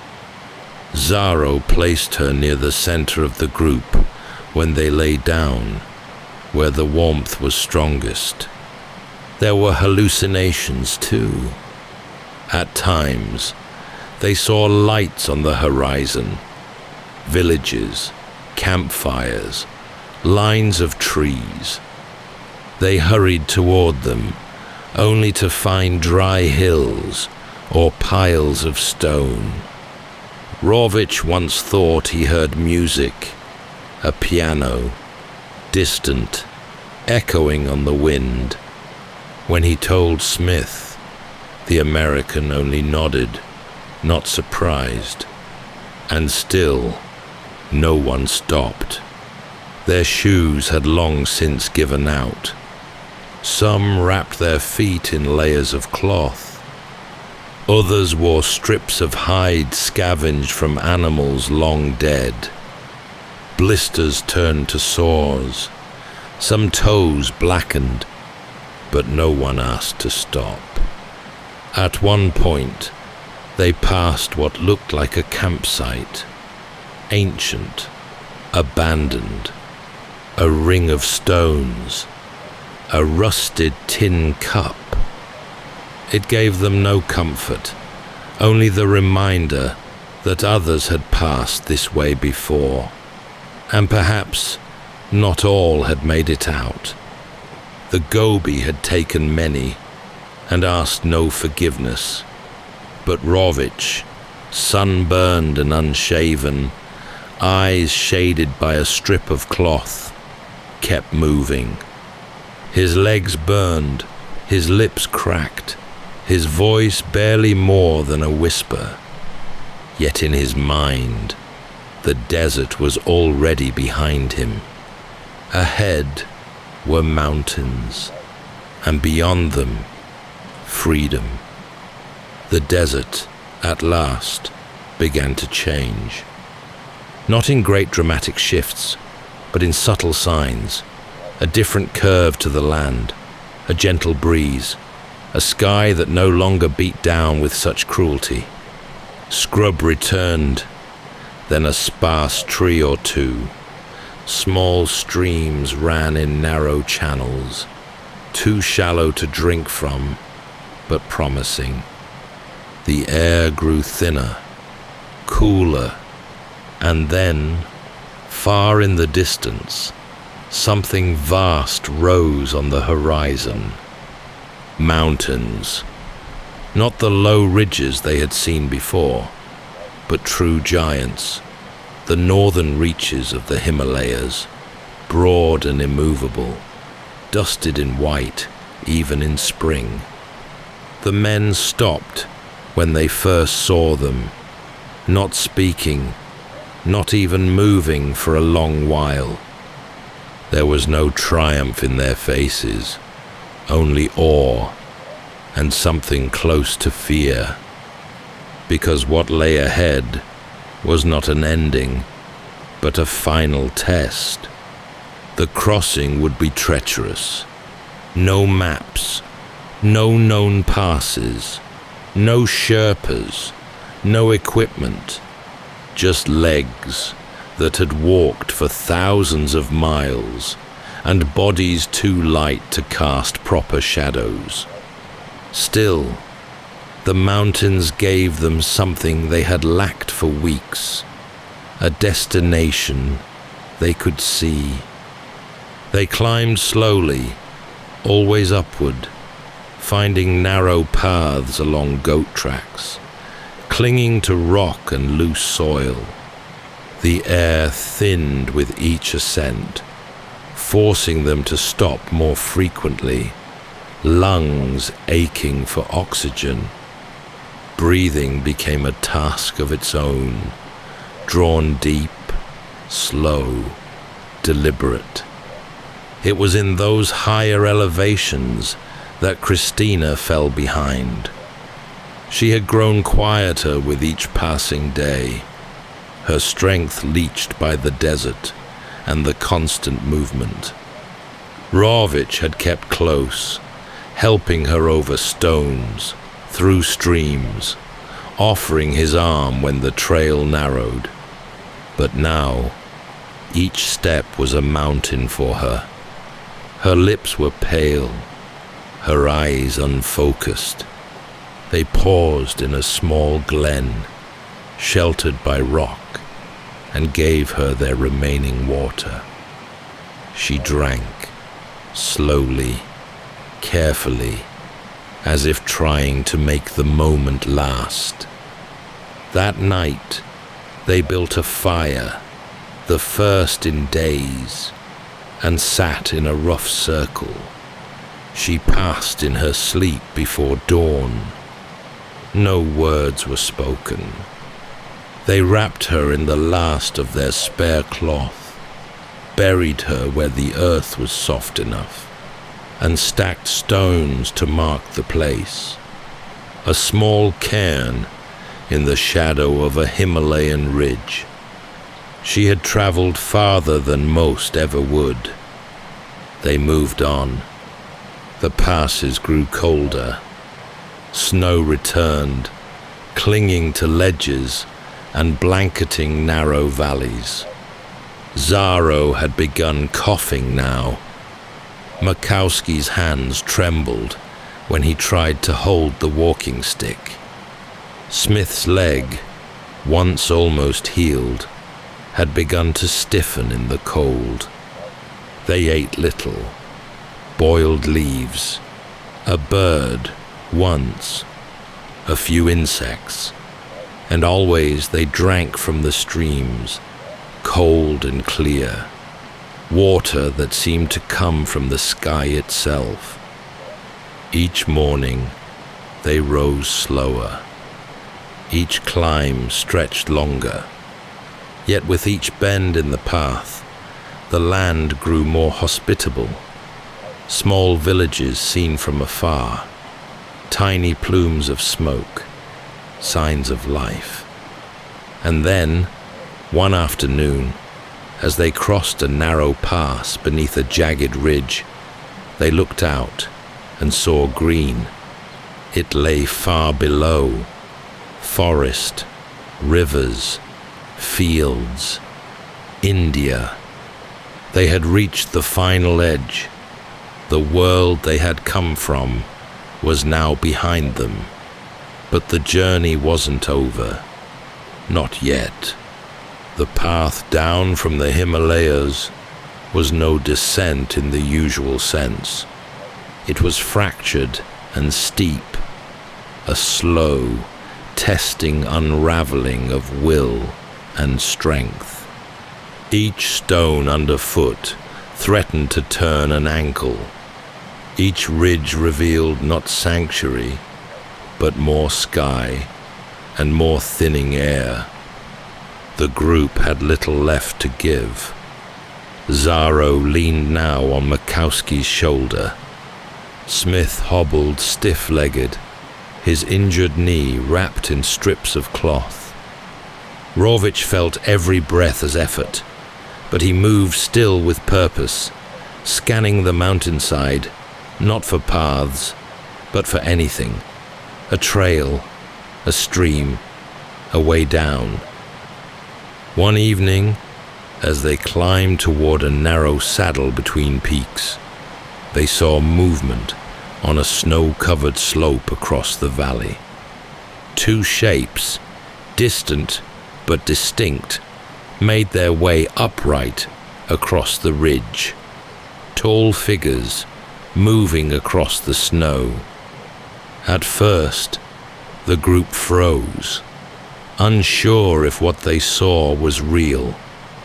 The figures were broad-shouldered, covered, it seemed, in hair or rough hide, and they moved not with the scampering gait of animals, but with deliberation. No one spoke. The creatures didn't appear to see them, or perhaps they did, and simply didn't care.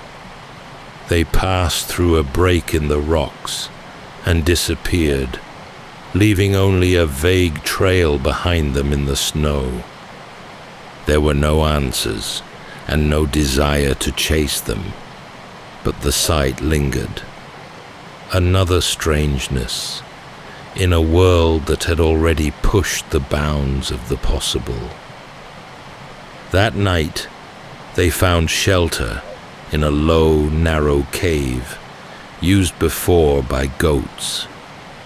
The scent of animals still clung to the stone, warm, earthy, oddly comforting. They crouched inside, grateful for cover, and built a small fire from gathered twigs. Christina curled near the warmth, her breathing faint but steady. No one mentioned the figures on the slope. They had already seen too much to be frightened by shadows. In the morning, they entered into a world transformed. The wind was softer. The sky carried warmth. The peaks behind them now seemed softened, blurred by morning haze. And far below, threading through the valleys, they saw it. Green, forests, fields, signs of life. India. Villages appeared like brushstrokes along the land, modest and scattered. The group moved toward them with care, aware of how they must look. Hollow-faced, clothes in tatters, their voices barely above whispers. But they were received not with fear, but with food, warmth, a place to sit and rest their legs. Soon, British officials were contacted. The survivors were taken into care, fed, clothed, examined.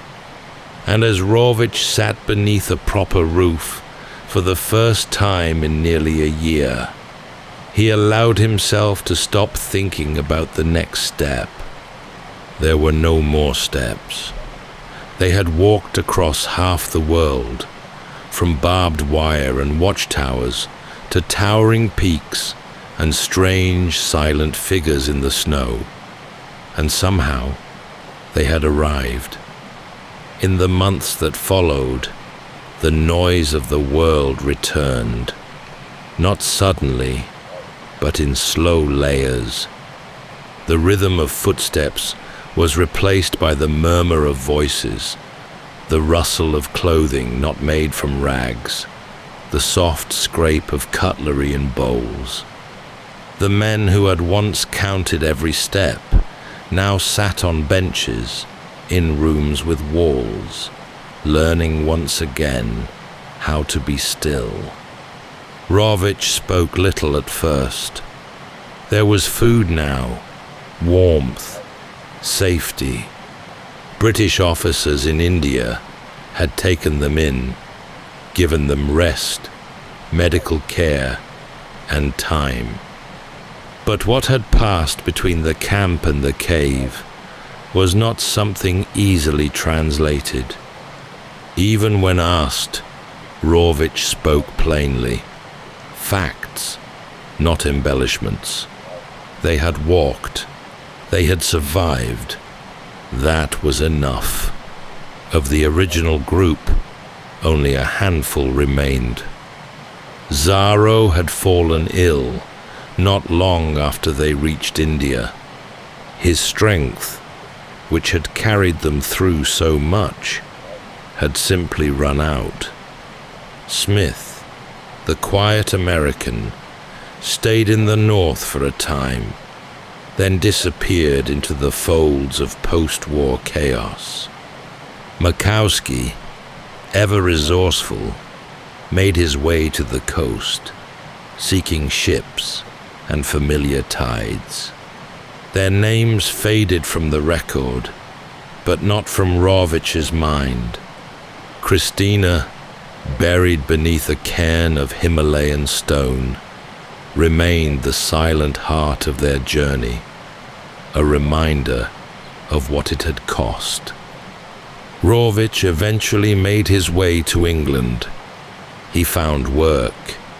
He built a life. He remarried. Years later, he would write down the story, not for fame or fanfare, but because someone asked, and he felt it deserved to be remembered. The Long Walk was published in 1956, a simple title for an impossible journey. And though questions would later arise about documents, timelines, whether he himself had made the full crossing, Rawicz never wavered. He told what he knew, what he lived, what he remembered, step by step.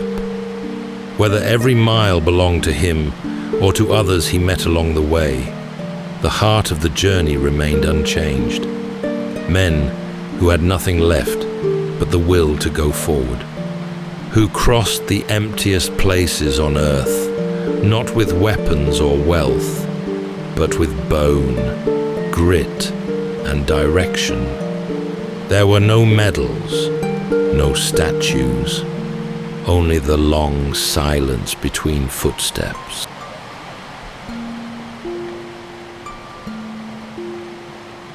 That's all for tonight's journey through history. Whether you're fast asleep or still drifting there, thank you for listening. Until next time, rest well.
Welcome to Sleepytime History.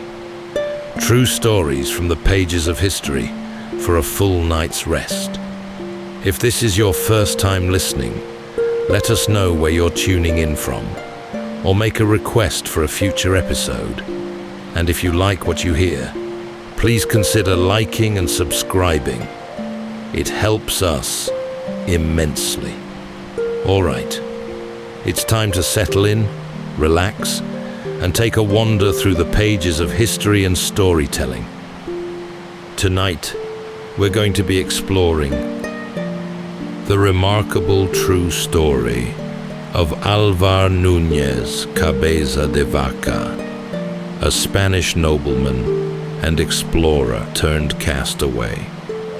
His journey across the wild interior of 16th century North America remains one of the most astonishing feats of resilience and personal reckoning in history. Born 2 years after Columbus first set sail, de Vaca grew up in a world that, for Europeans, was suddenly larger, wilder, and ripe with promise. He began with grand intentions, seeking fortune and fame to claim the vast and uncharted lands of what the Spanish referred to as La Florida. But what was meant to be a glorious conquest unraveled into a nightmare. Storms scattered his ships, starvation set in, and almost all of de Vaca's 600 men were lost to the swamps, the heat, and disease. From the low, marshy shores near present-day Tampa Bay to the rugged highlands of northern Mexico, de Vaca and his 3 remaining companions traveled more than 3,000 miles over 8 long years, unarmed, half-starved, and often at the mercy of strangers who spoke a language they could not understand. Along the way, de Vaca shed the trappings of a conquistador and Spanish nobleman and began to see the world differently, eventually returning to Spain not as a triumphant conqueror driven by greed, but as a man utterly transformed, humbled, and determined to speak for those whose stories were seldom told. Tonight, as we drift into sleep, we'll follow in his footprints through tangled forests, vast plains, and sun-scorched canyons, tracing the quiet strength of a man who crossed the unknown through patience, learning, and a curious grace.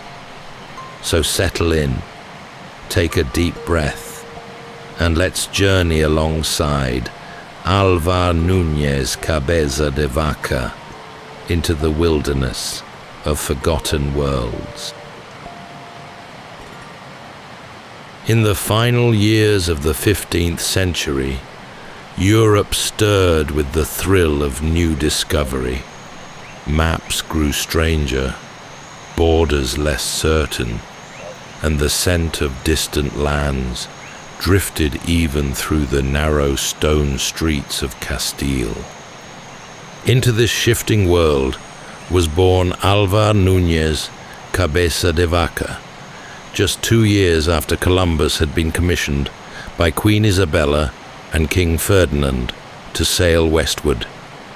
De Vaca came from a family of modest nobility, proud of its lineage, but not wealthy. His forebears had earned honor on the battlefield, and that legacy followed him throughout his youth. As Spain expanded its reach across oceans and empires, men like de Vaca were taught to believe in their own destiny, as if greatness might be found simply by stepping into the unknown, with the king's seal in one hand and a sword in the other. He served briefly in Spain and abroad, learning discipline, gaining rank, and proving himself as both a soldier and a man of courtly bearing. But behind the formal training and polished manners, a restless energy stirred. He was not born to idleness, nor content to wait for glory to come knocking.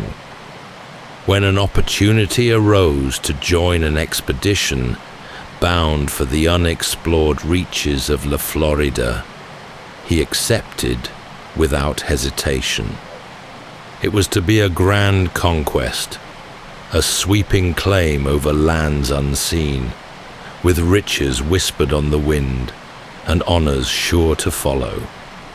Vaca was named treasurer and second in command under the appointed governor, Panfilo de Narvaez. It was, by all accounts, a respectable post for a man of his standing. In 1527, they set sail from Spain with nearly 600 men, several ships, and dreams that gleamed too brightly to question. There were dangers, of course, unknown peoples, treacherous waters, and the ever-looming spectre of failure. But ambition tends to silence such concerns. From the Caribbean, they turned north, toward the unsettled lands along the Gulf. Vaca stood on the deck, watching the green ribbon of the Florida coast grow near. If only he had known what lay beyond it. The shoreline was deceptively tranquil as they stepped ashore near present-day Tampa Bay.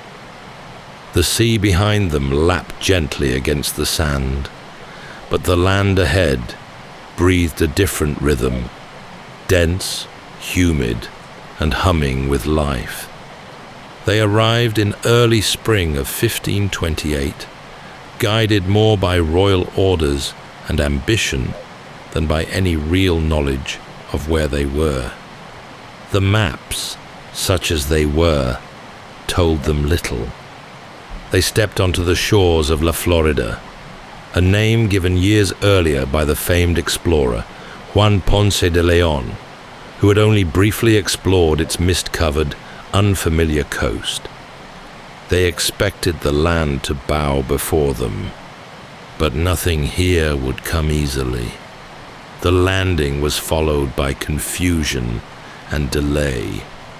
Governor Narvaez made a fateful decision to split the expedition, sending the ships along the coast, while the majority of the men, including Vaca, marched inland in search of a fabled native kingdom said to be rich with gold. It was a decision that would sever them from their supplies, their communication, and any real hope of reunion. They pushed into the interior, into cypress swamps and tangled forests, through sharp palmetto and ankle-deep mud. The heat clung to them. Their armor grew heavy, their food spoiled, and the native communities they encountered did not cower. They resisted. They vanished. They offered false directions, or none at all. The Spaniards, with their fine titles and polished steel, were now intruders in a place that refused to be claimed. Weeks passed. Their supplies thinned. So did their resolve. The land gave little. The rain came hard. And still they marched, searching for something they couldn't name, slowly realizing they had no true idea where they were or how to get back. At last, when their bodies grew too weak and their spirits too thin, they turned southward, hoping to find the coast again. But the sea, like the land, had become elusive. The ships were gone. The rendezvous had failed.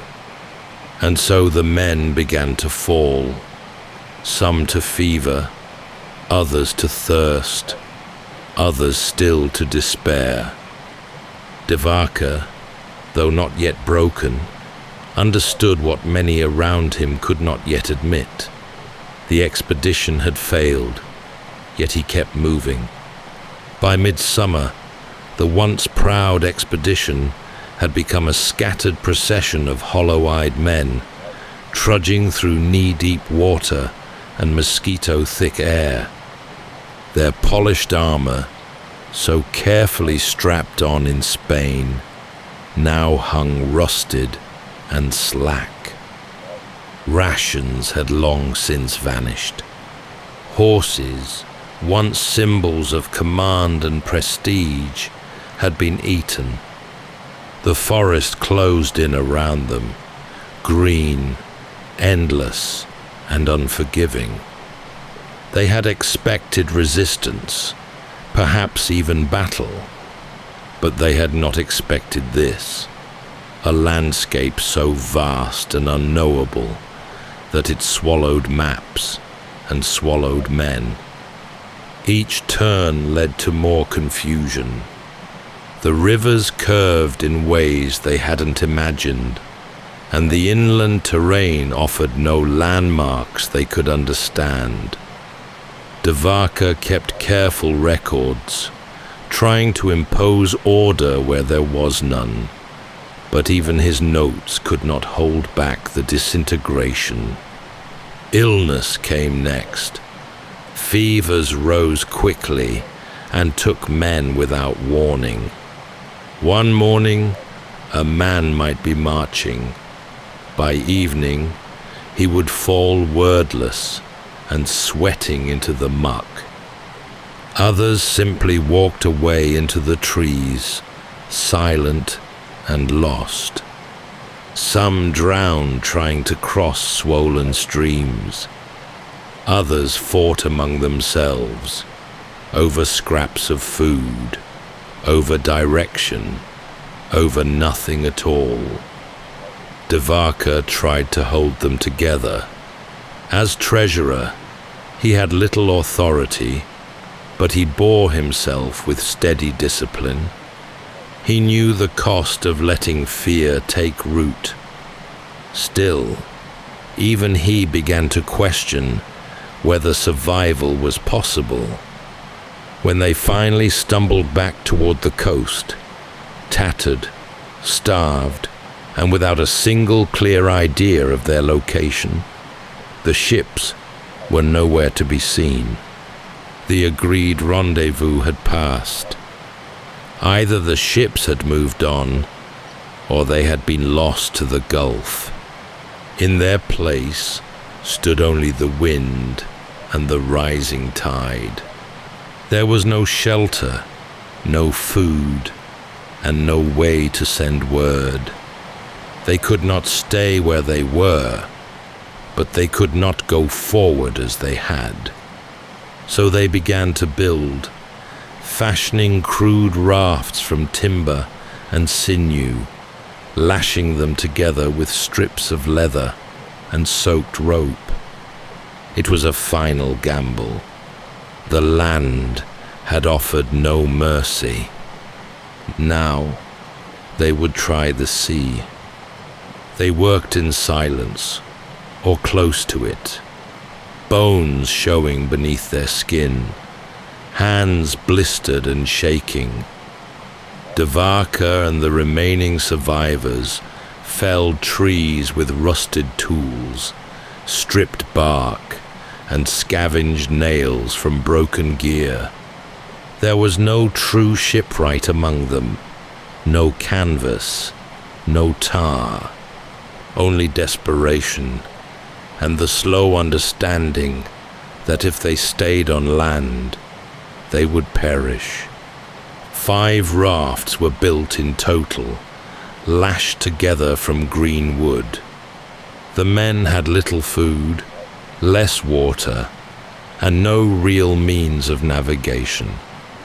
They loaded what they could: barrels, broken helmets, the bodies of the sick, and pushed off into the Gulf, hoping the current might carry them to Spanish settlements in the west.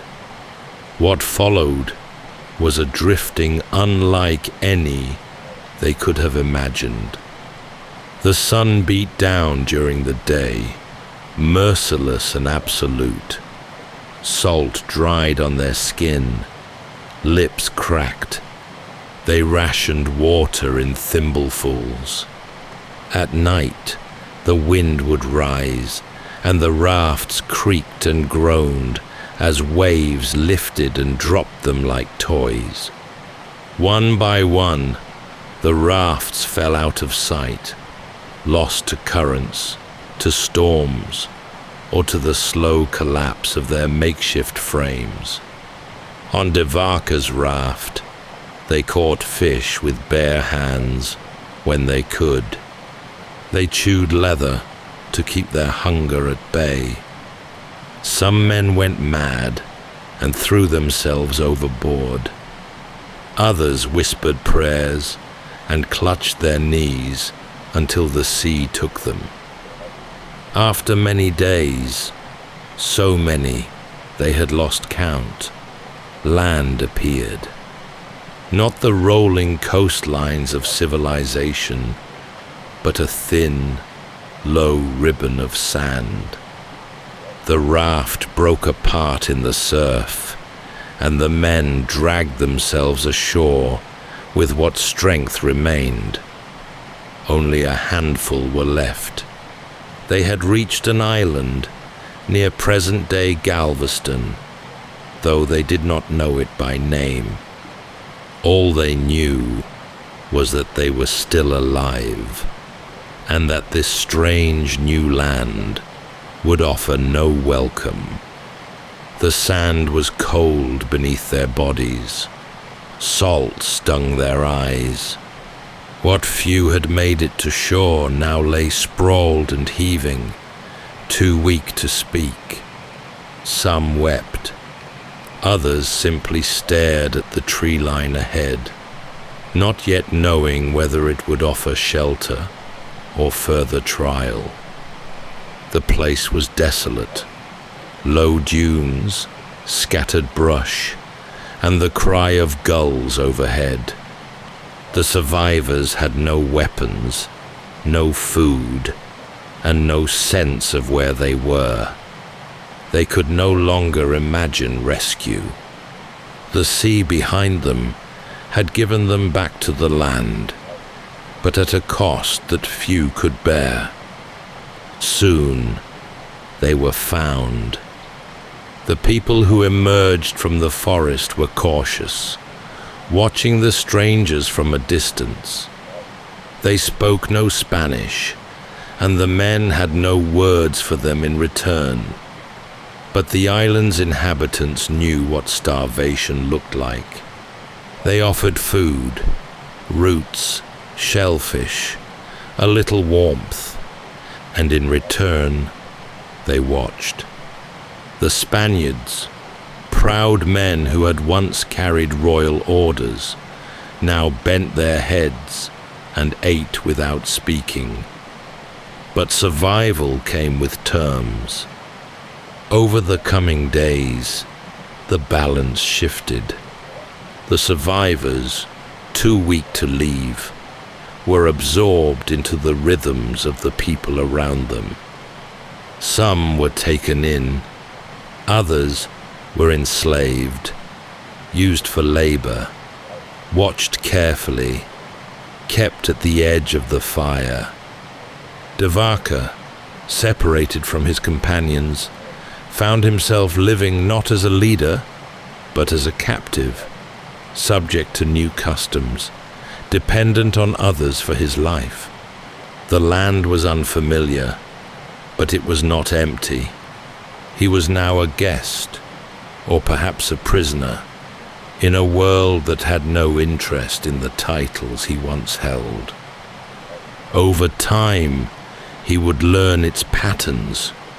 He would come to understand the language, the cycles of food and weather, the expectations placed on him.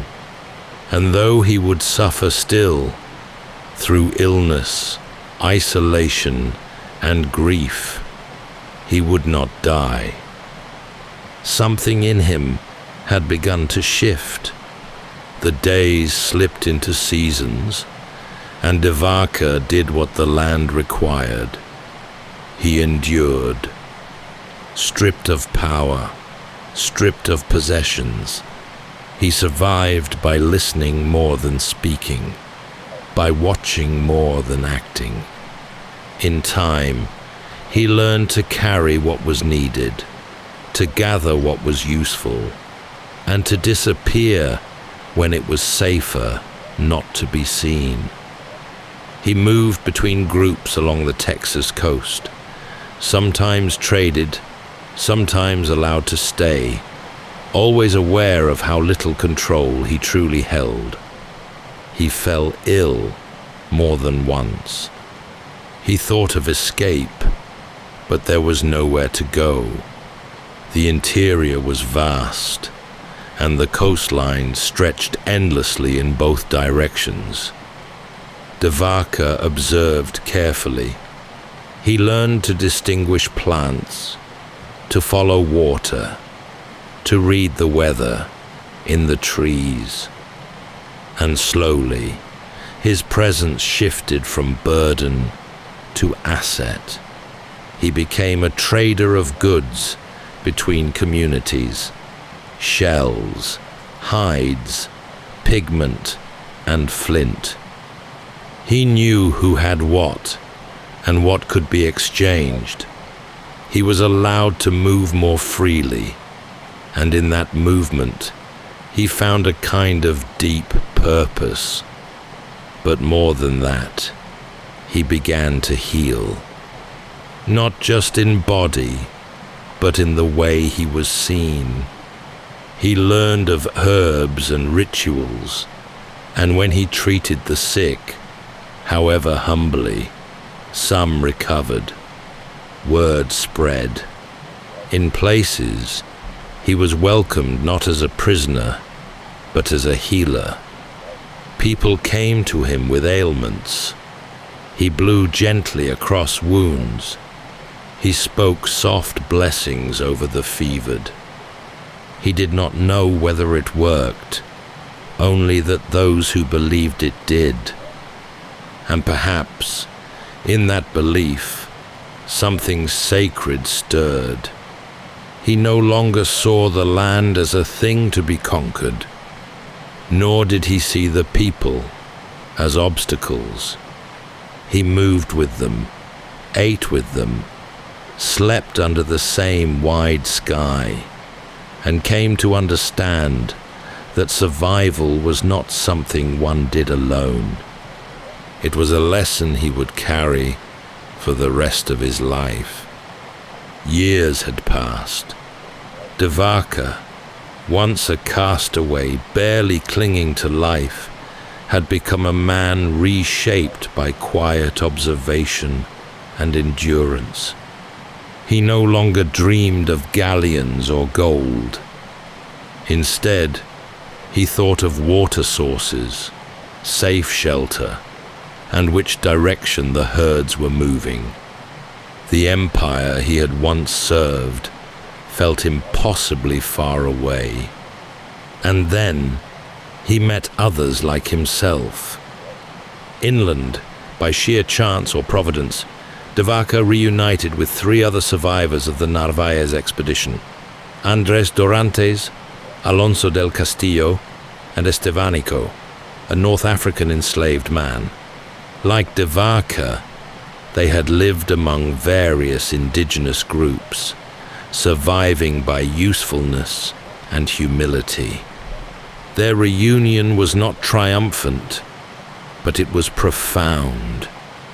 Each bore the same weathered skin, the same deep brilliance behind the eyes. Together, they resolved to try for Mexico.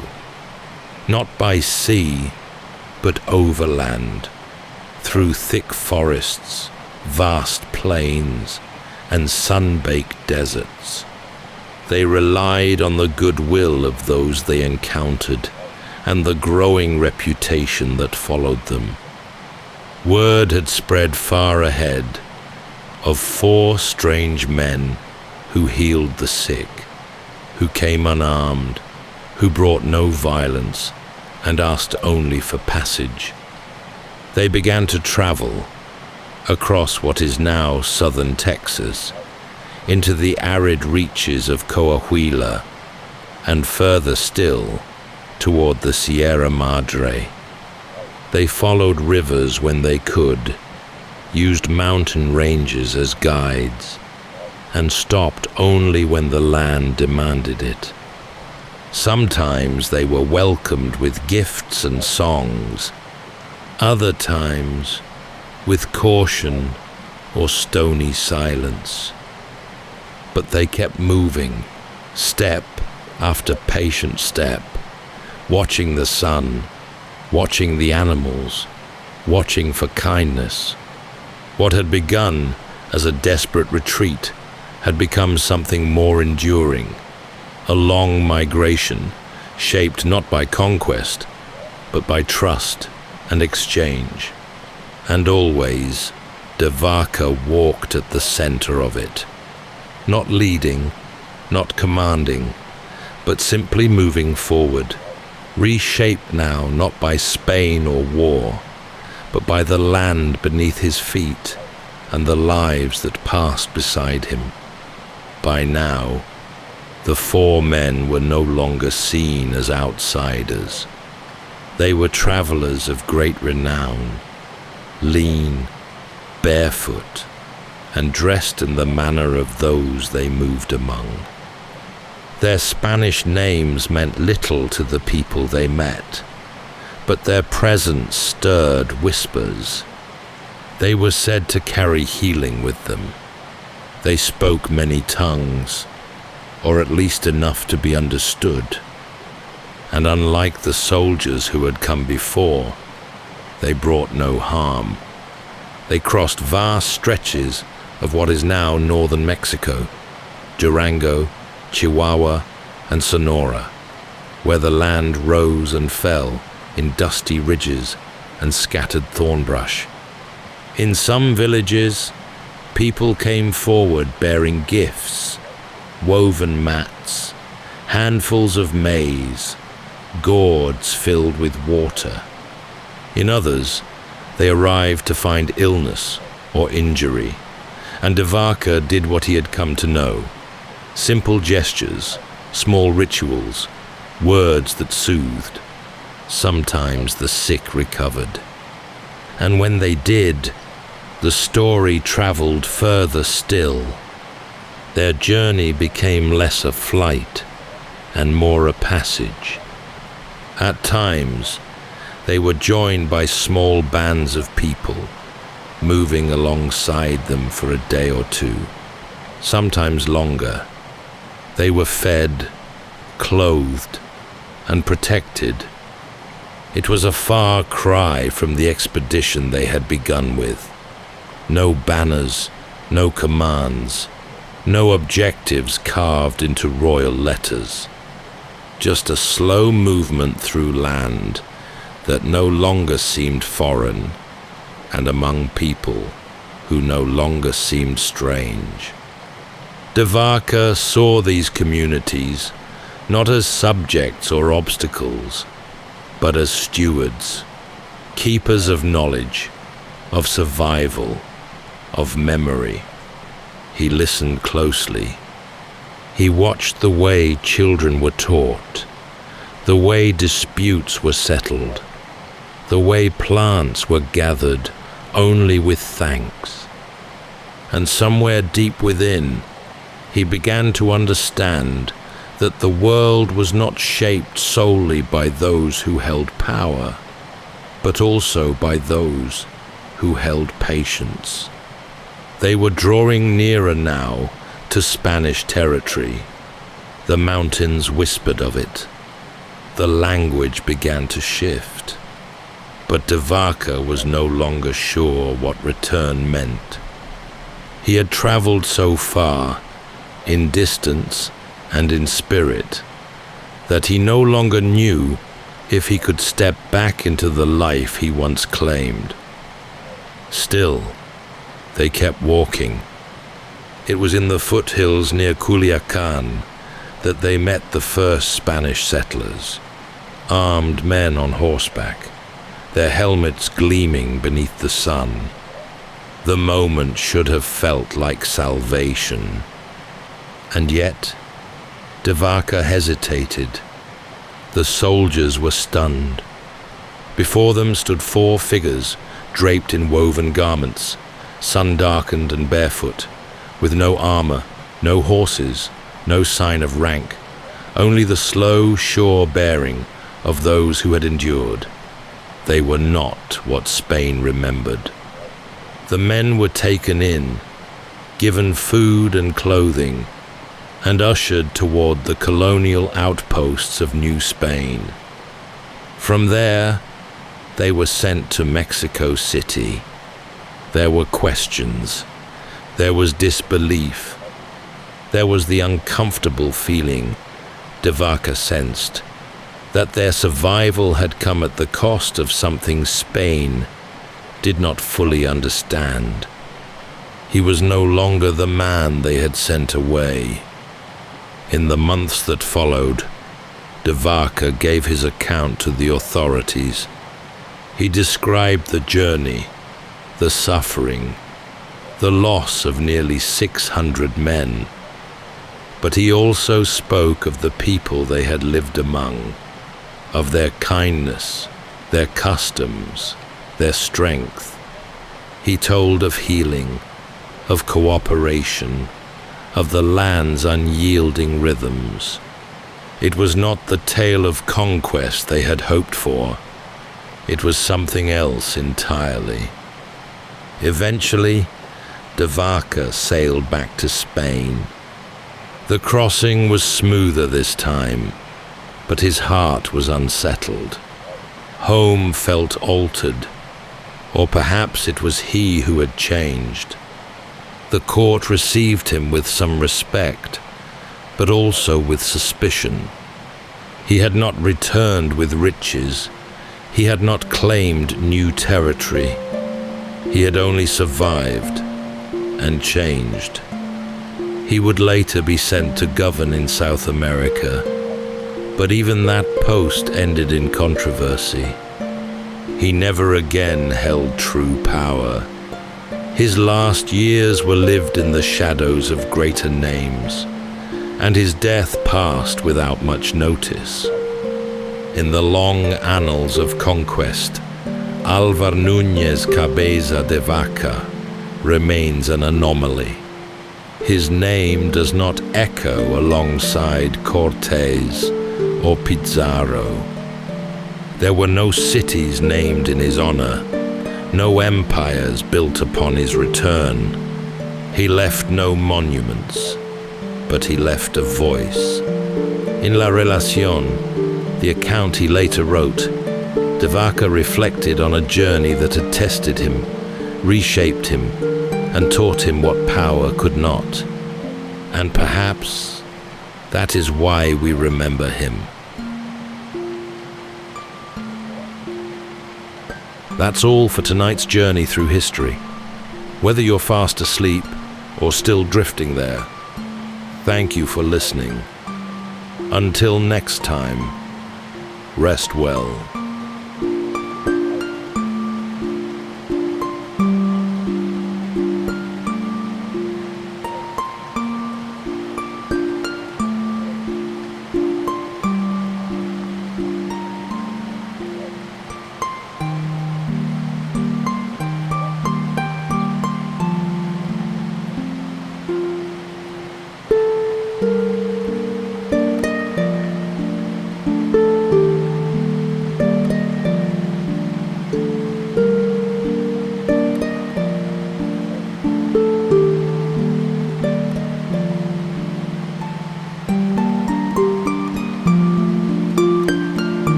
Welcome to Sleepytime History.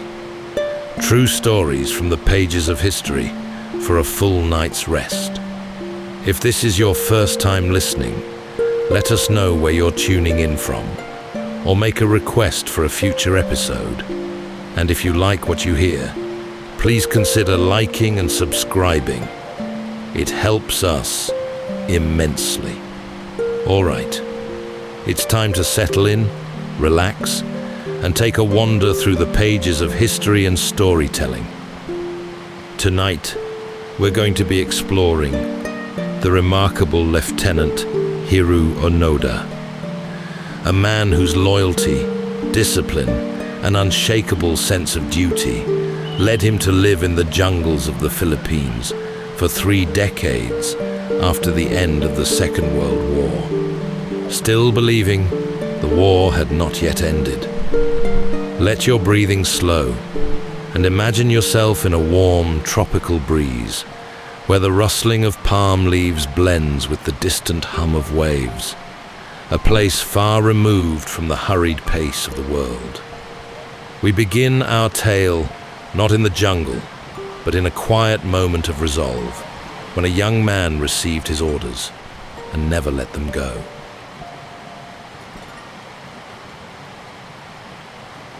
The sky over Japan was the soft grey of winter when Hiroo Onoda stepped onto the platform of the Nakano School in Tokyo, a quiet place that bore little resemblance to a battlefield, but where war was very much alive in the minds of the men within. It was 1944, and the world had been at war for years. Japan was fighting for its life. Its empire stretched thin across islands and oceans, and the mood at home had become increasingly grim.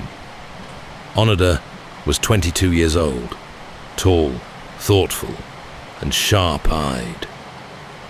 He had grown up in a world of old values and strict honor, where the emperor's word was law, and surrender was something not spoken aloud. He'd already served briefly in China, but now he had been chosen for something far more peculiar and far more secret. He was being trained in unconventional warfare, not for the front lines, but for the shadows. At Nakano, he studied sabotage, survival, deception, and how to live off the land. These were not the lessons of a soldier meant to win quick battles. These were the teachings of one who might have to wait months, years, even decades, before completing his mission. And then, one icy morning in December 1944, his orders came. He was to travel to Lubang Island, a remote and humid speck in the western Philippines. His mission: to disrupt enemy activity, destroy infrastructure, and resist occupation by any means necessary.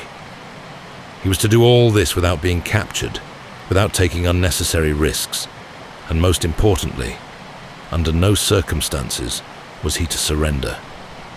His commanding officer, Major Taniguchi, spoke with a quiet finality. If Japan fell, Onoda was not to give himself up. He was to melt into the jungle and carry on. The mission was more important than the man. So, with a satchel of rice, a rifle on his shoulder, and orders sealed in his mind, Onoda boarded a military transport. He gazed out the small window at the coastline, disappearing beneath him. He did not yet know that it would be nearly 30 years before he would set foot in Japan again. When he arrived in the Philippines, the war was already pressing in from all sides. The Americans were returning. Bombs fell regularly in the distance. The atmosphere was tense, a fragile thread holding back collapse. But Onoda had a task, and he believed in it. He found a few scattered soldiers, survivors like himself. They were unsure, some demoralized, some ready to give up. But Onoda reminded them of the orders. Hold out, keep fighting, never surrender. So they took to the hills, deep into the forests, where thick vines and wild trees curled around narrow paths. The island became a living maze. The sun filtered through the canopy in green and gold patches, and the sounds of birds, wind, and distant surf filled the silence. They built shelters of bamboo and banana leaves. They moved at night, concealed their fires, stored what little food they could gather. Every now and then, they saw a plane fly overhead, or heard shouting in the village below. But Onoda was cautious, too cautious perhaps. He believed every sign of peace was a trick, and in his world of silence and strategy, there was no room for trust. As 1944 turned to 1945, and the Great War began to slip away from the wider world, Hiroo Onoda was only just beginning his. To him, the war would never end until someone came to tell him it had, in person, with the authority of command. And so quietly, without ceremony, he vanished into the forest with his men. A shadow in the jungle, a soldier waiting patiently in a world that was already beginning to forget. The hills of Lubang Island were wild and thick with life. Tall grasses swayed like waves, and dense foliage curled around the trunks of trees, creating a labyrinth of green. It was into this quiet, breathing wilderness that Hiroo Onoda disappeared, not in fear or haste, but with careful intent. He was not alone in the beginning. 3 others would come to form his tiny unit of holdouts: Corporal Shimada, Private First Class Akatsu, and Private Kazuka. All were young, but experienced, and each had, in their own way, accepted the strange and solemn mission that Onoda now carried like a flame through shadow. Their role was not to win battles, but to endure. At first, they moved cautiously from place to place, studying the terrain and mapping water sources. They found a secluded ravine and turned it into a kind of base. There, the air was cooler, the soil soft beneath bare feet, and the canopy above dappled the sunlight into shifting patterns. They built a crude hut, reinforced with bamboo and palm leaves, and dug small storage pits into the earth. Each day brought small routines: washing, mending, patrols. Each night brought silence broken only by insects and far-off echoes. They took turns keeping watch, rifles always close, packs always ready to move. And even though the jungle seemed timeless, the world beyond it was changing rapidly. Soon, the Americans landed. Explosions cracked through the sky. Onoda and his men watched from the tree line as foreign troops moved into the villages. Buildings were searched, radios confiscated, and leaflets began to fall from the sky. White slips of paper fluttering like snow, printed in Japanese. They bore messages of surrender, of peace, of a war concluded. But Onoda was suspicious. He examined one closely, noting its clean edges, its confident type. It didn't feel right. How could Japan surrender so easily? Why would the enemy tell them the truth? He recalled his orders. Never believe the enemy. Never lay down your arms unless told directly by a superior. And so he tucked the leaflet away and said nothing. The group became even more secluded, slipping into tighter discipline. They gathered coconuts and bananas, foraged for wild yams and edible leaves, sometimes killed a stray cow. They avoided contact with the locals, believing that every farmer might be a spy. They did not know that Japan had surrendered months ago, that their families, if they still lived, were mourning them as lost, that the emperor had spoken over the radio to a nation in ruins, asking all to lay down arms. To Onoda, the war still lived in the rustle of the trees and the distant sounds of machinery. He believed they were waiting for a signal, that somehow the Japanese army would return, that the war would resume, and they would be called from the shadows to complete their task. As months turned to years, their camp grew more resilient. They dried meat in the sun, turned discarded American equipment into tools, and built storage caches high in trees to keep things safe from rain and rats. Though time softened the contours of the conflict, Onoda's resolve remained firm. He shaved with care, kept his uniform as tidy as possible, and held daily briefings. His men began to refer to him as the officer, the one with the plan, the one who believed. In that belief, he found stability, even as they began to lose track of the seasons, even as the world forgot them. In a corner of a faraway island, under a cathedral of trees, Hiroo Onoda was still fighting the war, not with bullets, but with endurance, not in glory, but in solitude. As time passed, the jungle became more than a hiding place. It became a world unto itself. The rustling of leaves and the pattern of the stars guided their days and nights. Insects chirped like clocks in the darkness. The rhythm of nature became their calendar, though the years began to blur like mist over the hills. The war, as far as Onoda and his men knew, was dragging on. But strange things began to happen.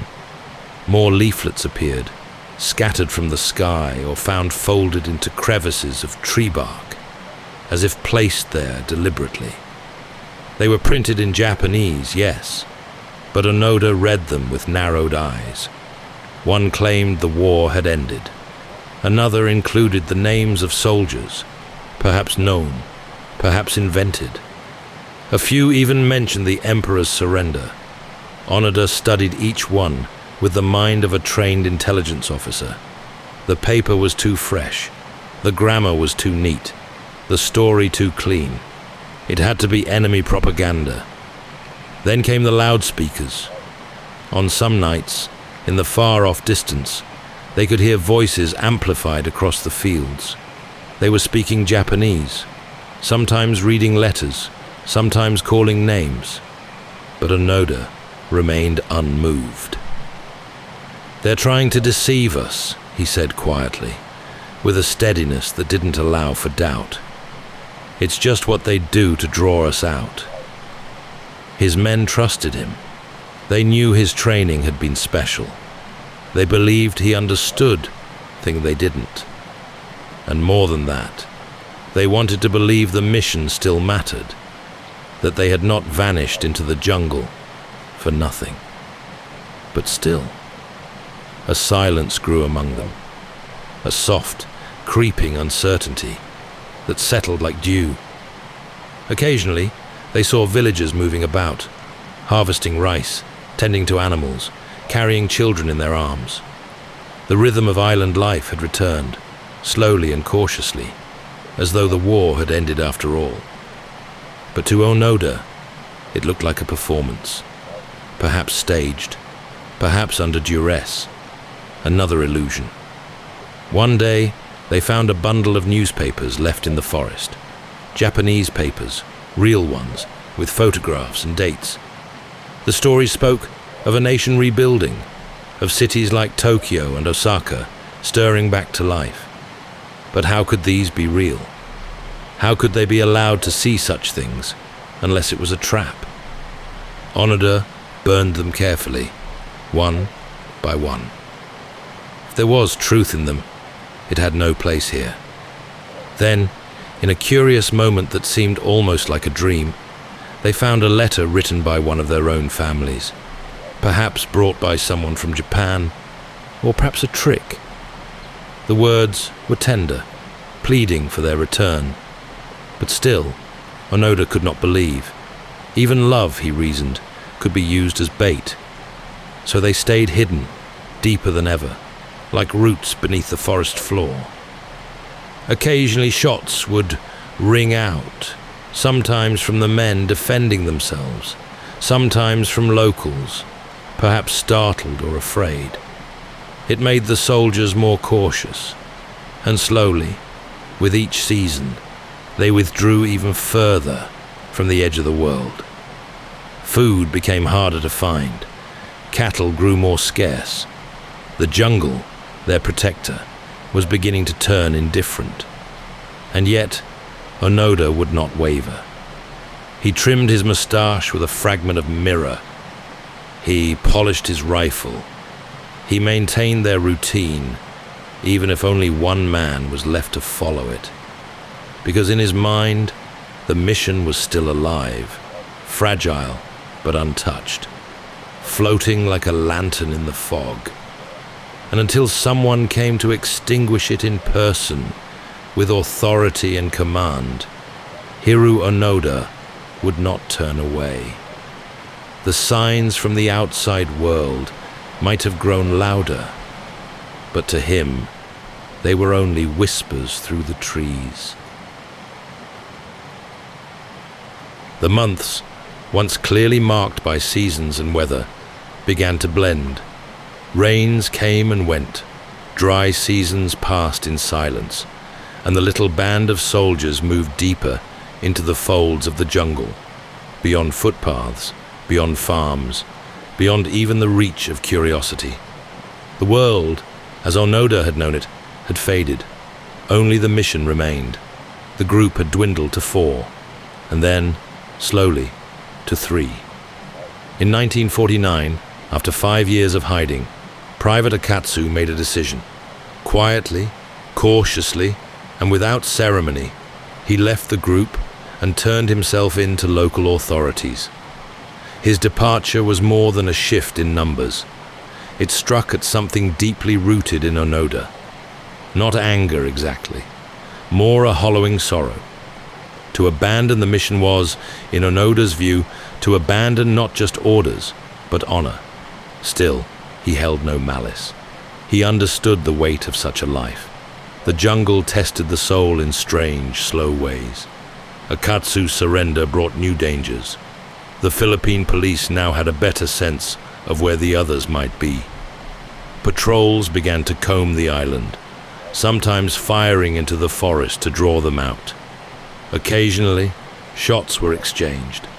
At times they left food in the open, rice, cans of meat, placed beneath letters pleading for surrender. Onoda refused to touch them. To him, they were poisoned, not in body perhaps, but in intent. A kindness meant to soften the edges of resolve. Still, their existence in the jungle became harsher. Game was scarcer, the island's once open spaces now growing thick with brush and decay. Clothes wore thin, boots cracked. Rain seeped through shelters, no matter how carefully they were patched. But Onoda continued his daily rituals, inspecting his rifle, stretching quietly at dawn, reciting old orders in the back of his mind, like a prayer. He and Kazuka, the last man to stay by his side, began to treat the island like a fortress. They watched the terrain with the care of cartographers.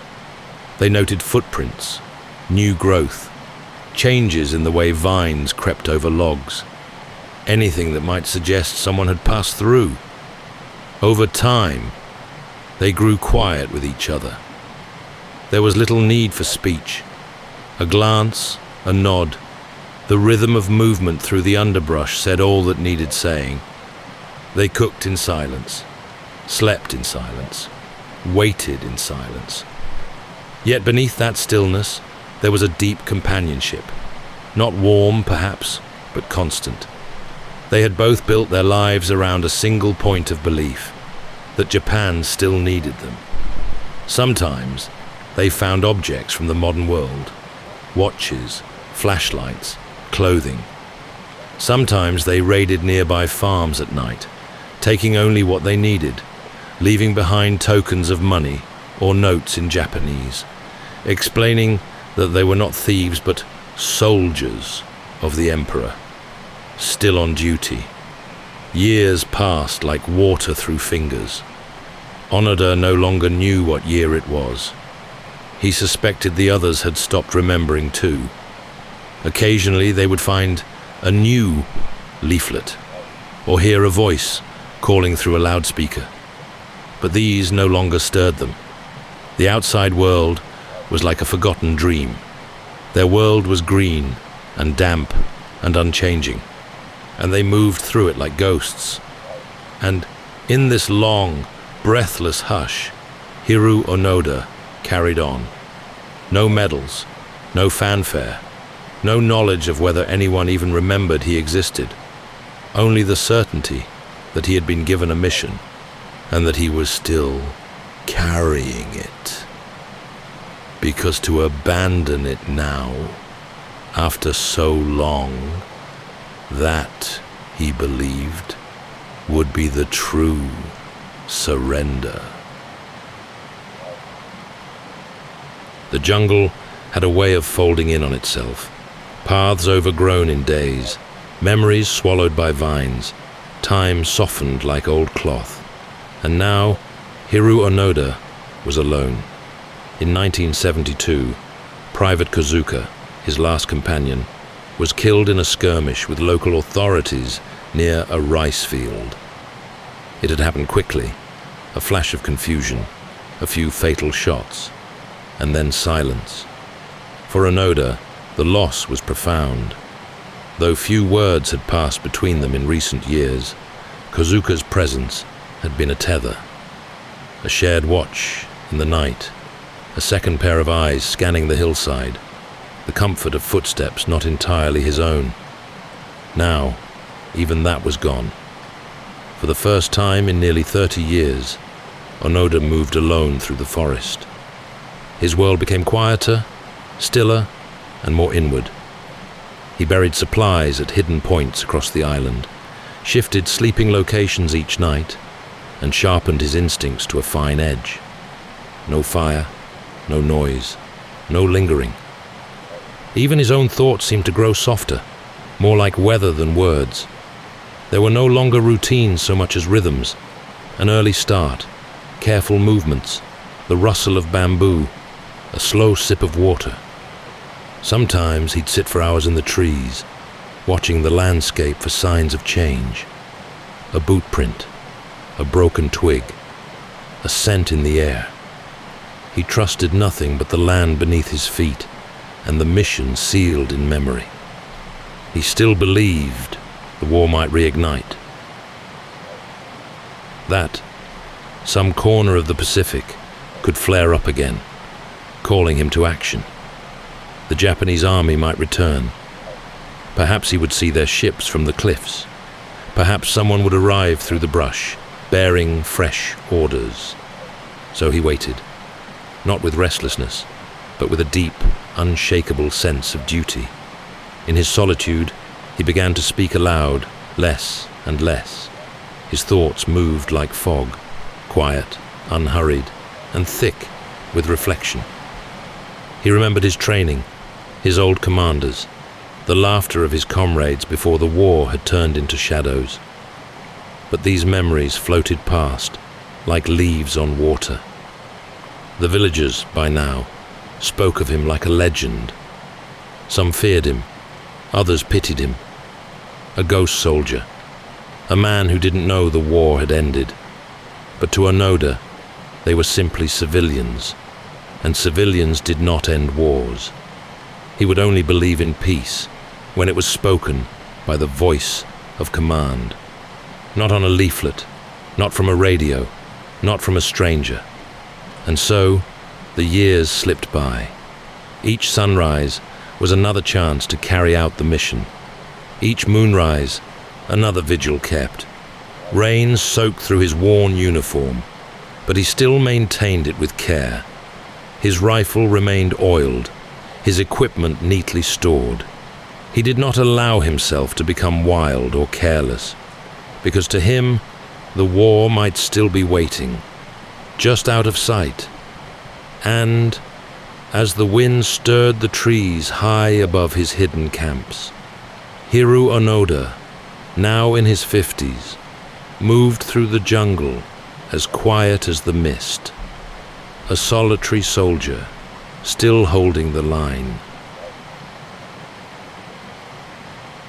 It was early in 1974 when something unusual stirred the stillness of the forest, a rustle in the undergrowth, but not the familiar footfalls of a villager or the clumsy sweep of a search patrol. This was lighter, almost playful, and it carried no sense of danger.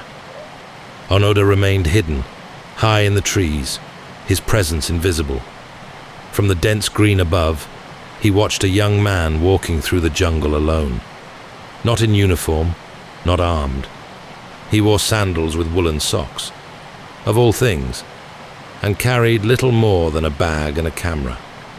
The man was Japanese. His name was Norio Suzuki, and his arrival on Lubang was something of a miracle. He had come not as a soldier or official, but as a traveler with a most unusual quest.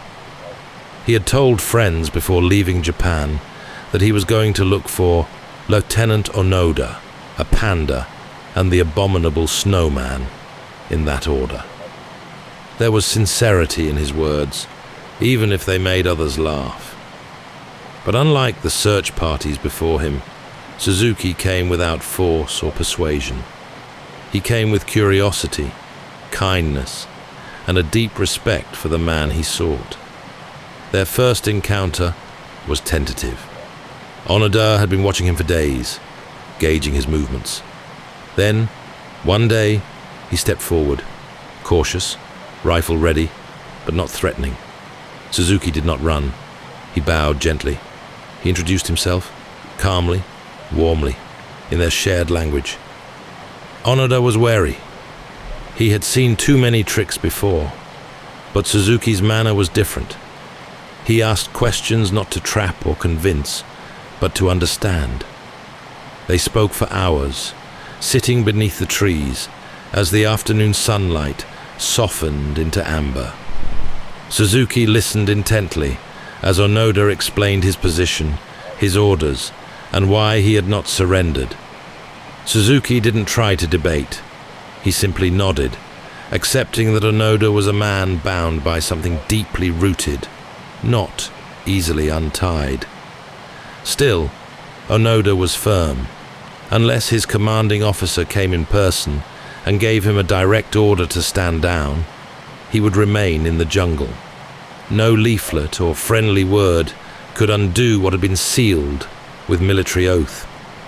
Suzuki accepted this too, and then, just as gently as he had arrived, he left, promising to return.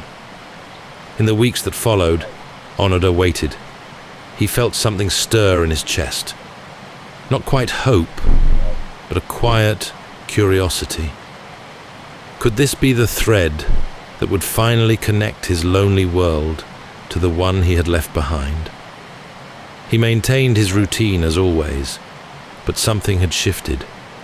The stranger in the trees had not spoken like the others. He had not asked for surrender. He had simply offered presence. And perhaps, after all these years, That was what Onoda had needed most. For now, he returned to his shelter beneath the trees. The rifle was still close. The camp still hidden. But something had changed. Somewhere across the sea, the wheels were beginning to turn. Someone was listening. And soon, the voice of command, long silent, would speak once more. The air on Lubang carried the scent of rain and wood smoke, when at last the voice Hiroo Onoda had been waiting for returned to him. It had been nearly 30 years since his orders were issued, orders that had bound him to this jungle, to this quiet, watchful life. And now, in March of 1974, Norio Suzuki returned, just as he had promised. But this time, he was not alone. With him came an older man in a neatly pressed suit and a calm, familiar bearing, Major Yoshimi Taniguchi, Onoda's former commanding officer. He had been tracked down in retirement, a civilian now, no longer part of the military. But to Onoda, it didn't matter. This was the man who had given him the order to hold out. And now, this was the only man who could relieve him of it. In a shaded grove on the edge of the jungle, beneath trees that had stood silent witness to decades of solitude, the two men stood face to face. Taniguchi brought with him a letter. Typed on official stationery, it bore the seal of the Japanese government. It acknowledged the mission and declared it complete. The war, it said plainly, had ended in August 1945. The Emperor had surrendered, and Onoda's service, long, loyal, and almost unbelievable, was no longer required. The moment settled over them like mist. Onoda stood still, his rifle at his side, his uniform patched and faded, but still worn with care. Slowly, almost reverently, he read the letter. Not once, but twice. His hands were steady, his expression unreadable, but inside, something was loosening, like the unfurling of a tightly wound spring. He asked questions, specific ones. Where were his comrades? What had happened to Japan? How had the world changed? And Taniguchi answered with patience, never rushing the moment, allowing Onoda to take the time he needed. This was no ordinary reunion. It was the closing of a life chapter lived in isolation, in absolute faith to an oath made so long ago. When Onoda was satisfied, he nodded. The next morning, he emerged from the jungle, stepping onto the path, not as a fugitive or an outcast, but as a soldier, concluding his mission. He wore his uniform with quiet pride. Slung across his shoulder was his Arisaka rifle, well maintained, still operational. He carried his sword, his ammunition, and a few personal keepsakes, all carefully preserved.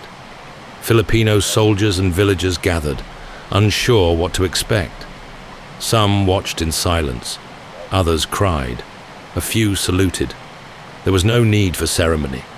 The act itself, walking out of the jungle after 30 years, was enough. Onoda presented his sword to President Ferdinand Marcos, who, in a gesture of understanding and goodwill, granted him a full pardon. It was acknowledged that in his mind he had never ceased to be a soldier. He had not acted in malice. He had merely followed his orders to the very end. The world blinked in astonishment. News spread quickly. The soldier who didn't know the war had ended. The man who had survived in the wild while entire empires rose and fell. But for Onoda, the attention felt unreal. He had not done this to become a story. He had done it because he believed he must. And now, with the mission complete, he turned toward a new life, one he had never imagined, in a world he no longer fully understood. But he had done what he came to do, and at last he could rest. The Tokyo skyline shimmered as the plane descended, light spilling across the buildings like a sea of lanterns. It was March 1974, and Hiroo Onoda was returning to a homeland that had long since moved on without him. He stepped off the aircraft in full uniform. The same olive-green fatigues he had worn beneath the trees, carefully maintained through decades of wind and rain. His rifle, still functional, was cradled in his arms. He bowed solemnly to the waiting officials, unsure of how to interpret the bright lights and clicking cameras that greeted him. For Japan, he had become a symbol of perseverance, of devotion, of a past many wished to forget. Crowds gathered to catch a glimpse of the man who had emerged from another time. Some viewed him with reverence, others with discomfort, unsure what to make of this figure from the pages of history made flesh. But for Onoda, the world outside the jungle was strange and jarring. The streets were paved in ways he didn't recognize. The clothes, the cars, even the faces of the people felt unfamiliar. He found himself quietly stunned by vending machines, by neon lights, by the humming silence of electric trains. It was all so fast, so clean, so new, and yet it lacked something he couldn't quite name. The jungle had been harsh, but it had been simple. It had required presence, discipline, and constant awareness. Here, the pace was overwhelming, the noise unending, and the meanings harder to grasp. He visited his family, he met officials, he gave press conferences, answered questions, tried to explain, though he often felt there were no words that could bridge the years between what he had lived and what the world had become. He was offered financial support, recognition, opportunities. But these gestures, however kind, did not ease the disquiet within him. He wandered through the city with a soft gaze, his mind still halfway in the trees of Lubang. At night, he sometimes woke abruptly, unsure of where he was. The hum of traffic was not the same as the wind in the canopy. The clean sheets, not the same as cool earth beneath a woven mat. His dreams were still threaded with jungle sounds, the call of birds, the hiss of rain on leaves, the distant snapping of twigs under cautious feet. Japan, for all its kindness, no longer felt like home. And so, in the quiet months that followed his return, Onoda made a decision. He would not try to fold himself back into a life that had moved on. Instead, he would begin again, somewhere else. He looked toward Brazil, where many Japanese emigrants had built new lives after the war. There, he imagined, he might find stillness again, fields instead of cities, simplicity instead of spectacle. Before he left, he visited the graves of his comrades, the ones who had held out with him, and the ones who had fallen. He offered silent prayers, not of sorrow, but of respect. They had shared something no one else could fully understand. A long, quiet war in the deep green of another world. And with that, Hiroo Onoda stepped away from the spotlight and toward a quieter chapter, carrying not the burden of years lost, but the quiet dignity of a man who had lived entirely by the oath he had once been given. In Brazil, where the land stretched wide beneath open skies and the rhythms of life moved with the seasons, Hiroo Onoda found a measure of peace. He settled on a small cattle farm deep in the countryside, far from the crowds, the noise, and the strange pace of the modern world. There, he rose with the sun and worked the land with his hands, learning the quiet language of animals, of soil and weather, of days marked by physical labor rather than memory. The stillness reminded him of the jungle, but without its vigilance. For the first time in decades, he slept without a weapon by his side, and yet the past remained close. He began to write. Slowly at first, notes, recollections, fragments of thought. Then more steadily, until his full story took shape in a book. No Surrender, My 30-Year War, was not written as a defense or apology, but as a clear, measured account of what he had lived through and why. In its pages, Onoda offered no dramatics, no embellishments. He spoke plainly of duty and trust, of his belief in the command structure, and the depth of meaning he had found in following orders to the end. He did not regret the years spent in the jungle. To him, they had been lived with purpose. But he also acknowledged the weight of solitude, the sorrow of losing comrades one by one, the long hours of doubt, where faith and fear often walked together.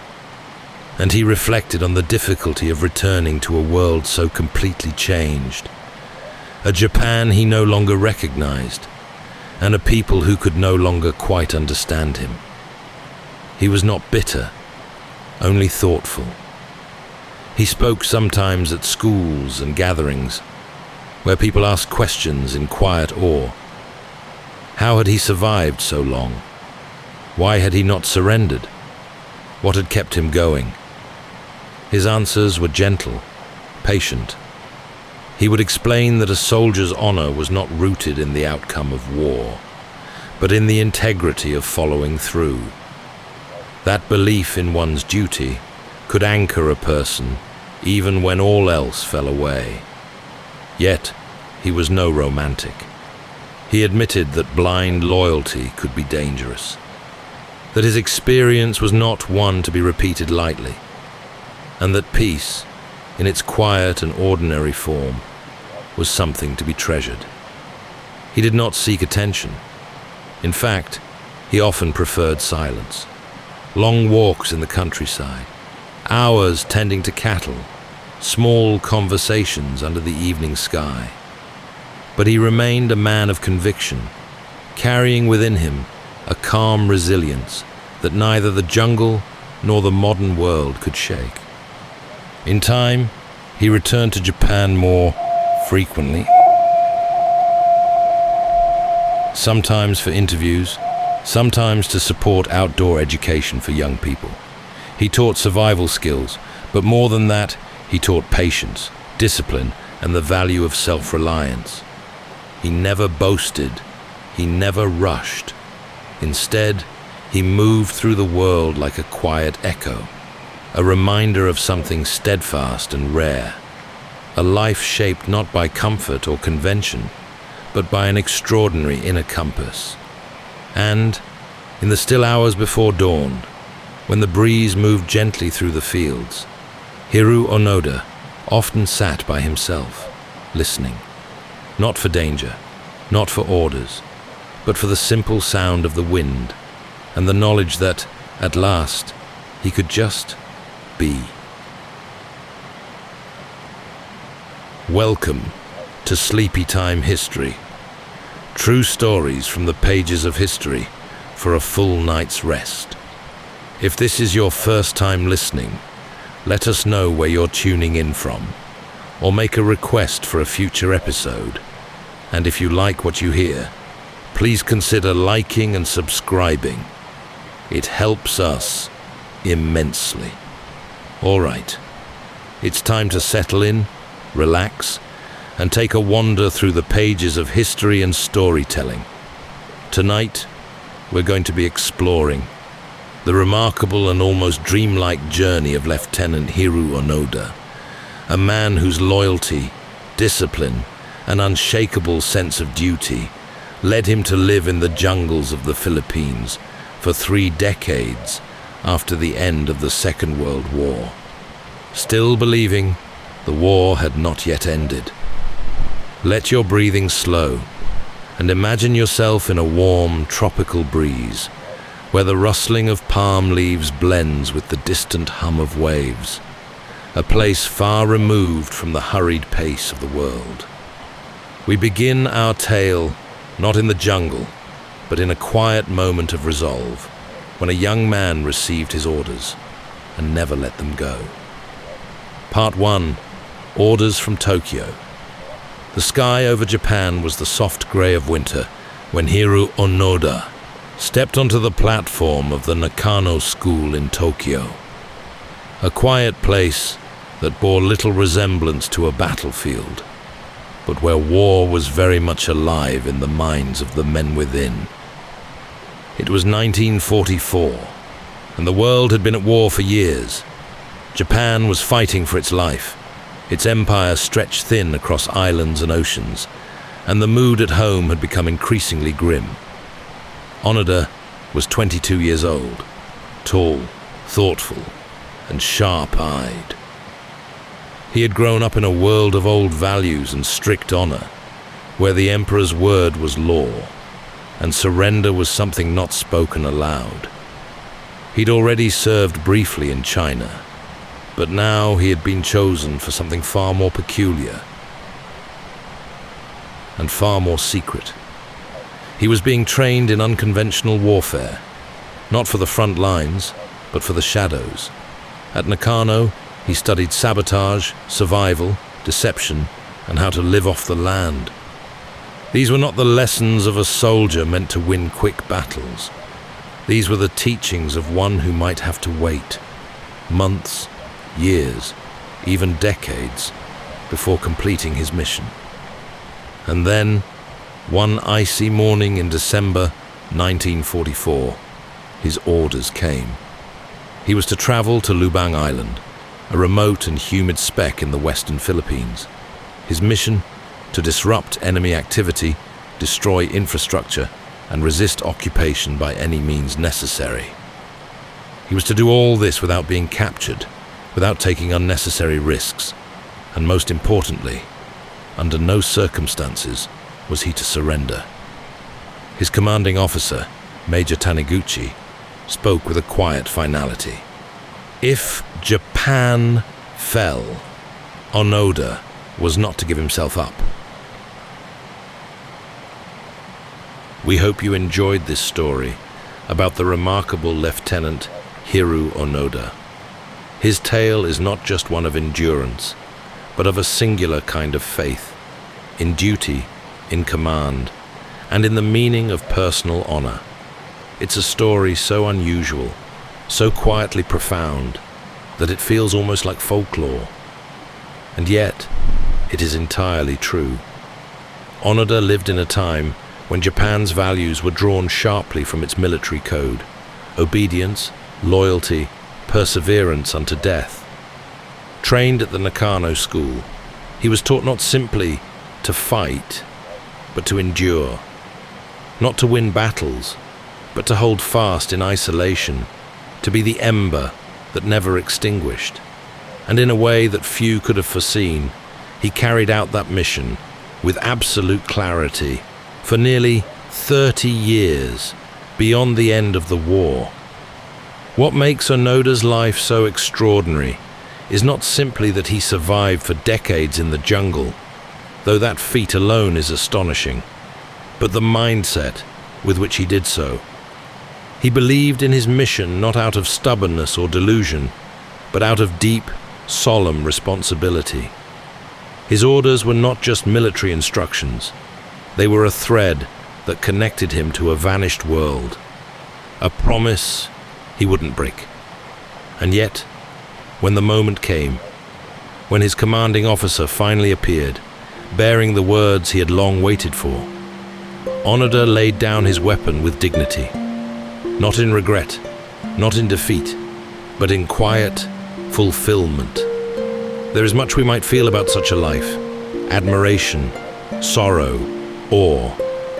But perhaps more than anything, we are reminded of the complexity of human belief, how our identities can be shaped not by what happens around us, but by the inner world we hold close. Onoda lived in history's shadow, but he did so with clarity and purpose that still resonates. From him, we learn that honor can be both a guide and a burden, that the world can change while we remain unchanged, and that sometimes peace is not a moment, but a long, quiet path we take when we are finally ready to lay down the past. Hiroo Onoda's story is not simply about a war. It's about a man who, in the midst of silence, found meaning, and who, when the time came, walked gently out of the jungle and into history. That's all for tonight's journey through history. Whether you're fast asleep or still drifting there, thank you for listening.